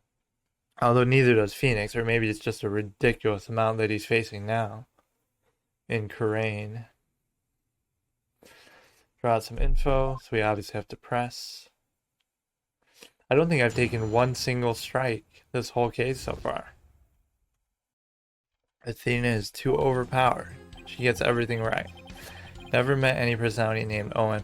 Although I got plenty of things wrong on the psychology thing. It just doesn't penalize you for them.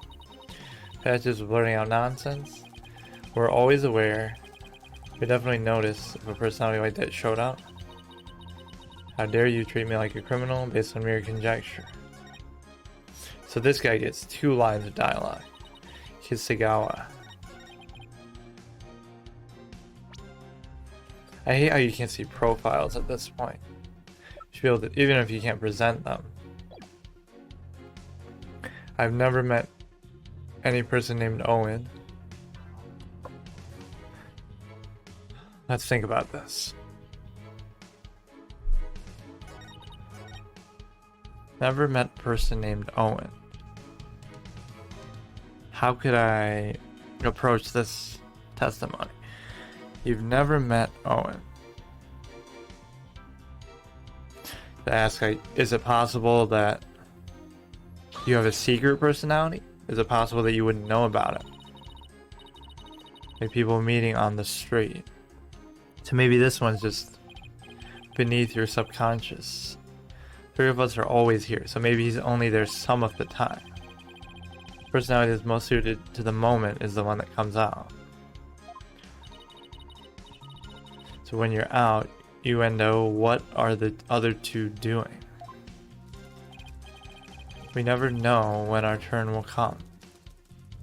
So he's not doing it at will, it just happens automatically, or so he says. We stand by and listen. All 3 share the same memories. But she's establishing that you have another set, all to Owen. So maybe he doesn't even know what he did. She seems satisfied with that. Patches was blurting out nonsense in a panic. You could try to turn them against each other. Would you say Patches is the... How could I say that without being leading? Like, would you say Patches is prone to such outbursts? Something like that. Or just ask to speak with him. You rang. You didn't know anybody named Owen. But then you remained silent. But then you didn't even use the right. You just started testifying anyway.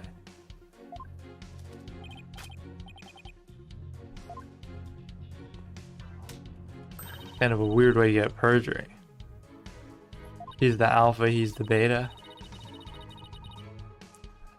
I hate to say it, but Patches is about as smart as a sack of rocks. You're insulting your own personality. If you go in with a bunch of highfalutin words, he's gonna want to keep silent. The stupid defense. That always works. Looking after loose-tongued Patches is your role. Kisagawa.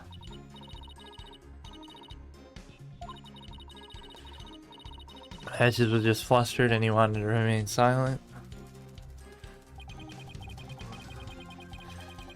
We're always aware, so we definitely notice if a personality like that showed up. Is there some instance where he hasn't done that? Where he was like unaware of something? What could I ask here? Does that mean you're always aware of one another's actions? Or do you ever fight with one another? Or argue about what to do? If you're always aware of one another, do you ever conflict on what you want to do? What if for some reason you 3 were unconscious at the start of the incident? At the time the 3 of you weren't alert and aware, what would happen? Like you could be asleep? You 3 share the same memories. Well, you're just assuming Owen even exists. You gotta prove it first. What if he has separate memories and he's secret? Emerges when the three of you are unaware or unconscious. Like sleepwalking? Even if it was true, he wouldn't know that. Pure conjecture. First prove that it exists.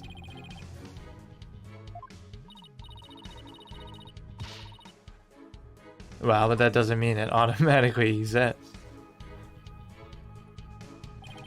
I'm on his side this time. Yeah, you just gotta prove it. We can do it. What? What happens twice will happen thrice. If you see one, they're likely 30 in your home. Is that like a pest control ad? If you see one cockroach, they're likely 30, so hire us to clear it out? That's kind of a random one. How did I know it was cockroaches? What the fuck? How did I know? Do we bug you that much? Good one. How do you intend to prove it?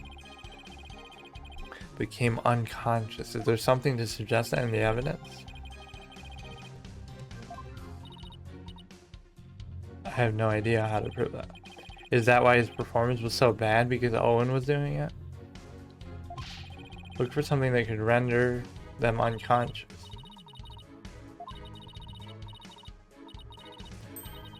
Mr. Wet. Oh, is she gonna have an epiphany? Rest. Maybe if I were a lump of regular flour dough for... What? Why can't you just speak normally? Fresh like my soba. Don't let soba dough rest. It's all about the three freshes. Buckwheat seed. Wait, what? Huh? He's blacked out.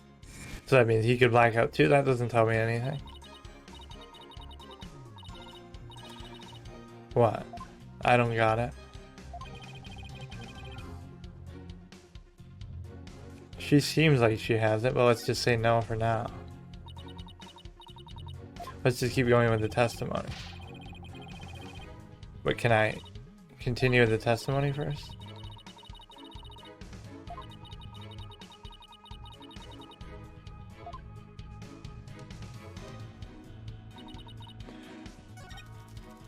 Definitely notice if somebody showed up. Let's see, what would we ask to this one? How dare you treat me like a criminal based on mere conjecture? So then why don't I ask, if Owen existed, you would still be innocent, so why not just admit it? Although that's very leading, I don't like that. Nobody involved with the case is named Owen. You have to explore the possibility that he's... Yes, of course, that's perfectly logical. Imagine saying this in real life if you're a cop or something. Nobody associated with this case has a particular name that's mentioned somewhere in the evidence, so we have to assume someone has a split personality. Name that. Perfect logic. Yeah, it could just be a random assortment. For example, Owen the fourth hitter. Some baseball player? Owen Gonzalez, 36 years old. He's a cleanup fourth place hitter, of course. Such a famous baseball player was there, hanging around in the theater. He would have drawn a lot of attention to himself, don't you think? That is a pretty good... Owen fourth, like I-O-N 4000? Oh, who is N? Damn, she's exactly asking whatever I say. N isn't a person. It's his favorite hobby shop. Enjoy. Dude, this guy's actually pretty good at coming up with these kind of explanations. This is anecdotal, but it's actually good. Look at what he just said. Look how specifically he had that ready. It's like he knew I was going to go here. The fourth hitter. And he gave the exact age, what he does. He's famous. He's 36. He gave his full name. Then he gives ION 4000, and then he immediately has what N means. Enjoy. He was a huge model train collector. Could be a lot of things, is what he's saying. Why would he? That is amazing. You can't prove that he didn't.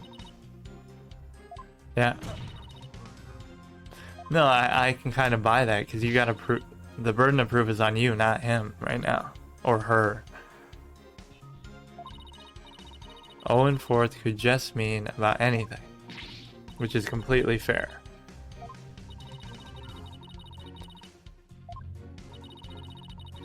He's not going to just give in like that.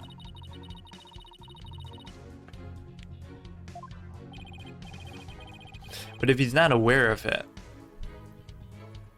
maybe he genuinely doesn't know it's there.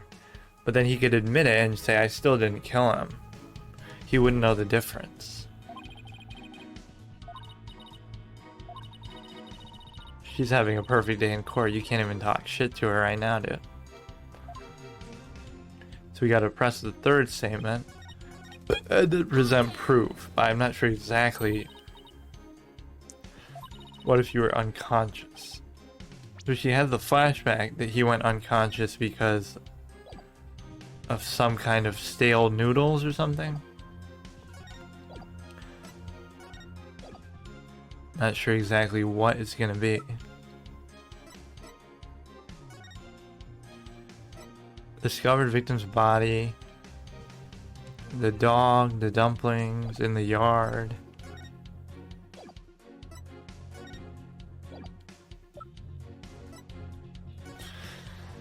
I still can't get over that special English version cards. They even put that in the game just to justify the khur'ain cards having English letters on them.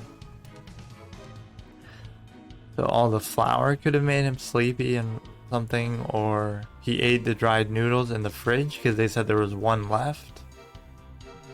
Why would he just do that? It's something in the picture, I just don't know. Victim was making soba noodles from scratch, covered in flour, 2 drink cans.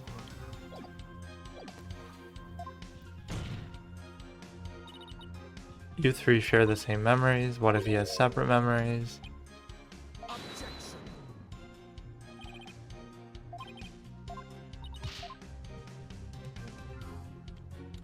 So yes, we do have proof, although I don't know exactly where she's going with it.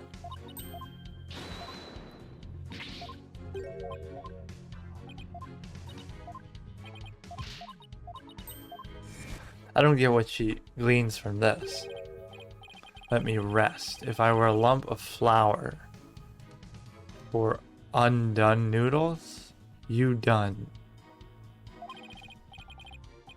But I'm fresh like my soba.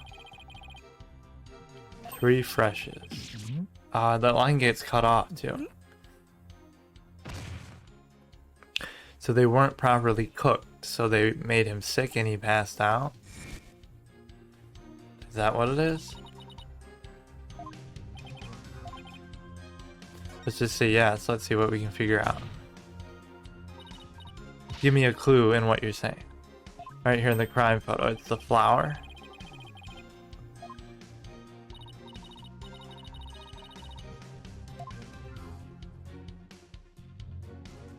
So I could point to the fridge and say he ate something. Or I could say it's the flour.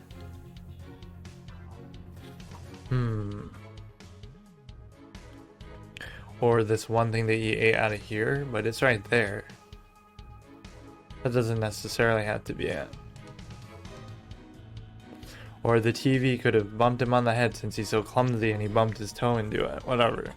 Let's see if we can see that last line. Cut the dough fresh and boil the noodles fresh.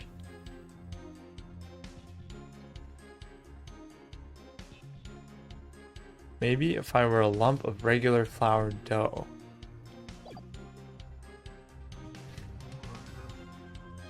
I could point to the flour, but what does that really show?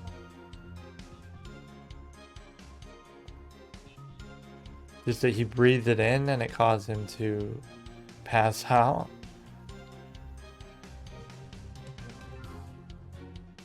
I almost want to point to the fridge and say he ate a stale thing of noodles for some reason.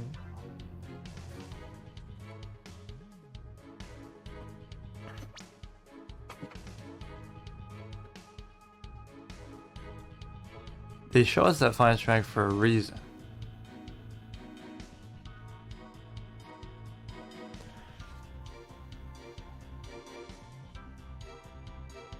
Maybe the fact that the fridge was left open made them go bad? It's either the fridge or the flour.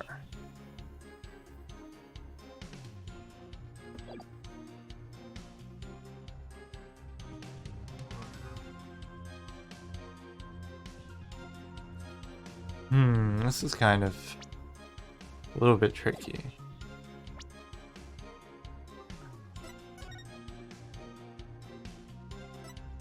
Doesn't it say here?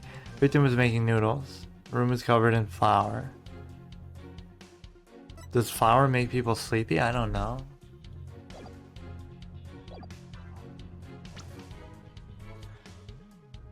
It's a little bit odd.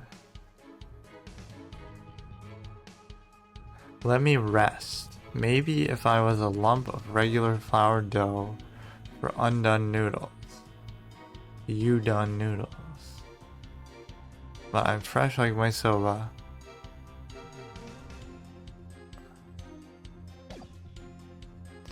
Do I just point to... Maybe I go close to the fridge? Let's just try it. Ah, almost a permadeath. Smacked over the head with this and that's why he passed out. Fine, let's do the fridge. Damn, I was doing so good too. Assertion was a swing and a miss too. Good one. Didn't need to be hit over the head.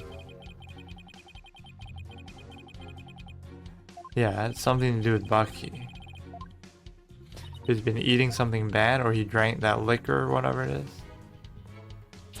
He ate the uncooked thing. Wait, what? So it's not the fridge. It's something he ate.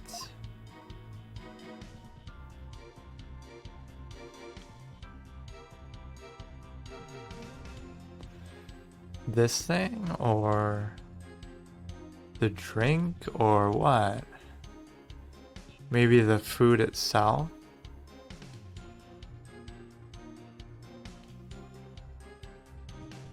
I'm confused actually. That's kind of sad. I was doing so perfect. I hadn't lost one strike.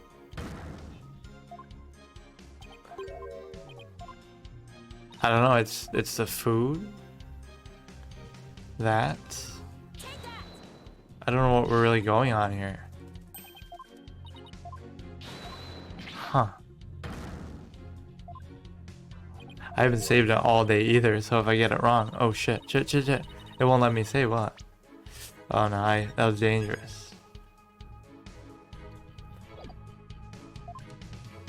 Lucky. Oh, you can save it here too.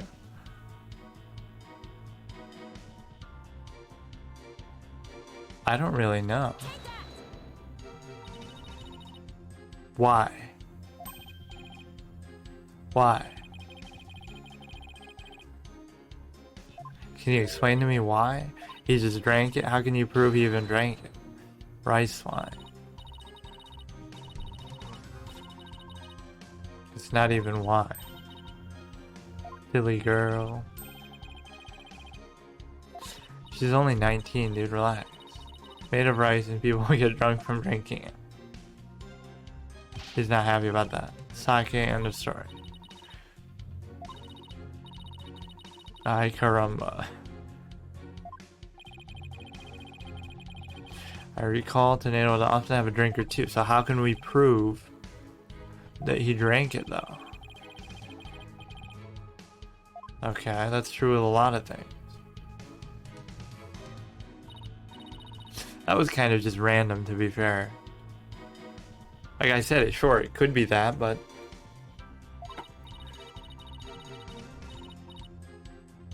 Sake.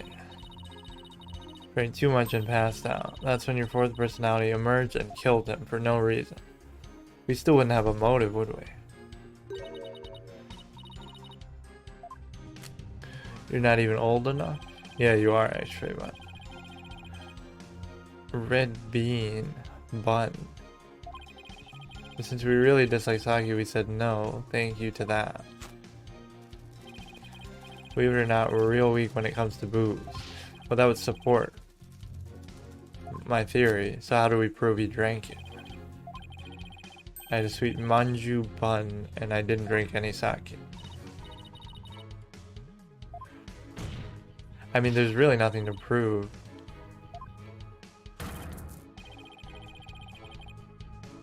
Well, we hadn't come to this theory yet. He's no Adrian Andrews, that's for sure.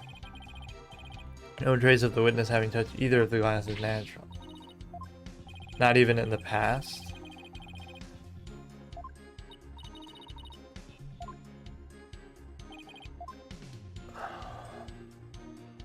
Like, why would you say no? I had a sweet manju bun, but I didn't drink any sake. So how would I even disprove that?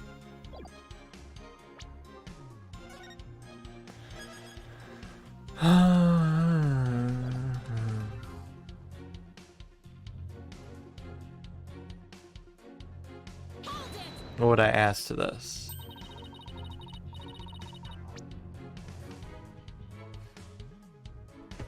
I didn't drink any sake.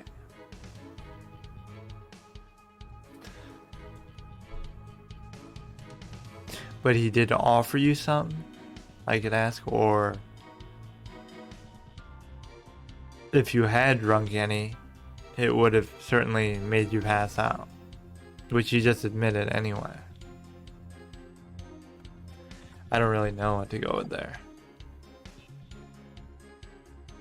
Yeah, that's what she asked exactly. So we're establishing what we want first, the ending, when he thinks he's safe. Ate something that had sake as an ingredient. That's kind of a stretch. Maybe those treats too?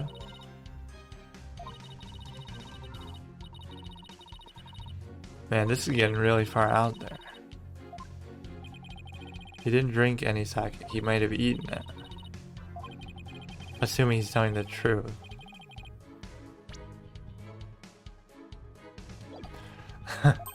Oh, if you know, just tell me then, dude.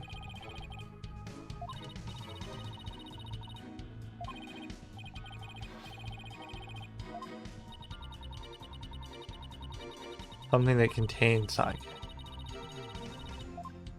Well, there must be. They're making it very blatant. What could it be?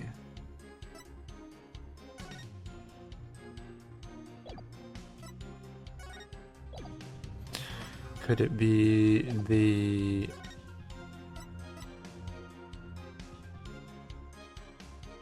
dumplings? No, that's a dead end. Thought we had that much evidence anyway. We just show this again and say he ate that sweet thing, but how do I know it has sake in it?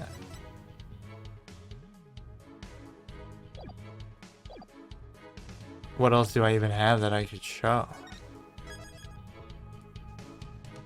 That's literally the only thing with food in it.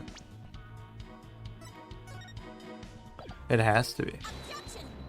What? Damn. From permadeath perfect to losing them all at the end here. That's kind of sad.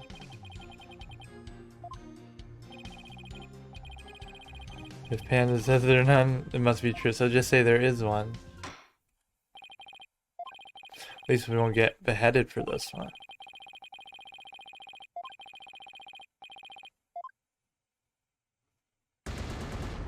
Just wanted to see what the text looks like here. Good old USA text. It's kind of sad I was doing so good. Fuck. Wait. Shouldn't I just load my save then? Oh, I'd have to do that whole thing again.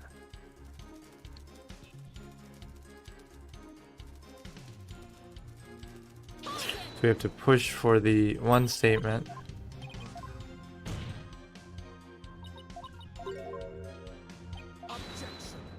Can I just load my other save? How long is it going to take to get back there? We say yes, we have proof.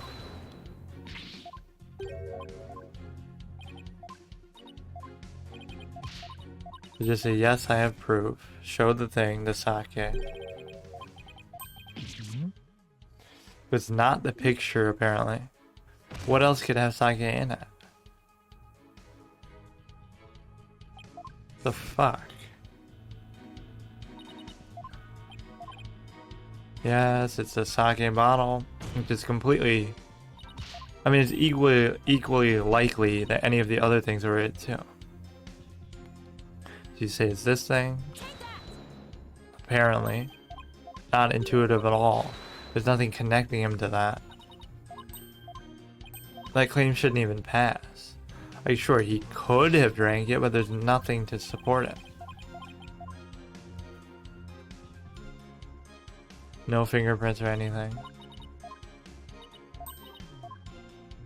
That's a really bad deduction. Based on nothing. Just because it's convenient for your case, you just say it, and the court accepts it. Manju bun.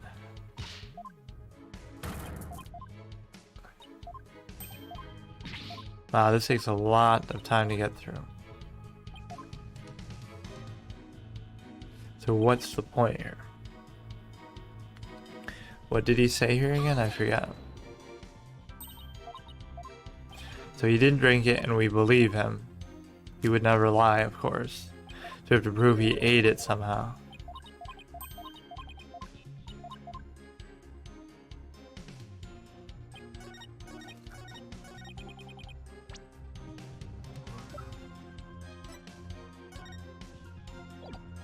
A note written by the victim doesn't prove anything. Discovered upon, okay, feeding her dog dumplings. Maybe I show this and say the dumplings were bad, so that's why he buried them. Knock knock, who's there? The evidence in that statement. This evidence in that statement, who? They contradict each other, that's who. What are you doing?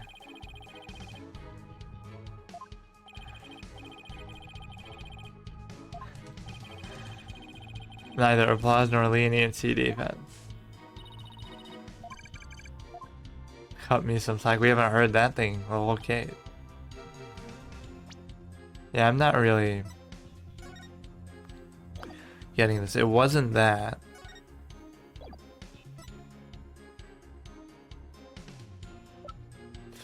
There's only so many things it could be.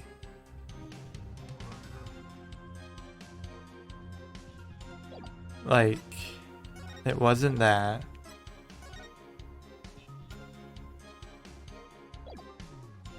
What?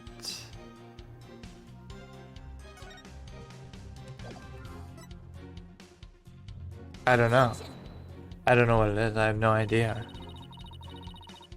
Maybe she gives different dialogue. Absolute nonsense. The statement proves it. Wild guess incoming.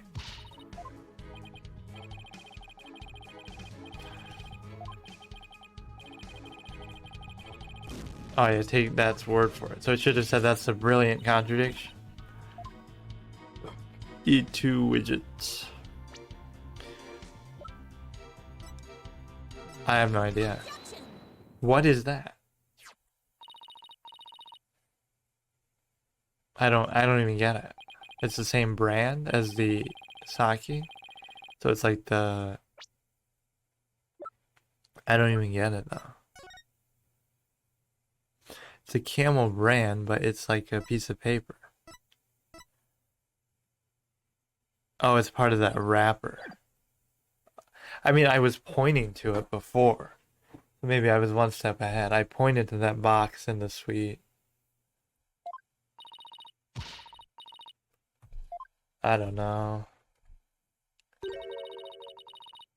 Can't you just see that box in the picture?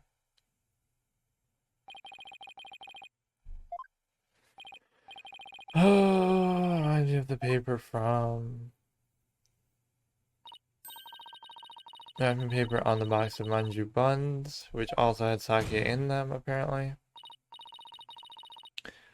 May not have drank any, but you ate a sweet red bean bun. Who says they have sake in them? The manju you ate caused you to fall unconscious. Buns contain a secret ingredient. I guess they had sake? I don't know how you can prove that.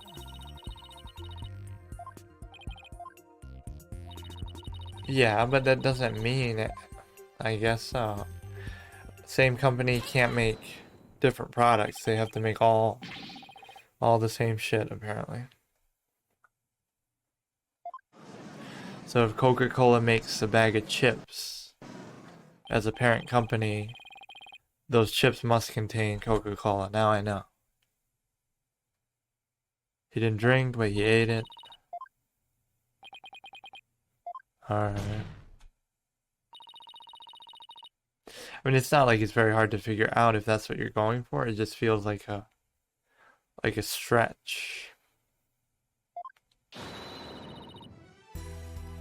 I guess we could easily test that. Camel sweet bun, which allowed a fourth personality to emerge. Isn't that correct? Just listen to that statement. Apparently that's what where we're going with this. But can we see the fourth personality? Wouldn't the alcoholic content evaporate as they're steamed? Or to give them stronger... Some are specially made to retain as much of their content as possible. You just said you're lightweight, that you can handle it. Even a drop would... How about we test that theory? What do you say? So have him eat one?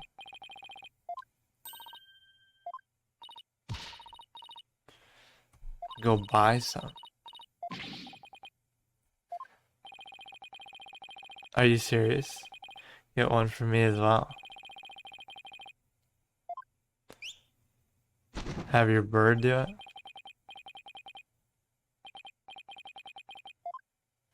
Of course, he knows exactly what to do in that situation. He'll just eat it himself. Your treat. Okay, dude, what a ridiculous recess this is. So then we'll face off against the final form, I suppose? Wow. I don't know what to say about this case.